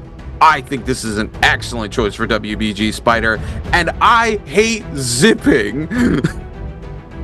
Shout out to I Hate Zipping. That is a very real player in the NA community. Fong F1 V2. I love to see it coming out from Fong. As you know, it is his last game and he's in 11th place, so he's just going to try and rack up as much points as possible. XY with the double pick on the Kylan. And the Hottie coming out for Verse. Verse, XY, and Spider. The 3 you're going to want to watch out for this game. Of course, we're going to be taking a look at Frostivus, seeing if he's going to be able to end himself in the top 6. I really hope he's going to be able to pull through, pick up maybe 4 or 5 kills, get himself a couple in at least in the top 5, hopefully, as we want to see him put some Worlds points up so he can go to the J Cup and compete with everybody, where he will perform absolutely amazing. You know he does well at J Cup. He always performs well. So, you know, he had a bit of a down season, but we're going to see him bring it back here as we're taking a look at the spawn points. Close to the Salvation podium, we're seeing JDG and TE. Closer to the gold zone surrounding that, we're seeing Wolves and Alliance. Up in the north side by the ice rink area, the ice lake, and we've got Yushan ruins, and close to those portal areas and the gold zones surrounding, we've got JL, OUG, WBG, and the rest of these teams. You see one player just hiding in the little background there. You can see the little bit of his icon bobbing through the edge, as we are going to see these players starting to get ready to jump in. Ladies and gentlemen, match point. Game number 7. This has been a stretch. Usually we see players hit match point by game 4, but don't end up securing the victory until game 5, 6, or 7. But right now, this is the first time these players have been on match point, so we've got to focus on them.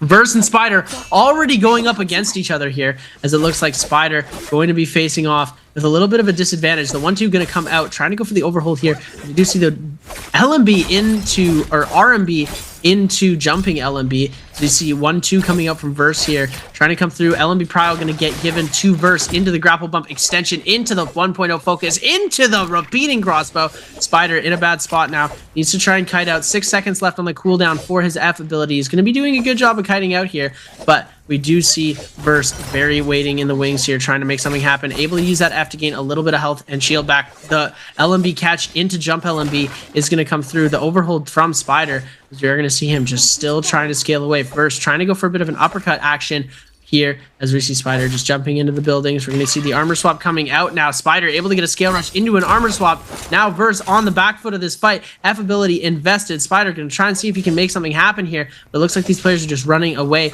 Everybody's so good at kiting right now. Spider does have ultimate available and F ability available. We're going to see the F come out into LMB Prio. Doesn't get the priority off or the hit stun, but is going to be able to connect with a little bit of the damage. And now Verse going to go for a bit of a reset here. Spider is going to let the reset happen. Going to try and jump back down into this fight. As we see, looks like Verse just going to go for a bit of a hit onto the Rage Cage. See if he can get himself something. Spider with the purple armor now is going to be huge in damage. Trying to go for the weapon swap combo from the halberds into the katana here, as we do see the blue halberds coming out. Overhold is going to be successful. Gets the weapon swap into the swap back over, into the release, into the follow-up, and Spider comes away with the elimination onto Verse. Verse back to the Soul Altar. Spider on 1 elimination already. Frostavis also got a kill, as well as OUG's Mike and JDG's Chuzhong as the game progresses. Fong getting comboed into the Fist Blades weapon swap. What? Love to see it coming out here from Mike, though. Fong extremely on the back foot. Does have the ultimate available to him here, but Mike gonna come in, immediately gonna pop the ultimate. Says, I don't want to give you the opportunity. Fong will pop the ult and is just gonna be forced to burn the dashes just to try to get away. They are extremely low as EWG's Arano shows up and starts to throw some pistol shots down range as well. Fong continuing to take chip damage left, right, and center. The last dash gonna be coming through on the side of Fong. No place to go here. Gonna be forced to just burn the F here, just to hold on for dear life. WBG Spider coming in hungry, looking for that second elimination early on here. Spider really trying to set himself up here for that late game. Wants to keep the pressure up. Gonna come back around here. Fong not gonna fall for it here. Spider getting clanks left, right, and center, but Fong not gonna send it flying here off of the purple greatsword. Huge damage coming in. It looks like it's gonna go to EWG's Arano. Spider wants to trade some more blows here. Gonna do a little bit of shopping there on the body. So he looks to head right on back up here, letting Arano and Mike trade blows here. Spider wants a good, clean third party, needs another elimination for himself. Every elimination matters so much right now for WBG Spider.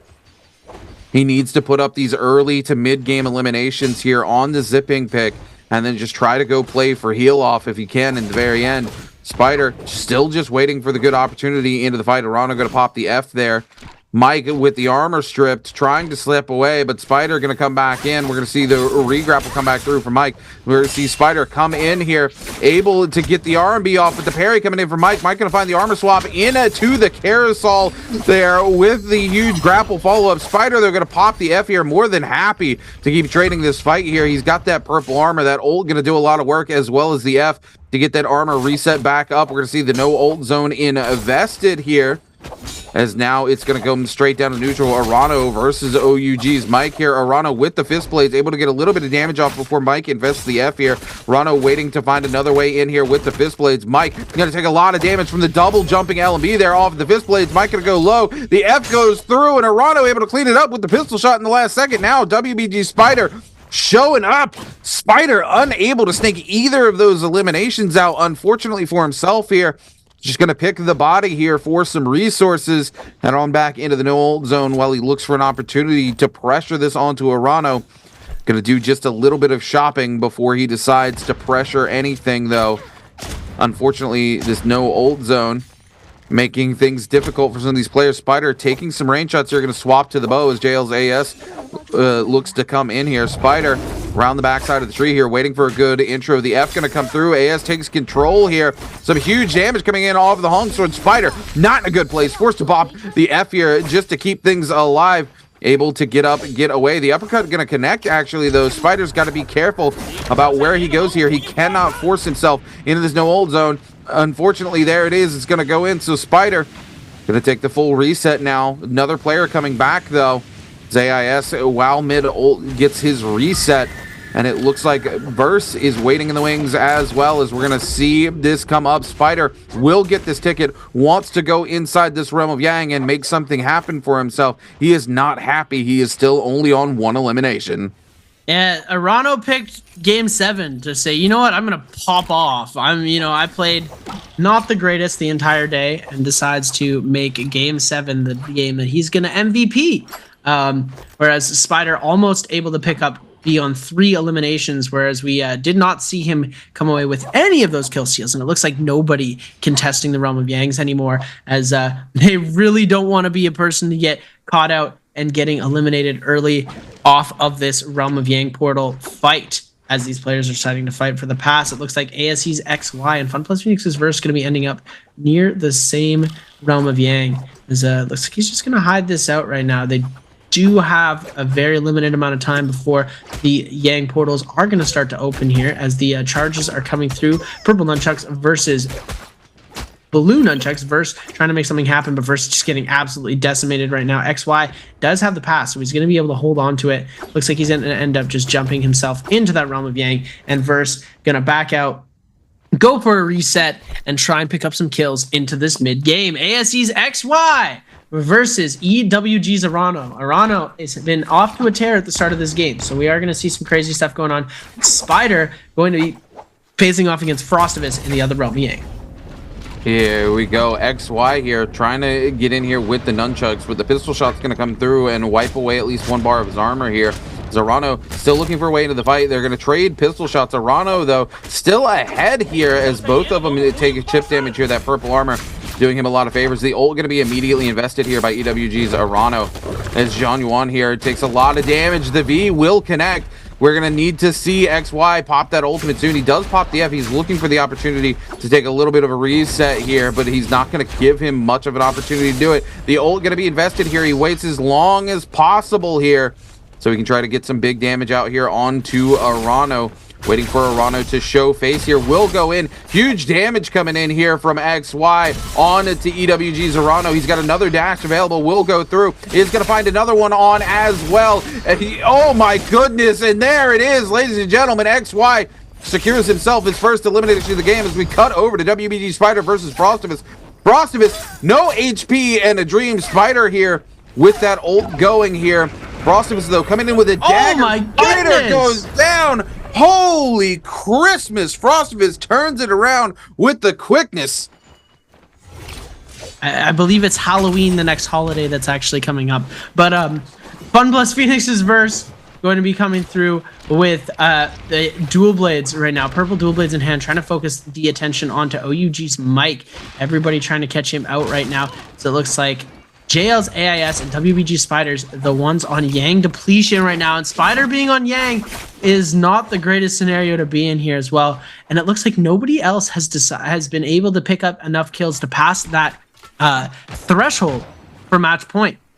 So going into this next game, if this game does not decide our winner, we could not see any additional players joining into match point. ASE's XY here. One elimination on the board. Spider does spot AIS out. Both of these players are on Yang depletion, so this fight is going to be sure to happen. Now AIS going to try and get the grapple combo off. Is going to be able to connect here. Spider losing a lot of HP. Going to try and go for Nbpl with the RMB with the longsword, trying to see if he can toothpick into an uppercut combo. Huge parry going to come out. AIS is the one to pick the parry up.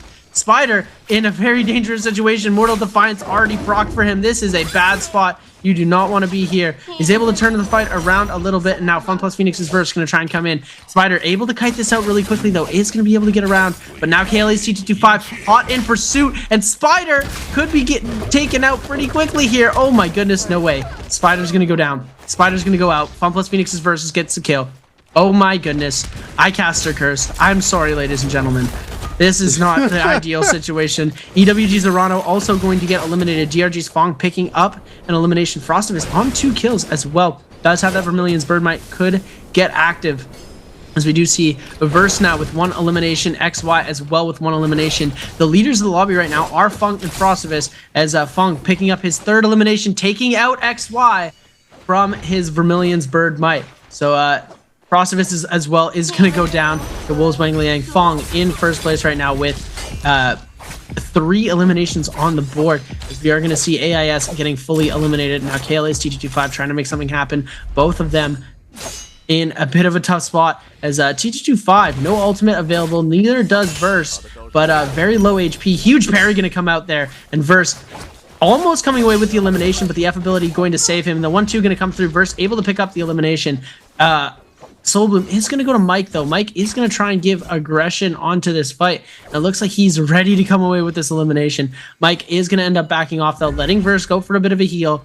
2 eliminations on the board for Verse.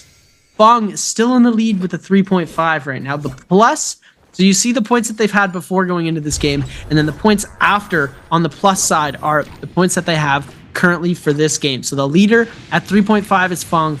Wolves Wang Liang, Frostivus, and Verse are tied with the 2.5. Next is going to be Mike and XY with the 1.5, and the 0.5 is going to be TE Stall. We see XY looking ahead into another Realm of Yang here, is able to secure the ticket and just sit topside here. XY and Verse, the only 2 players eligible to walk away if they pick up the MVP here from game number 7. Verse looks like he's going to be headed towards a Realm of Yang himself here, as he needs to pick up as many eliminations as humanly possible. He's going to do a little bit of shopping before he heads that way. Spend it while you got it, Verse. Use those Dark Tide coins to your advantage. Fong here trying to fight out for this Realm of Yang. Wolves Wang Liang, though, coming in, but Fong in a bit of a pickle here, as we're going to see Wolves Wang Liang pop the ultimate, but Fong just making it look easy here on Wang Liang.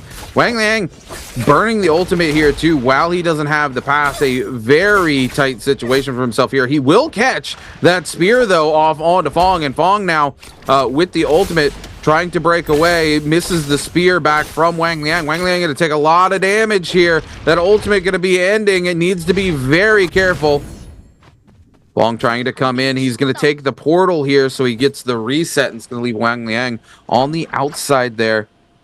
XY here needs to go ahead and head on inside if he wants to pick up an elimination here. Verse here versus TE Star. Star going to be the one who's able to pop that there, but Verse going to come in with a very clean introduction into that fight into the armor swap as well. TE Star going to come in and take the armor he leaves behind, though. Verse going to just look to scale rush away here, let Wang Liang and them trade blows before he heads on inside. And here we go, Realm of Yang going to be XY versus DRG's Fong. DRG's Fong, a lot to prove. XY, a lot to lose. In this fight, we're going to see Fong taking to the skies. Purple Nunchucks opting not to try and use his gold weapon right off the rip. Gold Nunchucks in hand for XY. Kylan is usually the winner in this situation here, as we do see Frostivus is going to take out OUG's Mike in the other Realm of Yang. DRG's Fong already lost most of his shield. We are going to see him be able to gain a little bit of that back with the F2. We are going to see them both on a level playing field now, as they're both going to go for the pots. Musket already in hand, ready to see if he can take a shot off. We're going to see him go for the grapple cancel of the RMB, or the LMB, sorry, as we're going to see him bring it back over. Does connect with the next charge LMB. We're going to see him bringing that around, coming through with a bit of a pot, and then jumping right back into the action. They both have ultimates available here. We're going to see Pryo coming through as XY is able to get the 2-1-1. DRG's Fun going to hit that F ability now, getting himself back a bunch of shield. We're going to see the scale rush come through. Doesn't connect on the scale rush. Pryo's going to come through. F ability invested by XY to avoid Pryo in that fight. The 1-2 is going to come out. 46 seconds left. Neither of them have ulted yet. We're going to see the ult come out from the Kylan now, and DRG's Fung in a bad spot, but he does still have ultimate available. We're going to see him get chased down. F2 or F1 available again. Ultimate coming out. We're going to see the dashes from both of these teams players coming through. Kylan Slash is going to come through first, come to fruition, but now F ability invested, immortality proc, 22 seconds left. Fung with no slashes. All he's got to do is survive, but he can't do it as ASE's XY comes away victorious in the Realm of Yang. And let me just say, Frostivus is having a beautiful game right now. He's got both Realm of Yang wins, and he's doing absolutely insane. Just a little too late for what we've seen, but at least he's going to climb himself up into the standings. It's great to see Frostivus up on top. Yeah, Verse and XY here still trying to trade blows here, trying to make sure that they are going to be the MVP here, both of them on 2 eliminations. But again, Fong and Frostivus sitting on 3, the 2 players they need to look to eliminate from this lobby. Wolves Wang Liang really low on the backside here as the entire lobby looks to chase him down here. Verse trying to go in and secure that elimination if all possible. Would have put him up to 3, tie him up with Frostivus and Fong. Wang Liang able to slip away, but it's TE Star who slides in and finds the elimination for himself here. Star finally puts one on the board, but Verse shows right up, looking to pick up an elimination while he can. TE Star gonna slide away though. Verse can't afford to overcommit here, as he's not sure who's got the White Tiger's prowess there from the Realms of Yang. XY here, seeing Star wants to come in and pressure. He does have that White Tigers, and he needs to use it to go ahead and get some points up on the board. Mike looking for the scale rush here. Coming topside, going to keep the fight going. Verse just going to hold it here with the bow, trying to get damage out onto whoever he can. DRG's Fong going to take a lot of damage there from Mike with the follow-up musket shot. Mike, 2 minutes and 30 seconds left remaining here on that Yang depletion. The ult going to be invested there from the Justina, so Mike going to be forced to try to give chase. Justina topside here. The ultimate going to be coming to an end 4 seconds until the F comes back online. XY coming topside. Got an idea where they're going to be at. Unfortunately, not quite able to get there. None of these players look like they've got the gecko foot. Bong going to break away, drop all the way to the bottom here, it looks like. Do just a little bit of skywalking to keep themselves away from these other players for as long as possible. Verse, again, looking for those eliminations, but can't afford to pressure too much. It sees XY still with 57 seconds on White Tiger's prowess, trying to create some pressure here onto DRG's Fong. Mike going to come in and grief it out just a little bit here. As XY decides he needs to go ahead and back away here. Zone 3 collapsing onto Zone 4. We're going to see the top of Plume Castle disappear into the zone very shortly. If only we had a Viper ultimate to, drop down on this tactical AC-130 nuke coming through. As I just got some deja vu from these happening in the past trios games. As OUG's Mike right now trying to make something happen with his gold longsword. Trying to see if he can get some scale kills. He does have Yang depletion as well as DRG's Fong, so they're going to be in a very tough spot right now as XY has seemed to have found Mike, able to get the 1-2 off, trying to go for that longsword horizontal slash, is going to be unable to connect. Frostivus trying to see if he can clean up the kill. Mike now no armor available. Ultimate is going to be popped. Might try and use it to just get out of this predicament here, but XY is going to be the culprit, getting caught down. We are going to see XY picking up the kill onto Mike. And Fong able to grab the Soul Bloom right from underneath of XY. Ultimate had to be invested, though, for XY to be able to come out of that fight victorious. He is now on 3 eliminations, 4.0 points, as the placement points have added in an extra 0.5. We do see XY. He's going to need to come away with capturing this Spirit Well, which could be difficult given the fact that he doesn't have ultimate. The other Kylan in the lobby as well, Frostivus not going to have ultimate either. So they're going to try and see if they can win this together, holding that Spirit Well for themselves as FPX Verse on 2 kills, Fong and Frostivus on 3, Star on 1. This is a close game. This is not exactly what I pictured. We thought Spider would be in the mix, but he has been out for quite some time now in this game. He did get that Yang depletion. Frostivus ending his game very early. We do see the Octa Slash coming out from the dual blades of Frostivus here, which is going to be a very good gold focus Jade to have, especially when trying to capture that Spirit Well. Coming into these last minutes of the game, it's still anyone's game to win it. We could see a game 8. It's really too hard to tell. XY and Verse. XY having a great game. Looks like Frostivus is going to go for the capture here. He's getting it almost completely uncontested. Looks like XY might try and jump in later on into this to see if he can come away with that, but it looks like he might just give it to Frostivus here. 99% on the ult. We're going to see Frostivus get his ult, pop it out, get himself that Spirit Well. I believe this is one of the first Spirit Wells that we've seen him get, as we do see now. Frostivus fully on the aggression, and XY just helping him out, showing him where to go. Grapples are going to be coming through. Every single player just trying to get as far away from Frostivus as possible because they know he's got that Kylan ultimate available. No ult available after a couple seconds here, as there we go. It drops, and it looks like they're going to shark on to the Liam in the lobby as they're going to try and get him out as fast as possible. Makes sense here for the 2 Kylans to try to go ahead and get this Liam out. Star they take a lot of damage there, being forced to invest the F there. Frostivus going to step down into that huge hit there, but going to keep the pressure up here on to Star.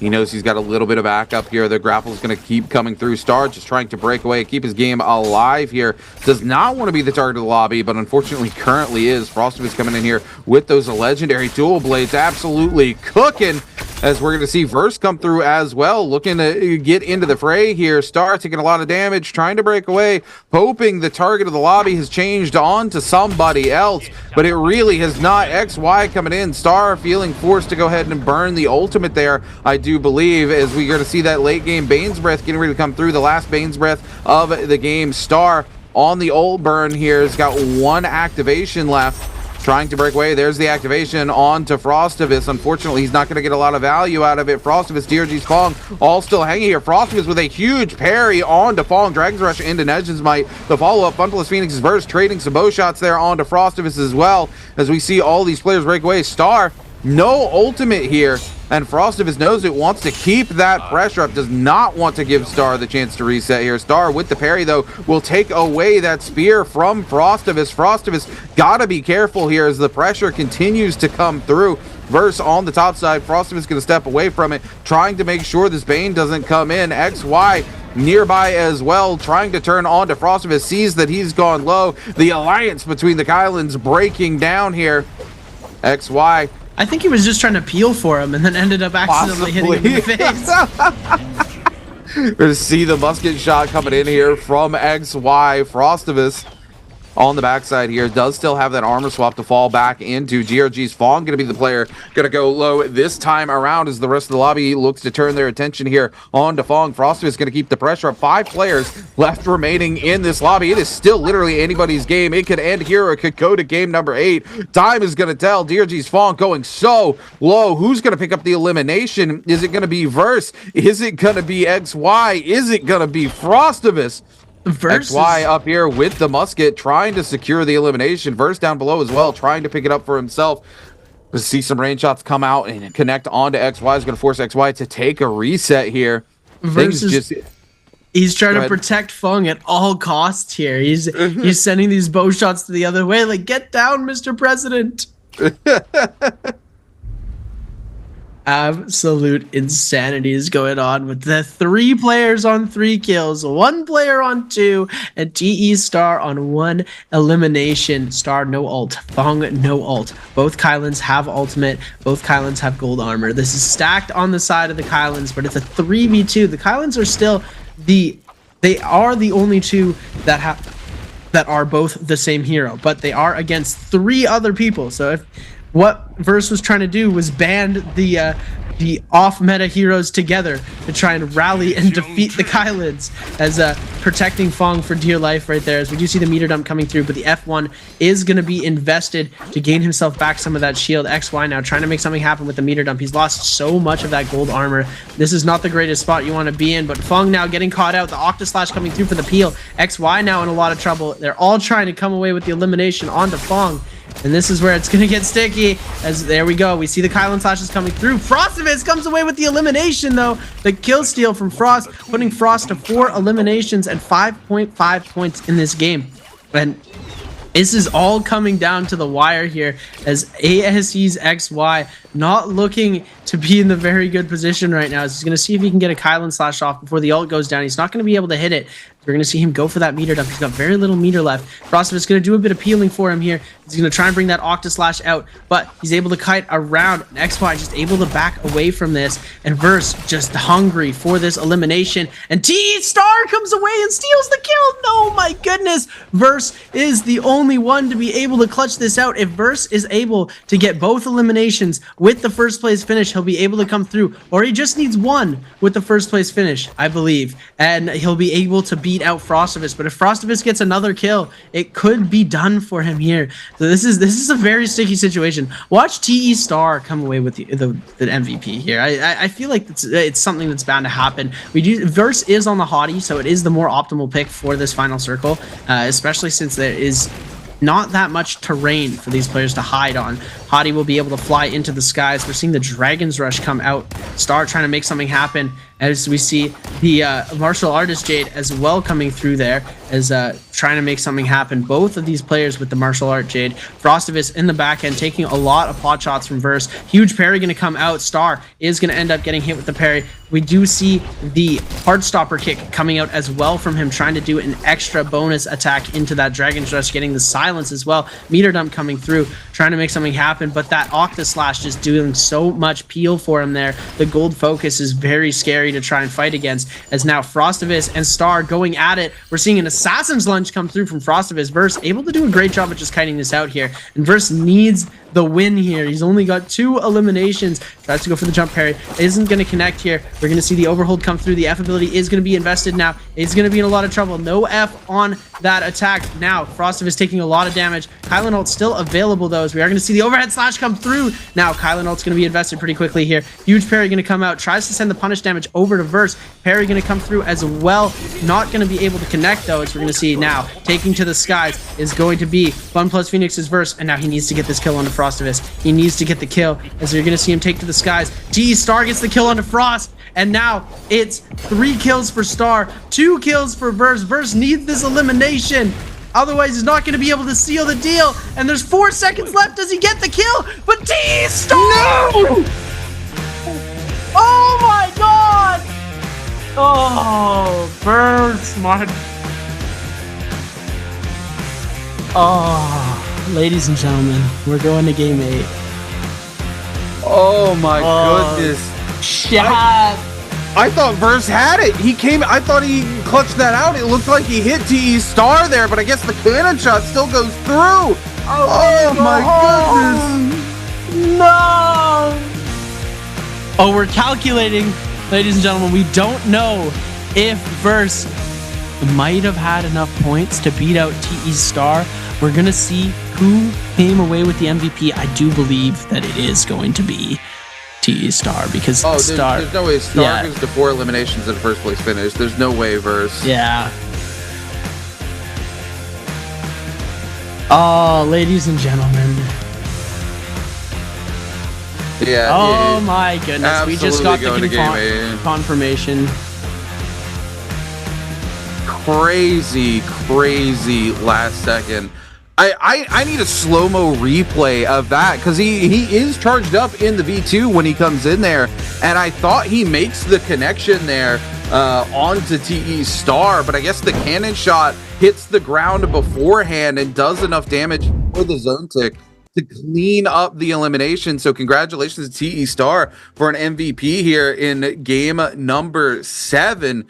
I mean, that one was a nail biter, dude. Again, I feel like I need a slow-mo instant replay to see what actually happened there, because you see him holding the charge and looks like he goes in and cleans it up. He catches 4 back-to-back before Star ever catches a cannon shot there. I just thought he had it. I don't know why he didn't try and go for the kill onto Frostivus. And now we've got T225, Star, Verse, XY, and Spider all on match point.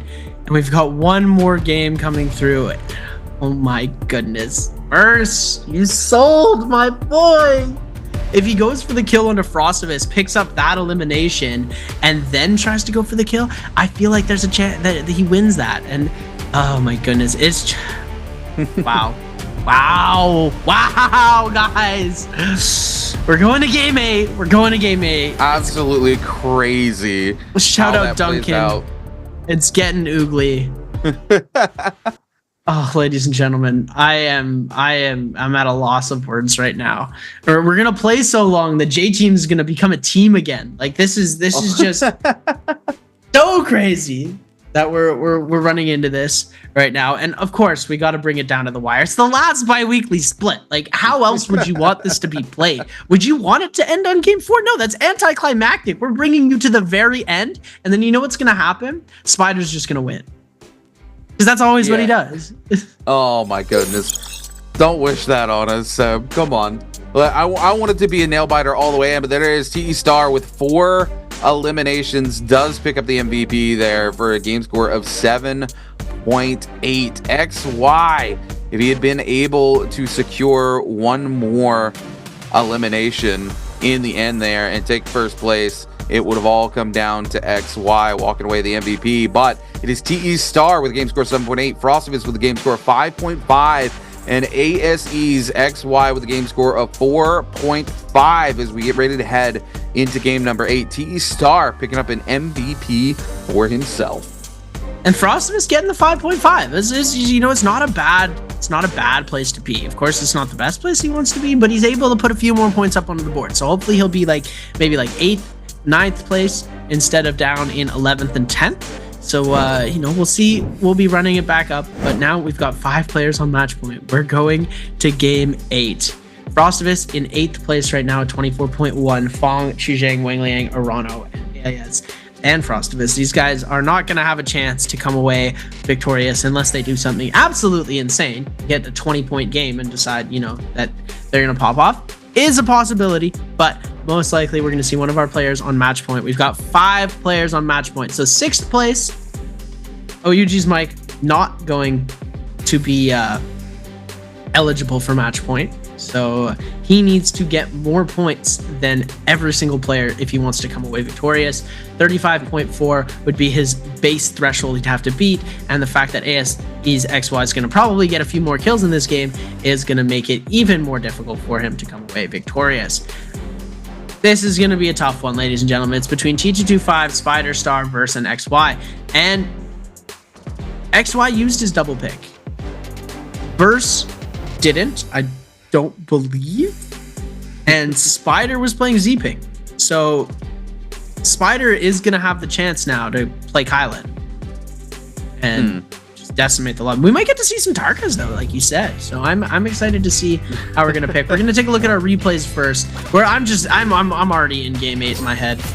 Right? Yeah, I mean, absolutely same. I'm ready to go see where this finally comes out. We haven't had a Solos Day Good Game 8 in a hot minute here as we take a look at the replays. I mean, Spider was off to a tear at the beginning of the game. Unfortunately, he just wasn't able. He missed out on like 3 really easy eliminations in the early game. XY did a really good job. He played it out super close to the chest here. Unfortunately, in the end, I think he actually griefs himself by leaning on Frostivus a little too much there, by leaning on the other Kylan in the lobby just too much there. I think if he had created some pressure onto the other Kylan and split the lobby back into just everybody's their own solo hero there, it would have been much better for him. But instead, he actually ends up forcing the lobby's hand to go ahead and try to eliminate them as soon as humanly possible. Here we go in the end here. This is what I want to see, the super slow-mo.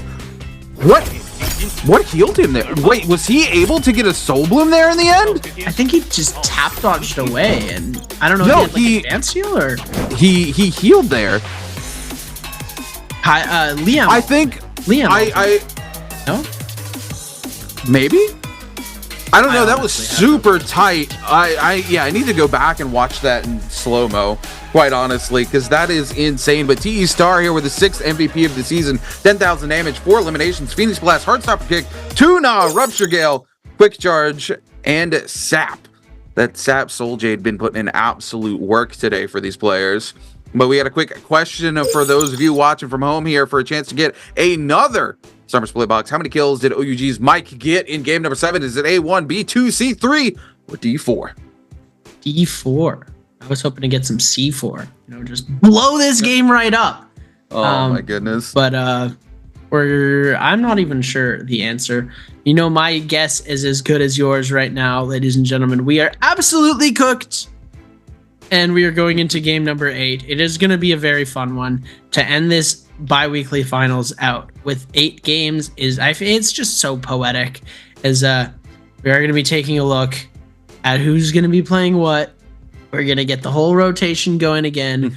We are going to be starting game 8 in just a second. We're going to go back to back with this energy too. We're not taking a break. We're not going to go to an interview. We're just going to play it right out, and we're going to have game number 8. We're going to get it going really quickly here, as you know, these players want to have this finished just as much as everybody else. We want to see the winner. It's not even that we don't want to see more games in NARAKA. I just want to know who's gonna win, and it's just the suspense is killing me. It's like it's like a cliffhanger episode. It's like, oh, you got to watch one more episode of your show to find out what happens to the main character. And right now, the main characters are all locking in for game number 8.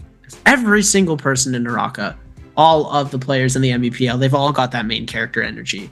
You know, some a little bit more than others right now. But yeah. I was speaking of locking in as the main character, we have 5 players in general who are our main character here, because this is very crucial. If a player who's not in those 5 players who are already on match point threshold takes the MVP, that does not make them the winner. That means that we will go down to score, and whoever currently has the most overall score will be walking away your winner. So if those top 5 players aren't able to secure an MVP, every single point that they do manage to put up on the board is going to matter for so much, Seb.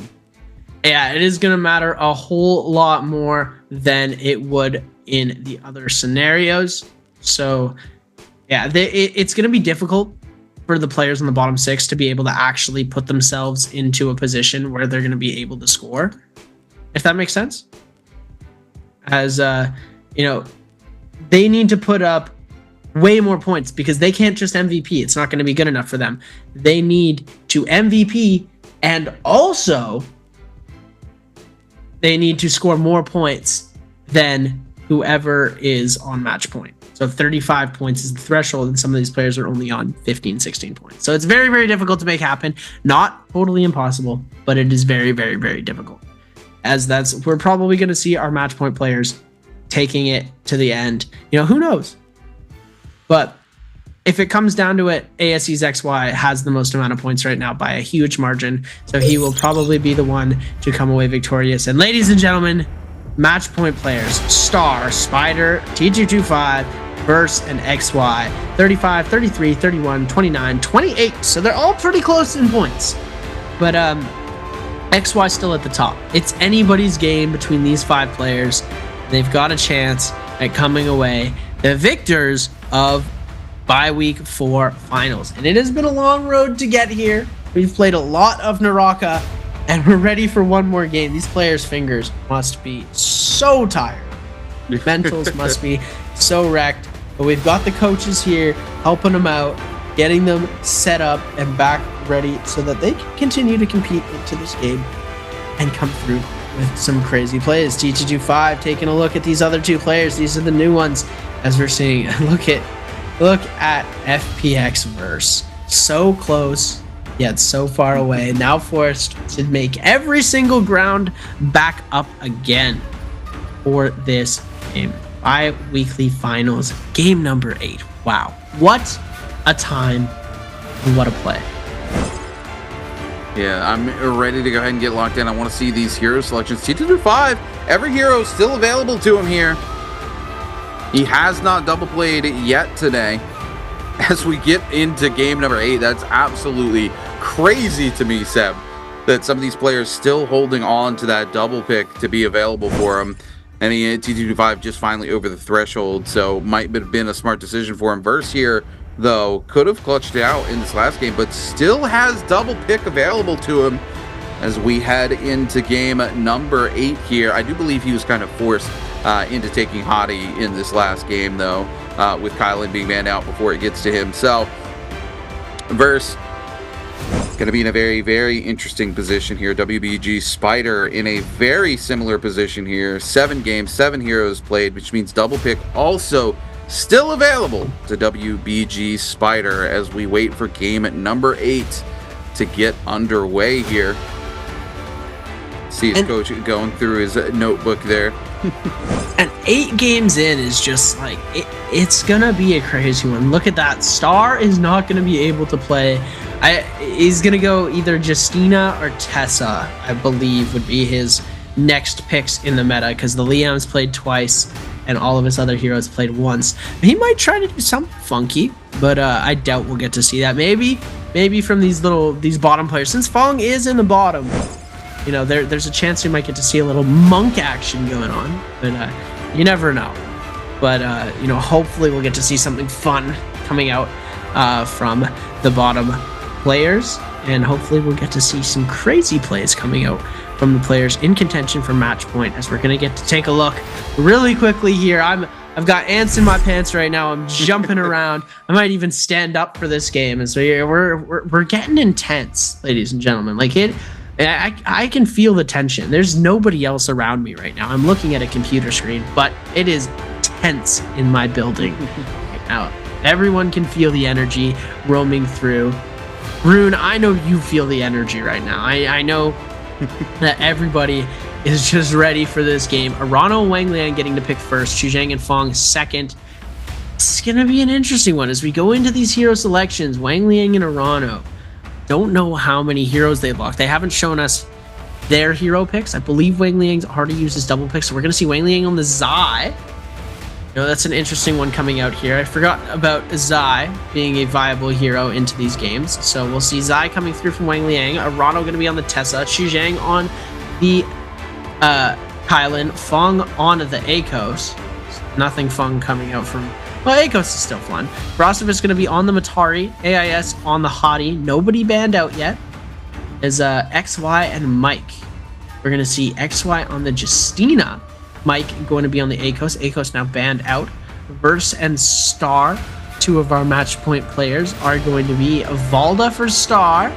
Valda has been a very viable hero, so it's an interesting pick. Verse is going to go for that Kylan pick. That's his double coming out. Spider and T225 in the last round. They have Liam available. I believe Spider's already picked it, so I don't know if Spider might still have his double pick because he did play. Spider does have his double pick. Spider has his double pick, so he can play anybody but Kylan. Unfortunate that he can't play Kylan, but so Liam is going to be his pick here, and it's going to be a pretty interesting lobby. We do get to see a Zai. We don't get to see a Tarka or a Monk, sadly. Coming into this game, it's going to be an intense one. As I've said time and time again, we're ready to go. We're excited to see the plays come out. Spider, bring it home for us. We're on Morris Isle, the original map. It's dusk, so I believe that means fireflies. Everybody is going to be playing their hardest. And Rune, why don't you walk us through these ultimate abilities and seeing if there's anything out of the ordinary here? Yeah, we're going to take a look here. Of course, we're going to have to look at Zai first. On Wingland, going to be the F1 V2. Not a major surprise there.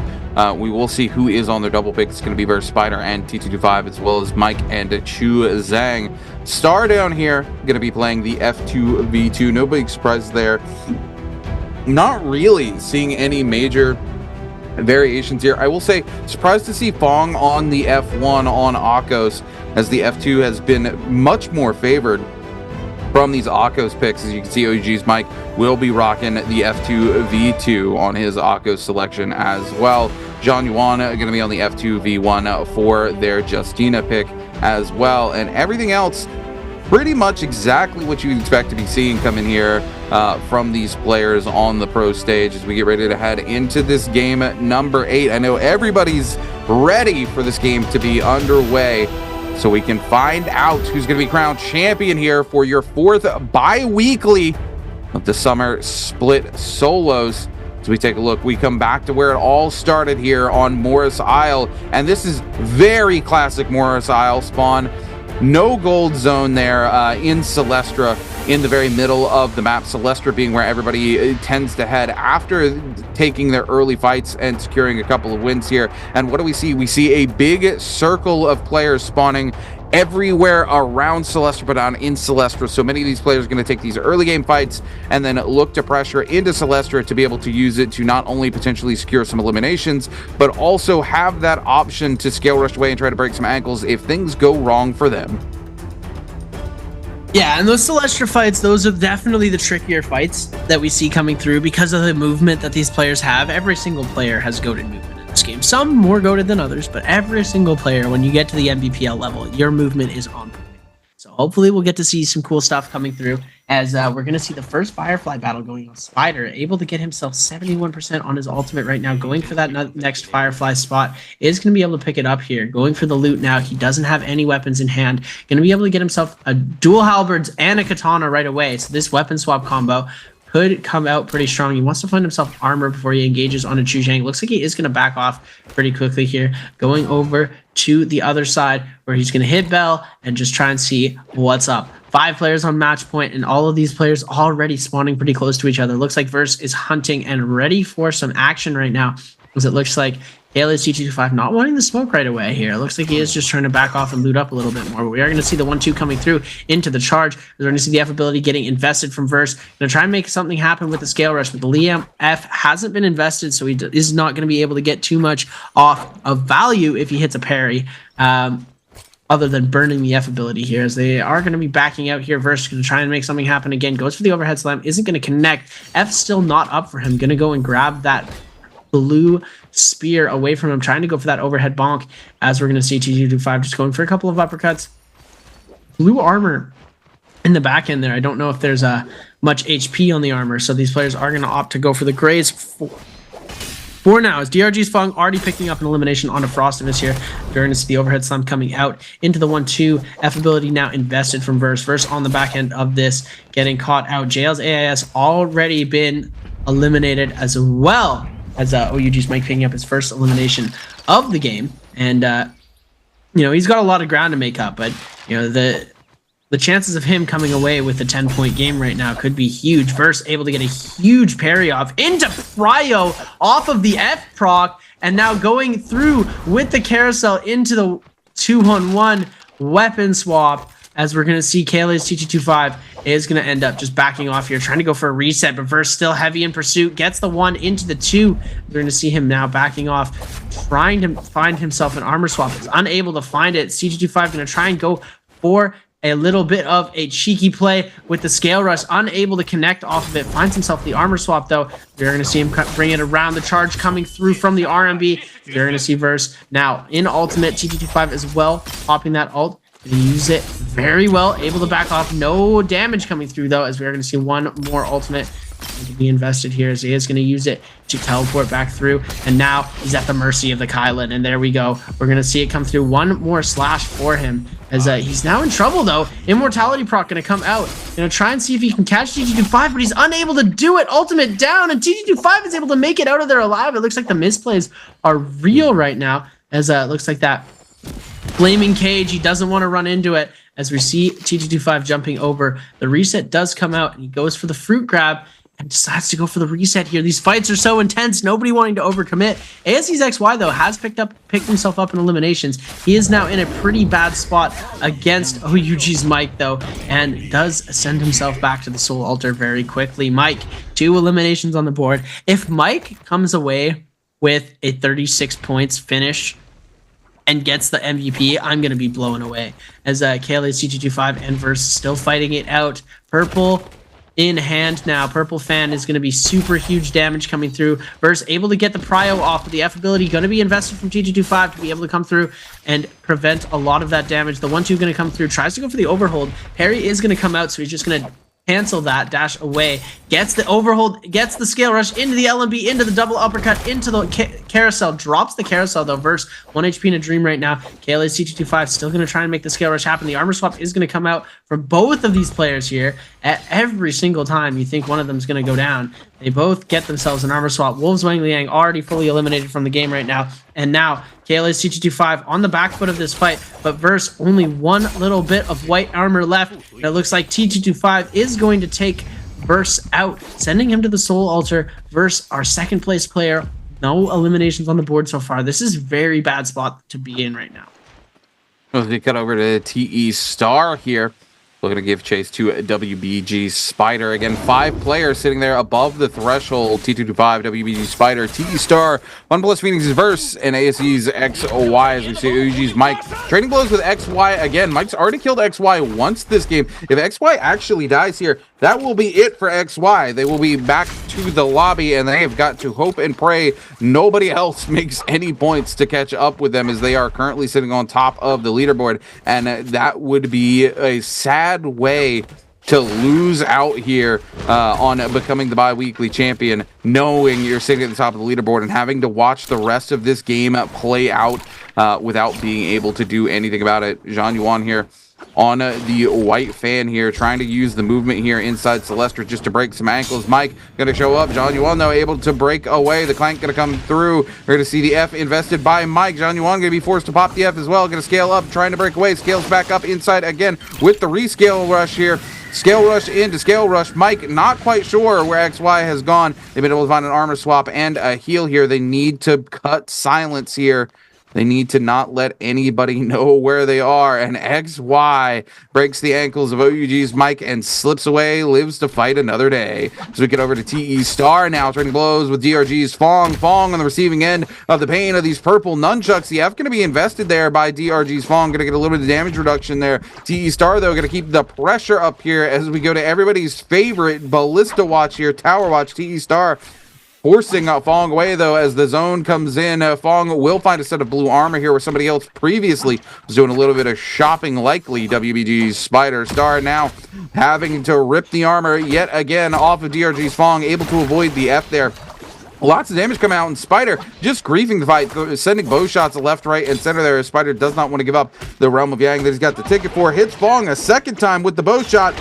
TE Star wants it. Oh my goodness, Spider really just trying to send those shots downtown and pick up the elimination. Almost gets it too if it wasn't for the white armor swap there. Star already invested in the ultimate, not in a great place. Really needs to clutch up this elimination before Fong just slips away inside Celestra. Oh my goodness, he's able to clutch it out. He catches the F, but now the ult being invested on the side of DRG's. Fong, TE Star just trying to secure this elimination, but Celestra gonna make it very difficult for Star to do it. Fong looks like he's going to be able to get a pot off here. Makes most of a reset. The F goes out. It's not going to matter as the Tiger Leap comes through. Catches Star up in the clutches. Gets a huge heal. And now Star, no ultimate, no F into the fan. And TE Star is eliminated by DRG's Fong. Fully eliminated from the game as well. He does not have a soul to revive, as we're going to take a look now. KLA's TT25 fighting against Fun Plus Phoenix's verse. We're going to see the huge parry coming out here. Was able to stand up at the right second, uncrouch, and come away with the parry. The F ability from the Liam going to save him the trouble of having to lose his weapon here. We're going to see him try and go for the parry, but the grapple cancel into the 1-2 as we see it come out. And now Fun Plus Phoenix's verse in a lot of trouble. We're going to see the Kylan ultimate coming out now. Immortality proc already in full effect. KLA's TT25 with a huge upper hand into this fight.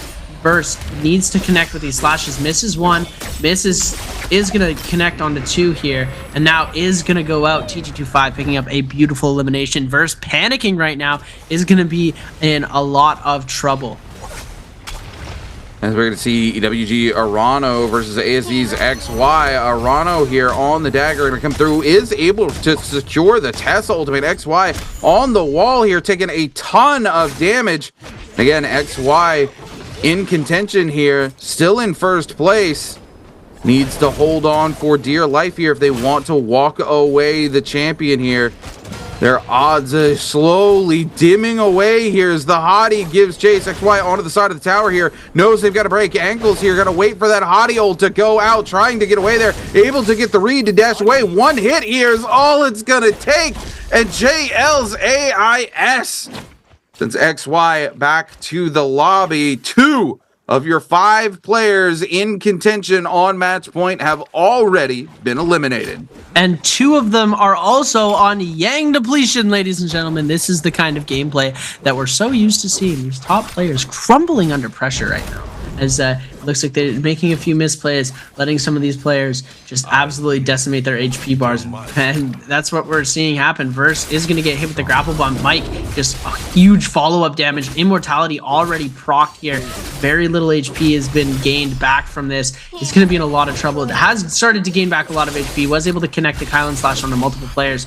And now in a decent position, but if he misses this last slash, he's going to be in trouble. No HP left for Verse, as he does have that Yang depletion as well. And this is going to be 3 of the 5 players completely eliminated from the game already. JDG's Chuzhong also has been eliminated, but I do believe he had the Vermilion's Bird Bite, so he will be brought back into this verse. Able to find a beautiful spot to heal here, as the F is going to get invested, as he's going to try and scale out of here. Mike not going to give up the chase, trying to use that F2 to make something happen. Tries to come through, but ends up hitting a parry instead of the uppercut here, trying to go for that scale rush to connect onto Verse. Verse so close to death, and everybody trying to chase, and AIS is going to come away with the elimination. And now, only 2 match point players remain, guys. What is going on?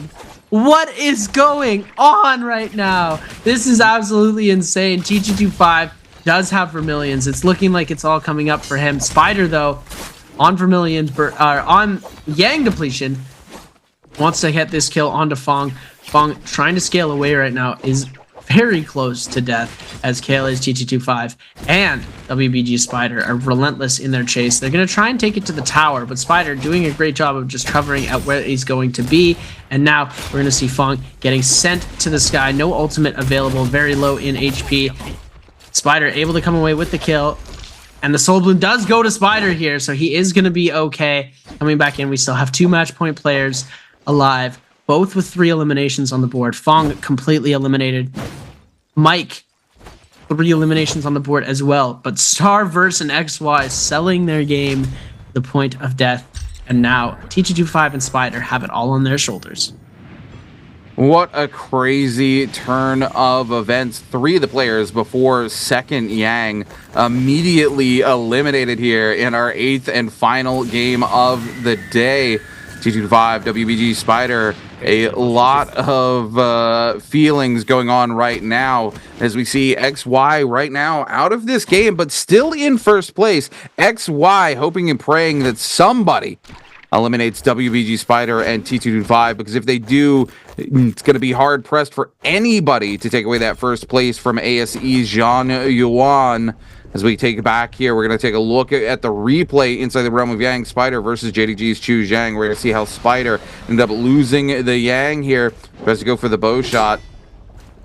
Goes in, looks for the scale rush onto the clank here. Chu Zhang, though, able to get the read. Spider forced to burn the F there just to get in there, taking the prio, but Chu Zhang does the same, returns the favor though. Spider into the uppercut there, misses the grapple opportunity, realizes it, and immediately decides he's got to pop the ultimate here. The Kai Lane going to pop the ult, return the favor as well. Spider with one ult charge left here, trying to get the heal off here, but Chu Zhang not going to let it happen. We're going to see the F come through from the ultimate on WBG Spider. He's going to burn it a little early there. I think maybe the ult was about to run out, feeling forced to go and spend it, and there you go. That's how Spider loses his Realm of Yang. But speaking of Realm of Yang, we're second Realm of Yang. It's going to be WBG's Mike versus Alliance's Frostivus. So we watch this fight start to break out between WBG's Spider, Jail's AIS. By the way, AIS having cleaned up 2 of the 3 top players in this lobby, griefing them away, picking up both Verse and Jean Yuan. Spider here, trying to see if he can make something happen. It looks like JDG's Chuzhong versus KLA's T225.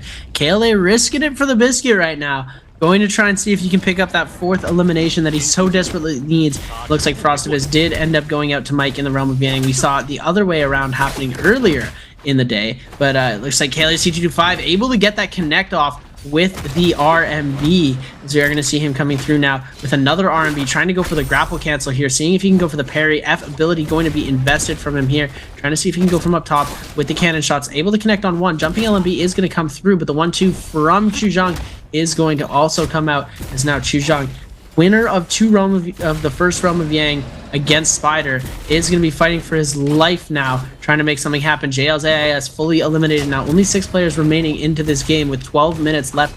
Everybody is getting super aggressive, as we're going to see it come through. Ultimate available for both of these players. KLA CG5 going to try and hold on to this ultimate for as long as possible. Going to use that F to get out of the way. Jumping LMB going to come through and just stagger for just a second here. Able to use that ultimate to get out of the way. Looks like Chuzhong was able to heal a pot off as well. T225 in a good position to win this. He's kiting out the ult very, very well. He just needs to catch T225, or he just needs to catch Chuzhong one time, and there we go. Immortality proc going to come through. Ultimate is down, but the pole sword is just so much damage that is very, very tough to fight against, as if he does come away with one of these scale rushes here, we might see it come through. Oh my goodness, so close to the follow-up. 1 HP remaining, and Chuzhong is going to get eliminated. KLA's T225, 4 eliminations in the best spot right now to come away with the victory for bi-weekly number 4, as he's going to pick up that legendary armor, legendary fan. He's got legendary fist blades. He's doing the most right now. WBG Spider still in this game as well. Going to try and make something happen. It looks like Frostivus needing that bloom. It looks like Mike was able to take it away from him, though, as he's trying to come away into this fight as well. OUG's Mike with the White Tiger's prowess as well. Going to be very difficult for him to try and make anything happen here. The 1-2 going to come out. Frostivus taking so much damage here. KLA CG5 going to try and make something happen. It looks like he's got Cloud Reaper in his pocket as well now, as where'd you see the Cloud Reaper come out? F ability invested from Spider. Frostivus now the target of the entire lobby. Only no eliminations on the board for him so far. Cloud Reaper is going to deal so much damage. The follow-up from Mike is also going to be very dangerous, as Frostivus is going to have to use that Matari ultimate to get out of there as fast as possible. JDG's Chuzhang finding the target. Now Spider coming away with the elimination. Who gets the bloom? Nobody knows, and it looks like Chuzhang didn't get the bloom. His Yang depletion was not cured, as 4 players remain with 10 minutes left in the lobby. This is absolutely crazy. Yeah, this is going insane. This is about the level of fight I expected from these players. T225 here now on the timer. 4 eliminations, him and Spider, both of them trying to fight for MVP here. though Mike ahead with 5 eliminations. If Mike takes MVP, it's going to go to Zhang Yuan, I do believe. I don't think there's enough eliminations left in the lobby for Mike to even be able to climb that point difference there. He is still almost 10 points behind Zhang Yuan here as WBG Spider going to come pick up some of the spoils of war there from Frostovis's body. T225, again, needs to find another elimination here so he can tie it up with Mike and so he can get ahead of WBG Spider. Using that cannon to maximum efficiency, T225 has been finding so much damage out this game with the cannon. If he takes the MVP, we will be able to take a look there at those damage stats for the cannon. T225 on the legendary armor, legendary fan in the back pocket, as well as the legendary fist blades and Cloud Weaver chilling there in the back pocket as well. T225 in a really good position to potentially come out on top of this. OUG's Mike doing a little bit of changing here. Going to change that staff into the spear. Wasn't that long ago. That would have been absolutely wild to see. WBG Spider, JDG Shuzhang trading blows here. Spider trying to catch him with the longsword there, not quite able to make it happen. Going to break away here, needs to find that opportunity to get a reset. Does not want his game to end here. Would be an absolute disaster for him. Cannon shots are ringing true. KLA's T225 doing a lot of damage there to Spider. Zhang coming in, will get the grapple grief out onto Spider. Spider in the ultimate, will TP away there with the ultimate, but now no ultimate, no F available for WBG Spider. We're to see those pistol shots coming through, doing a lot of damage over time there. WBG Spider is going to be the, no, he gets a parry onto T225, but T225 with the F still available. Spider looks to be the next player eliminated from the lobby, and it's going to go to OUG's Mike, who now goes to 6. T225 has a lot of work to do if he wants to walk away this bi-weekly champion, as Mike actually moves ahead of him here. T225 needs to find at least one more elimination in the first place finish here to be your bi-weekly champion, or it goes to Zhang Yuan. Chu Zhang going extremely low. Mike gonna go into the Cloud Weaver here. The ultimate being procced by Mike. T225 on the cannon, trying to make it happen. The ult being invested there. Mike goes down. T225 finds the elimination. If he can find the first place finish, that's going to be it. Chu Zhang able to find the bloom, though. T225, no ultimate. Chu Zhang goes so low, though. The ult going to come up. The Bane's Breath coming in. T225 just has got to survive this ultimate. He's got to proc the ult here very fast. There it is, ladies and gentlemen. Chu Zhang so low. T225 needs anything. And T225 is going to walk away your bi-weekly champion.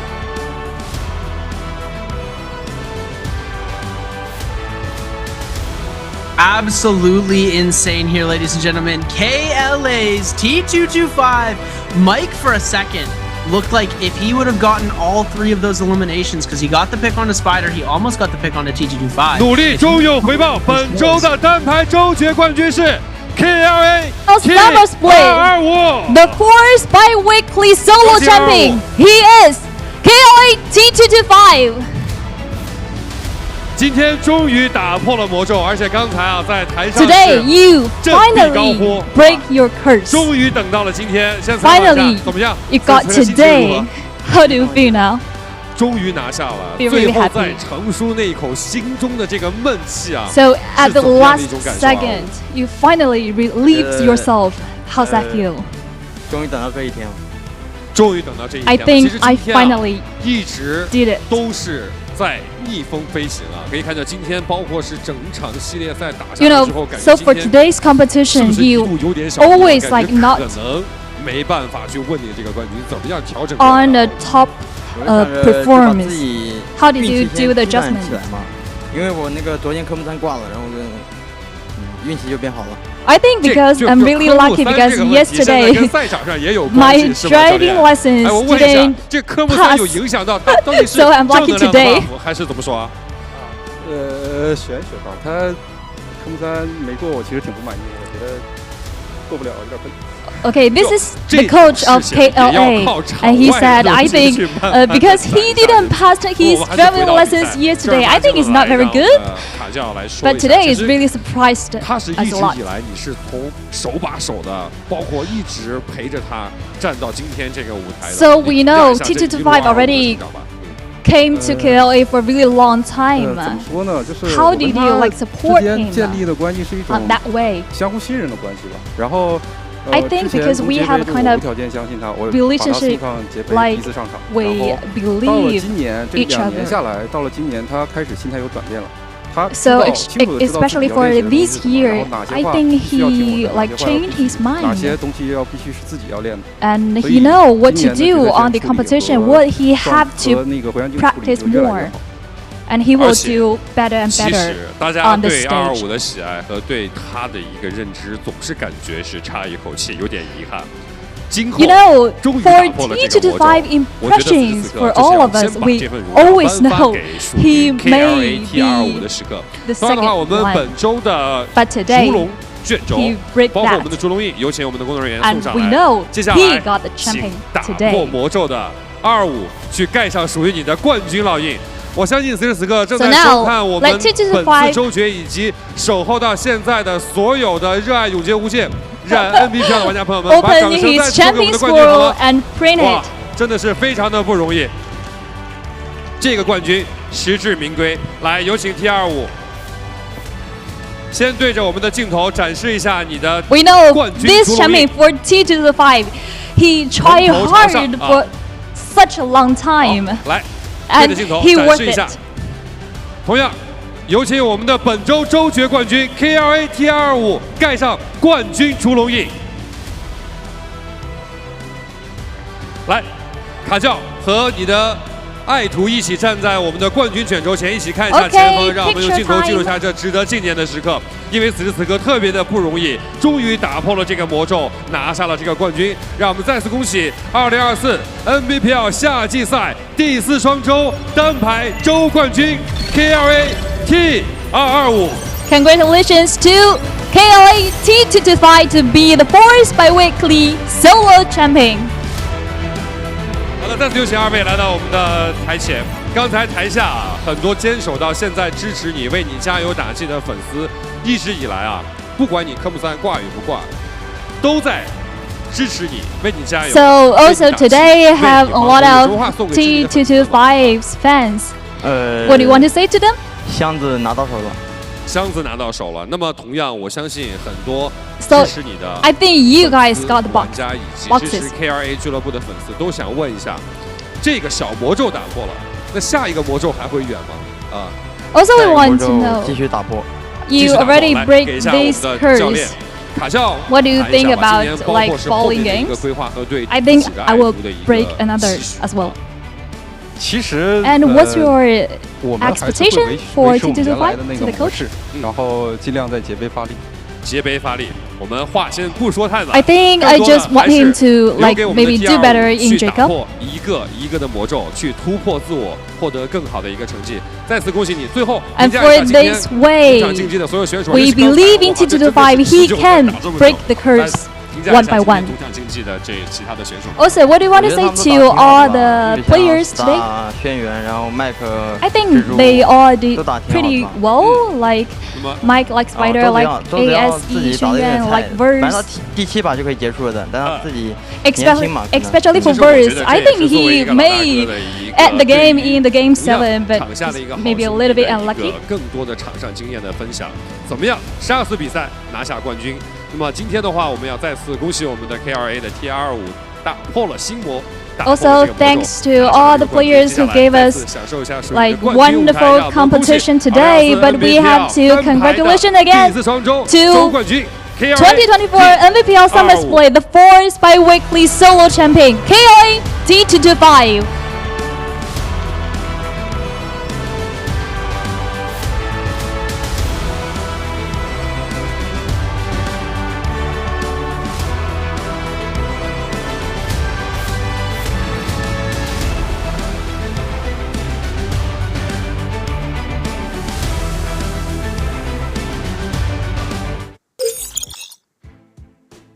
Oh my goodness, what a crazy day. 8 incredible games. When it comes down to the end, though, it all goes to KLA's T225. Finally walking away with his first bi-weekly championship. Now he needs to head on in here. He needs to be qualified for the season grand finals in T225. I want to see you take it all. It's time to break the curse. You broke it today. If you can take the grand finals and head on to Worlds, I would love to see it. Time to change your name too. It's no longer T225, it's T115, because you are standing on top today, my boy. Super proud to see T225 finally come out on top, get the bi-weekly final he has been fighting for so often. For those viewers who are unaware, there's been a long-standing talk about T225 being cursed because his name is T225, and he almost always ends up right there in second place, even at Worlds last year, literally just like a handful of points away from taking that first place and coming out on top. Man's always the bridesmaid, never the bride, but today he gets to stand on top. Yeah, and he should change his name to T1. T first place. No numbers after that. T1. One and only one. And he had a very, very, very amazing performance. The cannon play was what changed the game for him there. We saw it come out. We were talking about it while they were going through the MVP screen. He had a phenomenal performance throughout all of these games. Was able to come through and just finally push through and come away with his victory. It's so great to see him doing these things because we haven't seen a lot of it from him. We always see that second place. We never see the bi-weekly winner. So he wins the bi-weekly. Hopefully he'll come and win the bi-weekly finals, and we'll get to see a lot more stuff coming through from him. And yeah, it's an interesting one for sure. You know, it's been a roller coaster of emotions through the day. You know, we thought we were going to be seeing these games end a lot sooner. We saw some misplays happen, and through the magic of it, he passes through the threshold at the very end and clutches it out in game number 8. Props to him for being able to come and do that, having the persistence to stay throughout every single game and coming through on top as the victor of our bi-weekly 4 finals. We've played a total of 18 qualifying games with another 8 games on top. So that's 26 games to come to this one point where KLA's T225 through all of these games came through and became the winner. I'm at a loss of words right now. We're both a little fried. It's been a long journey, but now that we're here, it's so great being.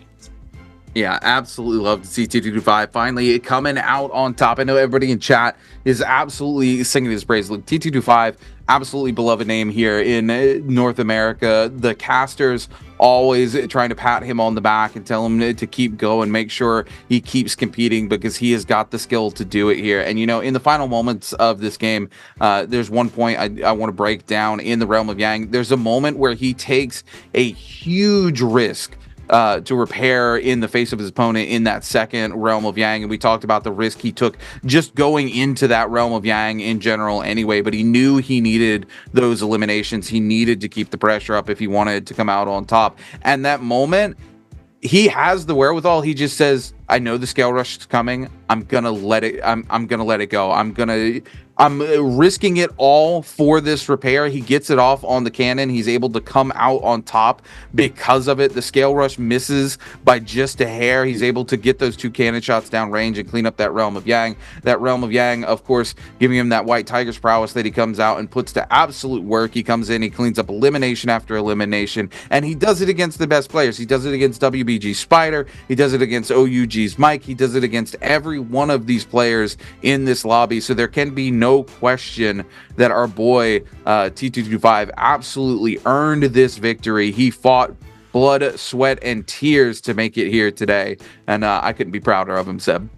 Yeah, it's like a proud dad moment. I know that we're not related to them in any way, but it's really great to see, like, when a player is from being in a certain spot on the scoreboards, never putting up points. KLA was on the bottom of the scoreboard at one point in time, and now they're putting up the craziest numbers. We're going to see the scoreboard for the last game. 10.2 points to make him the MVP, and that match point putting him just up on the top. Mike at 7.5, Spider at 5.5, Fong at 3.5, Arano at 3, Chuzhong at 3, AIS on 2.5, XY and Frostibus on 1, Verse on 0.5, and TE Star and Wang Liang 0 points.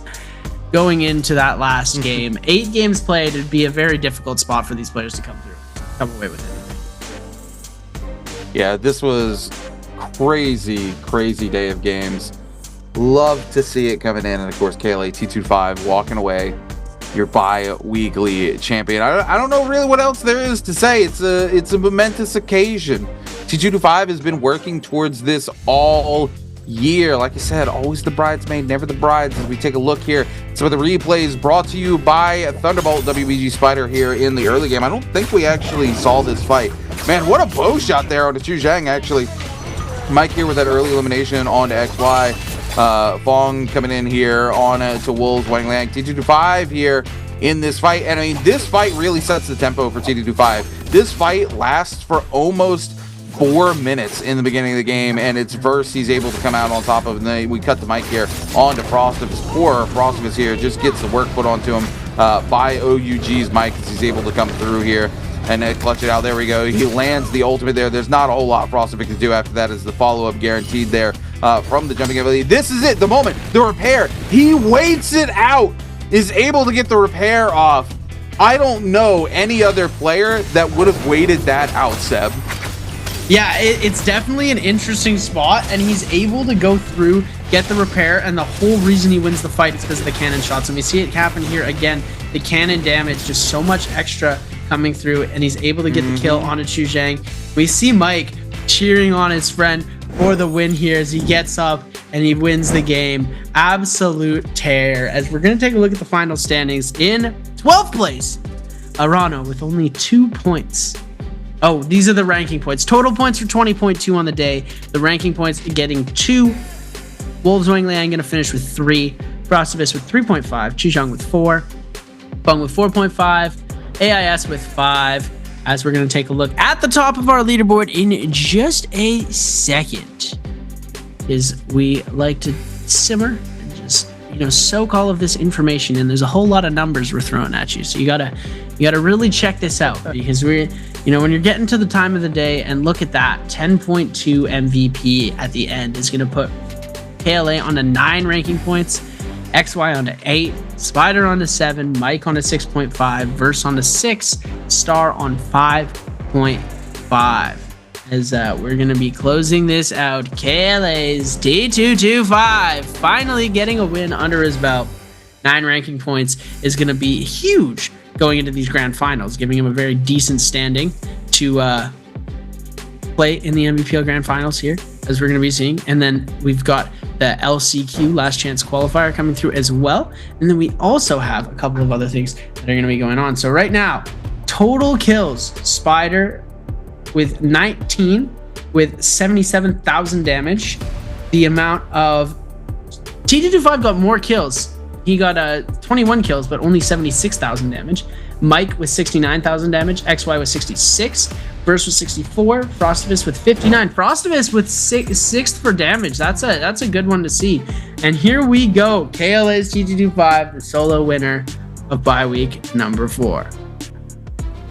Oh my goodness, what a bi-weekly it has been as well. Don't forget though to tune in tomorrow, as we're gonna have our trios bi-weekly 4 finals, and you will still have a chance to get that banner drop. I know so many of you in chat are chasing, so make sure you tune in tomorrow for the bi-weekly finals for trios. And like you said, there's still a lot of NARAKA left to play this year. We still have last chance qualifiers for the grand finals for the summer split. Then we have last chance qualifiers to head on over to World. We're probably going to have another event post that. If I'm not mistaken, last year it was Astral Cup, and then heading from there, we will be heading on in to the main qualifiers for everybody for the grand finals for the World Championship, and then of course the World Championship itself. It is still going to be a very stacked year of NARAKA going forward. Be sure to check out that Astral Cup. I'm going to win the Astral Cup. I'm sending that prediction out right now. I'm going to compete in the Astral Cup, and I'm going to win the Astral Cup. Well, hopefully. We'll see. I'm probably going to get dead last. I haven't even signed up yet. But we're going to try and make that happen. Astral Cup is going to be sure to be a great one to watch. That's going to be our NA tournament we get to see before the end of the year. And we've also got our SEA qualifiers. We've got our China Mainland World qualifiers. We've got so much NARAKA action coming for you guys in the next couple of weeks. Like, you guys are going to be so hyped for this to come out. Yeah, it is going to be a very, very good year of NARAKA. What a day today has been, though. And again, don't forget to show up tomorrow for those trio finals for the bi-weekly as well, because you're not going to want to miss any of that action. And of course, if you didn't get the drop today, you're not going to want to miss those lovely, lovely Twitch drops. Again, if you're watching on any other platform, make sure you head over to Twitch and at least link your Twitch account. Leave a lurk up so you can get the drops and still watch on your preferred platform, whether that be TikTok, Facebook, YouTube, wherever it may be that you watch NARAKA BLADEPOINT. We appreciate every single one of you, no matter where you're watching the action from, because it means the world to us to have you all here, because we wouldn't get to do what we do without you. So we appreciate you guys being here to watch the incredible games. And of course, a huge shout out to all the players as well, because the pro players keep the game alive. And man, do they put on one heck of a show. There it is again, T225, your Solos bi-weekly champion for bi-weekly number 4. What a day, Seb. What a day. Yeah, it has been a crazy day. Like, there's nothing else to describe it. Like, the plays that have been going through are absolutely insane. The stuff that we've been seeing is just mind-boggling and messing with my skull. And it is just fried me internally and externally and every other eternally that could possibly exist. As yeah, wow. It's like the stuff that we saw today. Like, Spider almost threw the entire thing at the start with the fire cages. And then he doesn't end up winning the game 7, doesn't end up winning the game 8, goes out pretty early. We had 3 players like XY, ASE, Xuan Yuan had such a great performance all day, and then in the last game goes out in like 11th or 10th place. It was just so unfortunate to see that happen. I mean, Zhang Yuan had a really good day. I mean, he was still up there. He actually had a chance of still walking away. He just needed Mike to slow down kind of the rest of the lobby a little bit so that his points were enough to get him there, that there wasn't going to be an MVP. Unfortunately, that's just not what happened. He literally, like I said, worst case scenario is being Xuan Yuan in that situation where you literally have got to watch as your championship walks away from you at the hands of KLA's T225. Horrible place to be. My condolences go out to ASE's XY, because man, I would not want to be there. I would be very, very frustrated. That said, I couldn't think of a better way to end the season. T225, he really deserves it. He has been working for it. He, like I said, constantly in second, always the bridesmaid, never the bride. He deserved his opportunity to come out on top. Again, he missed it, I think, by like 0.4 points, walking away the world champion last year. We're talking about a player who's exceptionally skilled, but that curse of him being T225 always chasing him around. So congratulations to him again for finally being able to come out on top and taking a championship that's well deserved. T1ST is the new name that I've seen in chat and thought up. T1ST. I like that. We've gotten to a point where we come to these finals and like, okay, we're gonna expect this. We're coming to expect a certain thing coming through in these games, but it never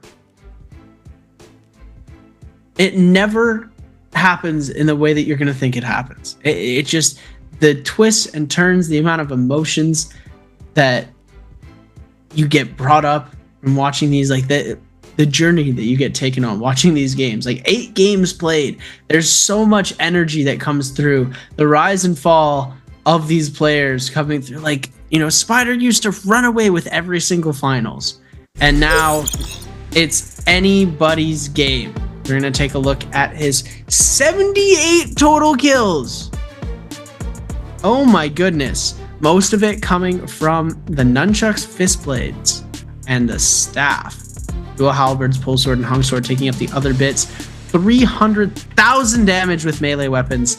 over his summer split of 28-24. That's a very, very, very crazy play. Through the Valiant Pioneer Award is also going to KLA's T225. That is insane. Yeah, we love to see it coming through. T225, well deserved. Again, don't miss out tomorrow for your trios. 4th bi-weekly. You can see here who was able to take which bi-weekly. Bi-weekly 1 goes to JGG Shu Zhang and Solos. Wolves takes it in our bi-weekly 2. SS1 Pace takes her bi-weekly 2. Solos. Wolves clutching out the trios yet again in the 2nd bi-weekly. As we had in our 3rd bi-weekly goes to WBG Spiders, and Team Baoda takes the trios. Today, it all comes up. KLA's T225 in the solo bi-weeklies.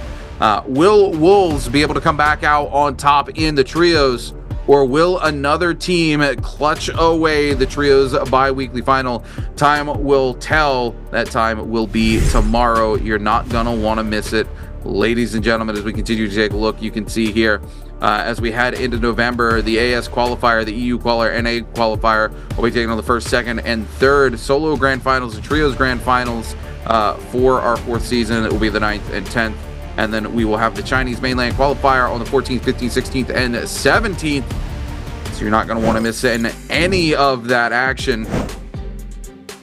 As we take a look at the overall standings here for all of our teams, the number of points they've been able to put together for themselves into qualification. Unfortunately, BBE's Fat Milk here all the way at the bottom with 0 points to get put together. Frostivus today puts up a respectable 3.5. His first bi-weekly final, he's able to clutch up some points for himself there. Let's take a look. I'm listening to his verse, 18.5.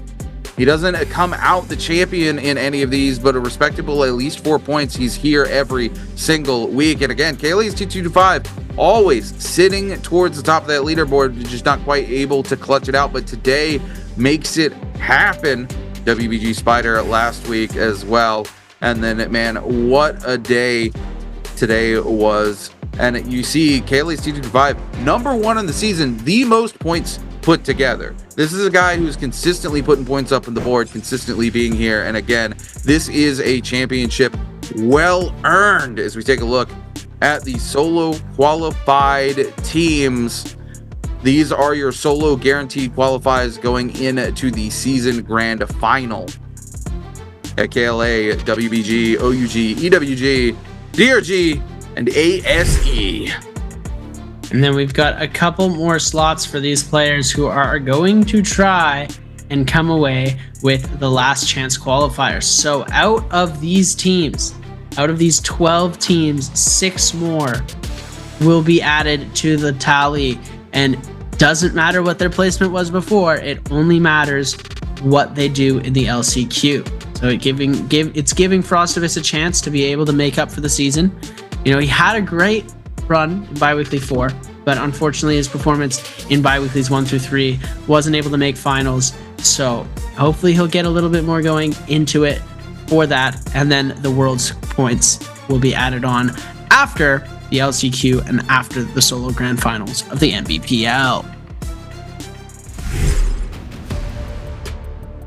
Taking a look here, tomorrow's schedule as we head in, it's going to be Morris Isle, Praedoria, Hollowroth, Praedoria, Hollowroth, Morris Isle, Hollowroth. And then if we go to game 8, it will be rounding it out yet again on Morris Isle. It's going to be a good day again. You do not want to miss the trios because it's going to be some absolutely crazy games. Yeah, the trios is 3 times the fun, 3 times the chaos. The match point is at 70 instead of 28.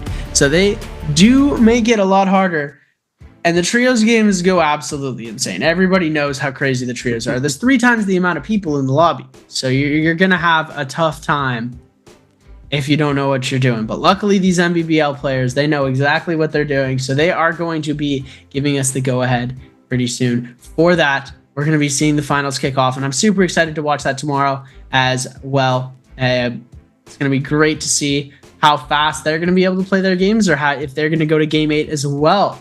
I did predict the Frost in game 4. Unfortunately, it did not come through. But you cast cursed a lot today, so It's not a curse. I swear it's not the curse. I swear it's not my fault. I promise. I just want my friends to win. I just look. If you want them to win, stop calling it out. I keep telling you. We've been telling you for years. Every time you do it, you did it. You did it in Game 7 too. You were like, "There's no way," or Game 6, you're like, "There's no way people aren't on match point after this. There's no way everybody gets 0 and gets eliminated." Oh. Okay, yeah. Well, guess we're going to Game 8. I'm sorry for that, chat. But, ladies and gentlemen, that is going to be it for me and the Keeper of the Runes tonight. I've been your host and caster, Seb. I'm joined alongside Runekeeper. We've had an amazing time, and we're absolutely cooked. Thank you so much. We'll see you again later.